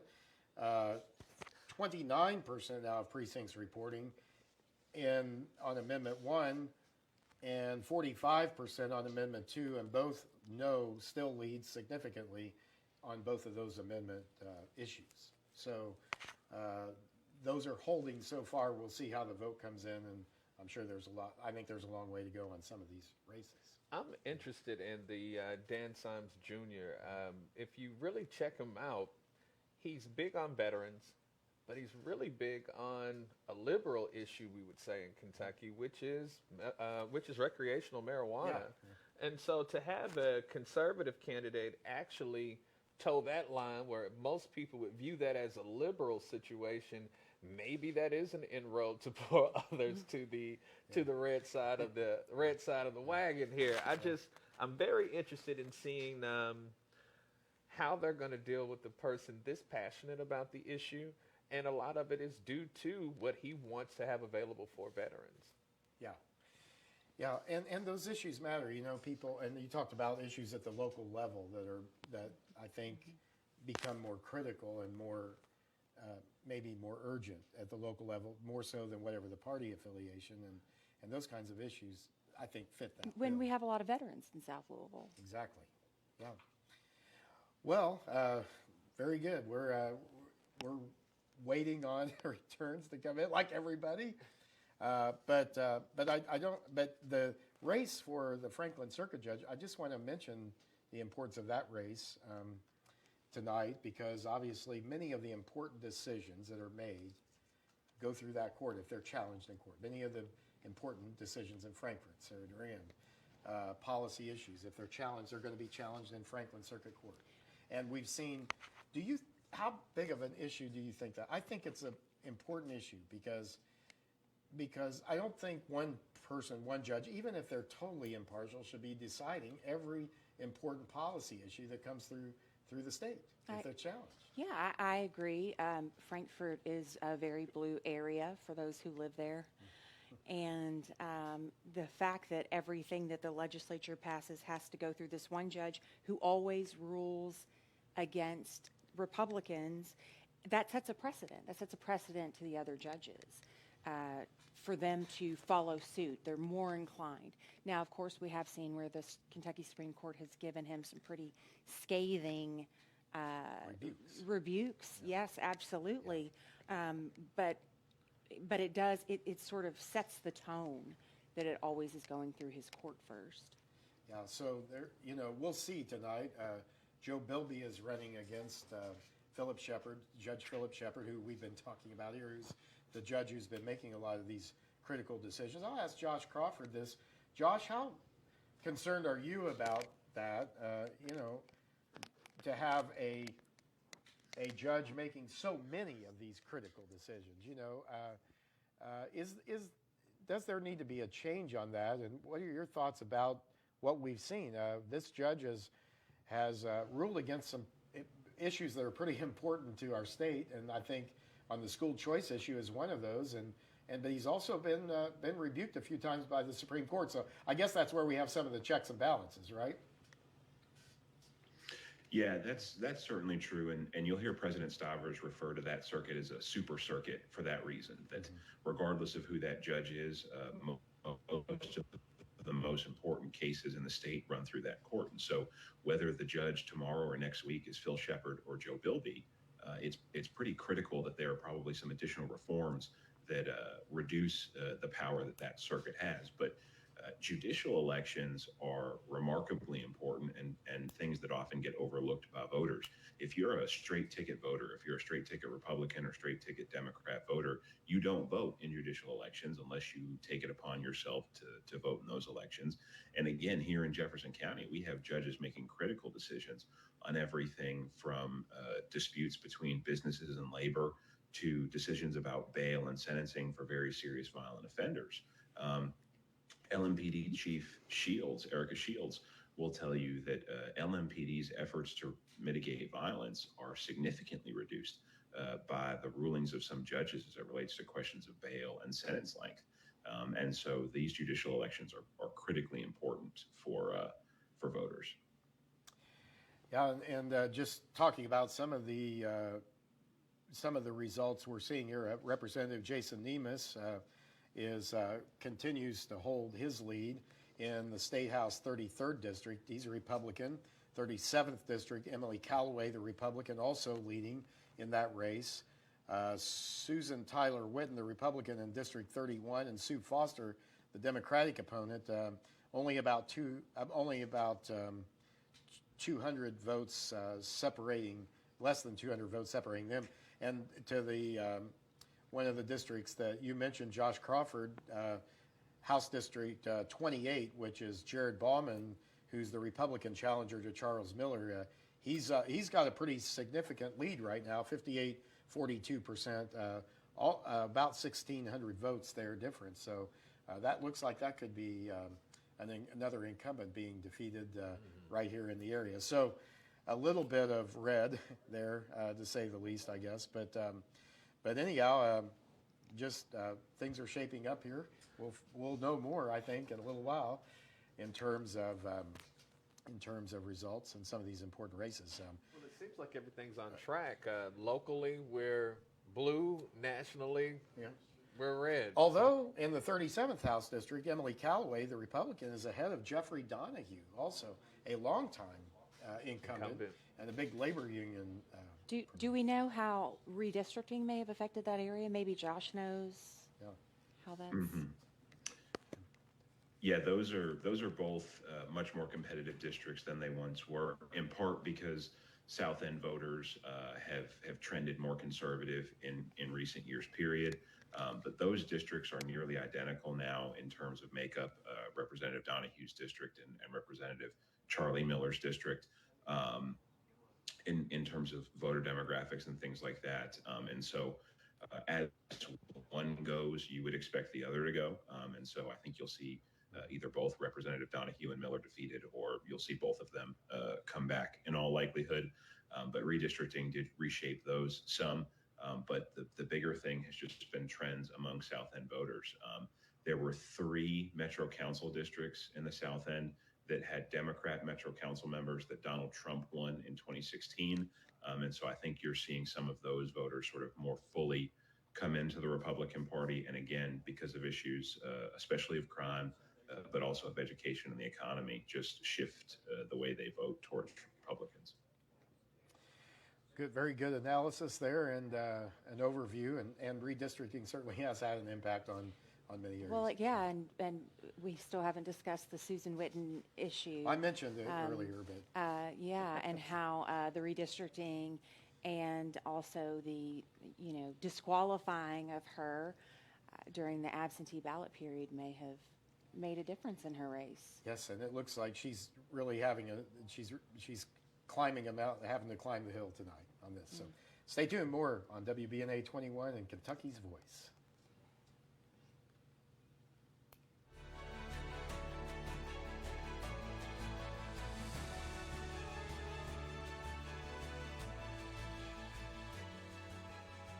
Do you want a guaranteed offer on your property and avoid the hassle and stress of listing? We buy houses, we buy house portfolios, we buy apartments, we buy commercial property, and we buy land. Contact JP Pirtle for a guaranteed offer today. When it's time to replace your heating and air system, we know people want options. That's why you'll always get a free second opinion with BJ Heating and Cooling. Plus, for a limited time, get 0% financing for 60 months on a new Bryant system. Call the experts you can trust at BJ Heating and Cooling. This new Rally's $5 meal deal is for all the workers, the heavy lifters, the get-it-doners, and the taking the double shifters. So who's earned this Rally's $5 meal deal? You have. Fill up on a fully dressed Rally burger, 8-piece white meat chicken bites, Rally's oh-so-famous seasoned fries, and a 16-ounce drink? Woo! That's a lot for just $5. You work way too hard for us to slack on the flavor.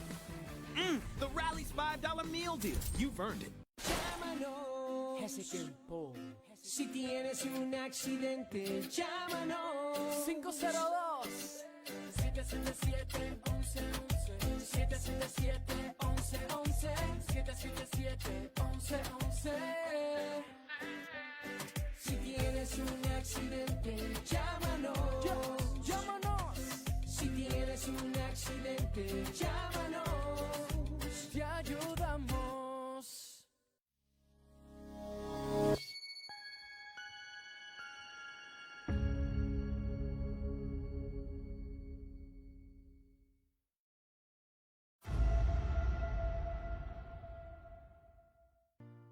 Do you want a guaranteed offer on your home and avoid the hassle and stress of listing? No showings, no inspections, no repairs, no lenders. You can even take the belongings you want and leave the rest. Contact JP Pirtle for a guaranteed offer.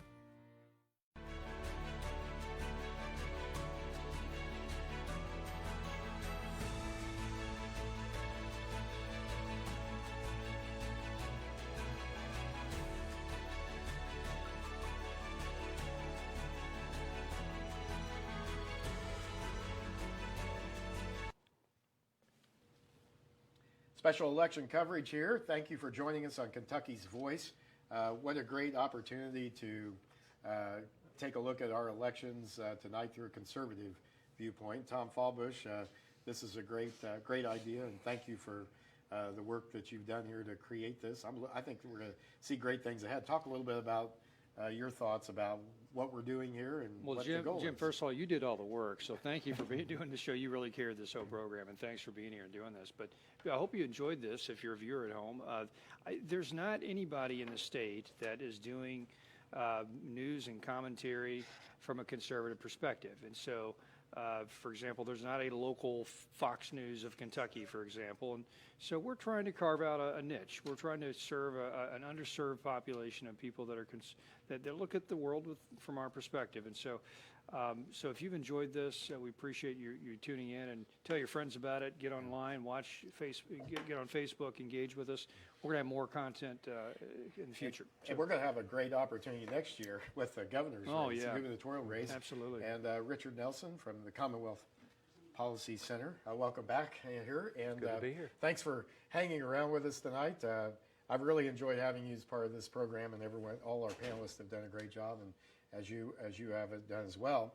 But we've got and somebody brought up, and it may have been Lee Watts earlier, that we've got a crowded Republican primary for the governor's race, a crowded primary, which has a lot of it creates a lot of potential scenarios. One, of course, being the more people that are in the race, the fewer votes it takes to win.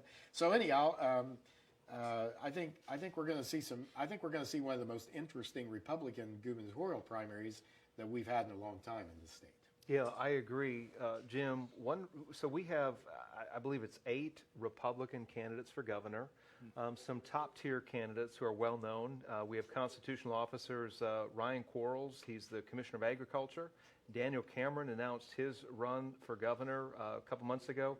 Mike Harmon, who is the state auditor. And then Kelly Craft recently got in, a Republican donor. Of course, not a constitutional officer, though. That's correct. So 3 out of those 4 were constitutional officers, but Kelly Craft has been very involved with Republican politics for years. Savannah Maddox, a state House member from Grant County, and then there's a couple of lesser-known candidates. One of the things this tells us, Jim, is that there's a lot of interest and energy into defeating Governor Andy Beshear. And I think one of the things I'm seeing is that despite the energy and maybe some of the frustration that goes back to the COVID shutdowns and maybe heavy-handed, top-down government mandates that weren't received very well, especially after a while. The more we learned about COVID, the more we realized that there could have been a different approach that would have affected the economy a little bit less or impacted people's lives in a lesser way. But one of the things I'm seeing is that Governor Beshear's popularity with older people and with suburban women is pretty strong, with state workers, with teachers. And he is, I believe, going to be a more formidable candidate than many Republicans realize. I agree with that. In fact, I think, and it's the power of the incumbency, right? I mean, you know, when COVID hit, he had all the airtime. He had all the stage. He had the stage in Frankfurt. The legislature wasn't even meeting. He wasn't required to work with him.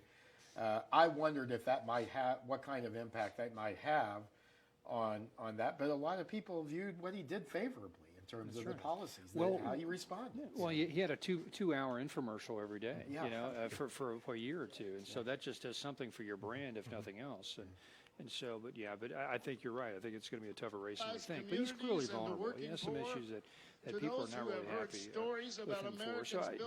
So this next year is going to be a really interesting election. And so that's just a year away, and it's an off-year election.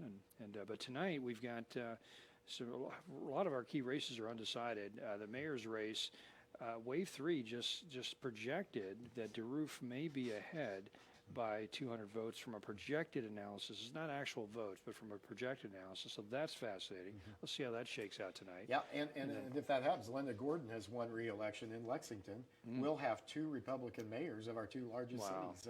Although the Lexington race is nonpartisan, but she's a Republican, and that was brought out during this campaign. But she still won. So, hey, one of the big results we do have tonight is that Senator Rand Paul has been reelected, and we want to hear from him. He made some comments a few minutes ago, and if we have that, can we hear some of his comments tonight?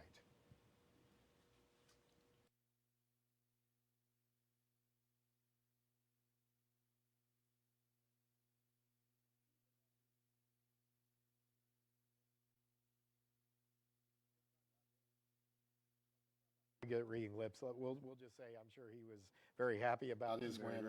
And, we might get that here, but big win for him tonight. And it also looks like the congressional delegation, as we said earlier in the previous segment with the previous panel, has also remained the same in terms of partisan makeup. Yeah. 5 of our 6 are congressional delegation are Republicans, and of course Morgan McGarvey elected from the 3rd district, which is the Louisville district. Tonight over Stuart Ray, and I think Stuart worked hard. It just wasn't enough, and you're already in an uphill climb. That's right. That's right. Good candidate and a great guy. The Amendment 2 is still tightening up a bit. Earlier it was 60-40. I think it's down to 56. I just lost it. 56-40 something. 56-44 with 52% of precincts reporting. So, there we go. Like as you said, we'll probably see some other votes coming in that from some more conservative areas. That's right. So we're still holding out. I think we have Senator Paul. Let's see if we can get Senator Paul on. He's won re-election tonight, and there we go.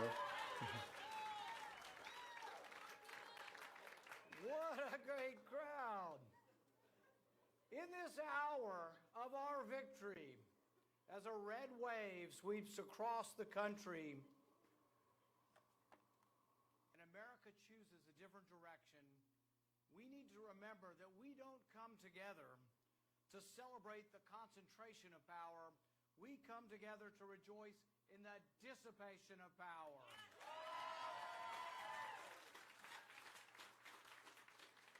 We come together to reaffirm that we are the party of the 10th Amendment, that the powers not explicitly given to the federal government are left and kept and retained by us, the states and the people.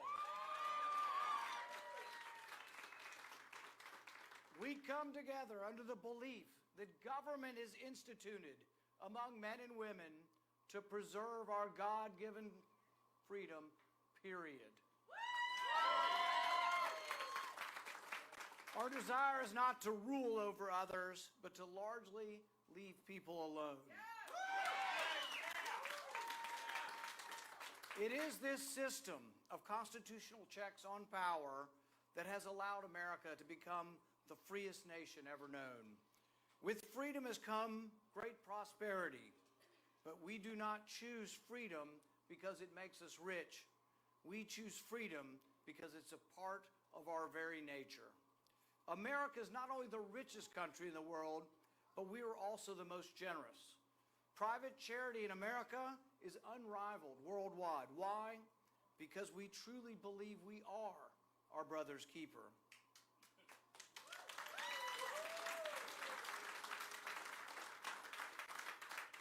It is my hope that as our nation moves forward, the anger, the vitriol, and even the death threats will abate. Surely there is common cause in the concept that a limited constitutional government allows people from all walks of life to live peacefully together as long as they don't commit aggression against others. Surely the concept of local rule can allow cities and states to express their social mores in a varied fashion. The genius of federalism is that while we are bound together as one nation, we are still free to express ourselves and our significant differences state by state and city by city.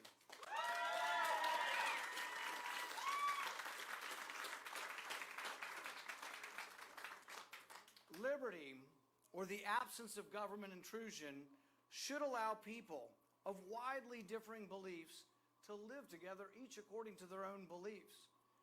To preserve this liberty, we must especially defend the freedoms that our founding fathers thought important enough to put right up front in the Bill of Rights. The freedom of speech, the freedom of religion, the freedom to associate with whomever we please. While the First Amendment doesn't prohibit private censorship, our founding fathers did prize free speech. One can only imagine our founders' reaction to the government actively engaged with private enterprise to censor speech. To protect free speech, Congress must, absolutely must, prohibit government collusion with big tech.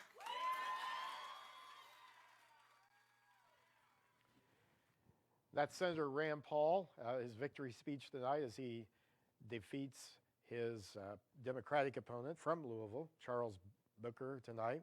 And so congratulations to Senator Paul, his win. And also tonight, the congressional delegation for Kentucky remains 5 Republicans. Andy Barr has won re-election, as has Jamie Comer. Congressman Brett Guthrie from the 2nd District, Thomas Massey from the 4th, Hal Rogers from the 5th, and then in the 3rd District, which is the Louisville area, Morgan McGarvey will be going to Congress to take John Yarmouth's seat as well. In the school board races tonight for Jefferson County, it appears that all of the incumbents are on their way to re-election. And we have a couple of House seats we were wanting to mention here before we're finished. We do, Jim, at the beginning of the program, we talked about Republicans possibly picking up an additional 5, 6, maybe 7 seats. Right now, they have a 75 to 25 majority in the State House. I'm looking at 2 races here in Louisville. State House District 28, Jared Bauman is a newcomer Republican candidate. He is challenging Charles Miller, who's served several terms. And it looks like Jared Bauman has won that, if I'm looking at this correctly, 6,045 votes to 4,462 votes. If that does hold, if that is accurate, that would be one Republican pickup. Also looking at another hotly contested race, and this is with Republican newcomer Emily Callaway. This is State House District 37. She's challenging Jeffrey Donahue, another longtime Democrat in the State House. And she is ahead in the polls there. It's nowhere near the final, but she is polling ahead. 52-48. That is correct. That's correct. We've got some other races too. Carrie Sanders McKeon is challenging Josie Raymond, and Josie Raymond is up by quite a large margin there, 79% to 21%, and that's House District 41. Then House District 46, Ginny Mulvey Woolridge is challenging Alan Gentry. She is behind in that, 38% to 62%. It's interesting, though, that Republicans were able to field good candidates in these traditionally held Democratic seats, and they're holding their own. I think it's good, by the way, just to give voters a choice when there are 2 candidates on the ballot, putting out their ideas, debating the issues, and letting voters make a choice. So we'll see how Louisville comes down on these State House races hopefully by the end of tonight. Well, very good. This has been a good night, and we do want to, and on the amendments, both are still trailing. I think there's still votes to come in, so we'll see how that turns out. But both Amendment 1 that would change legislative sessions and Amendment 2 that would put pro-life measure into the Constitution, both are behind right now. We'll say behind because the final outcome is yet to be determined. But we are finally done here tonight.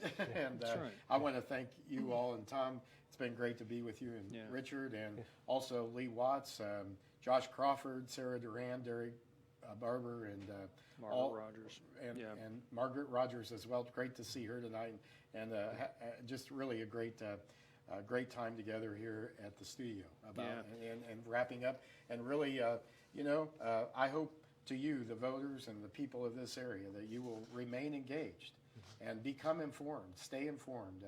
Our republic depends on it. Our state depends on it.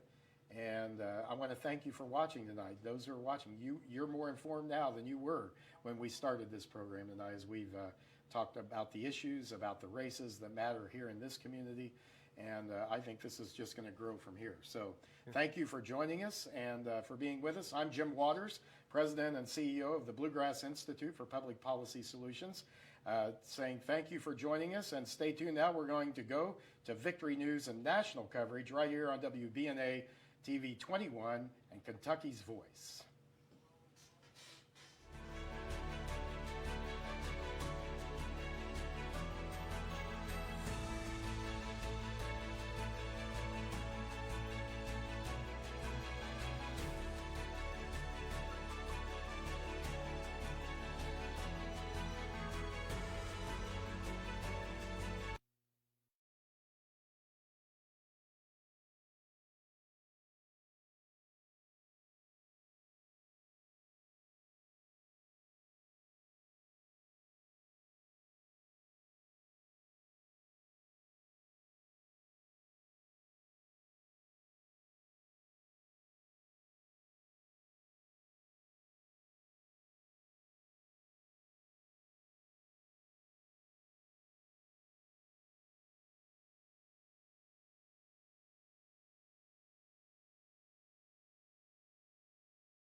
So we're going to demand criminal investigations of Fauci on the gain of function.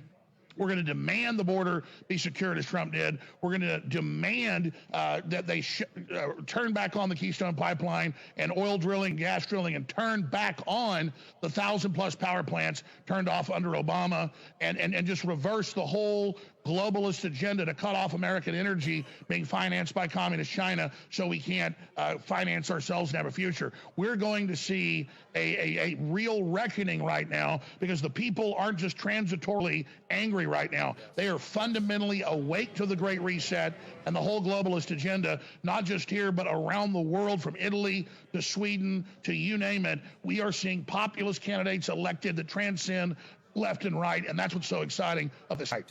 The two things I want to get to before we let you go, Alex, is number one, Zelensky has been reporting in the Financial Times of London. The White House told Zelensky, hey, I think we've got Ukraine financing fatigue. This is all because we're taking over the House. We've already said the House members are saying, from Gates to MGG, no more money for Ukraine.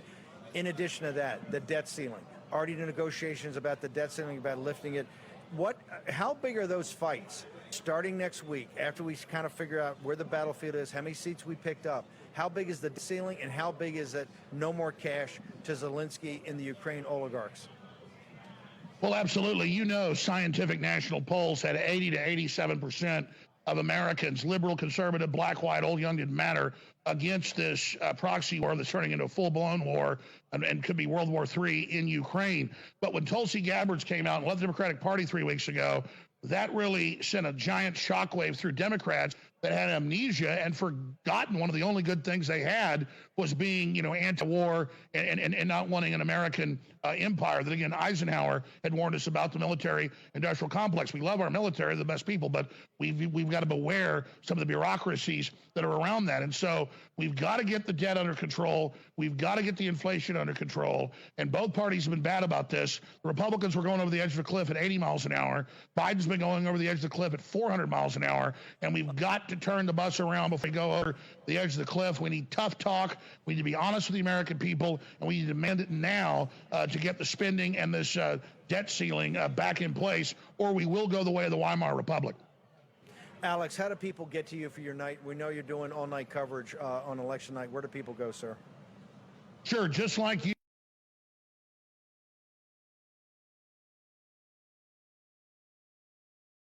At thewarroom.org. It's us at Infowars.com and man.video, and we're watching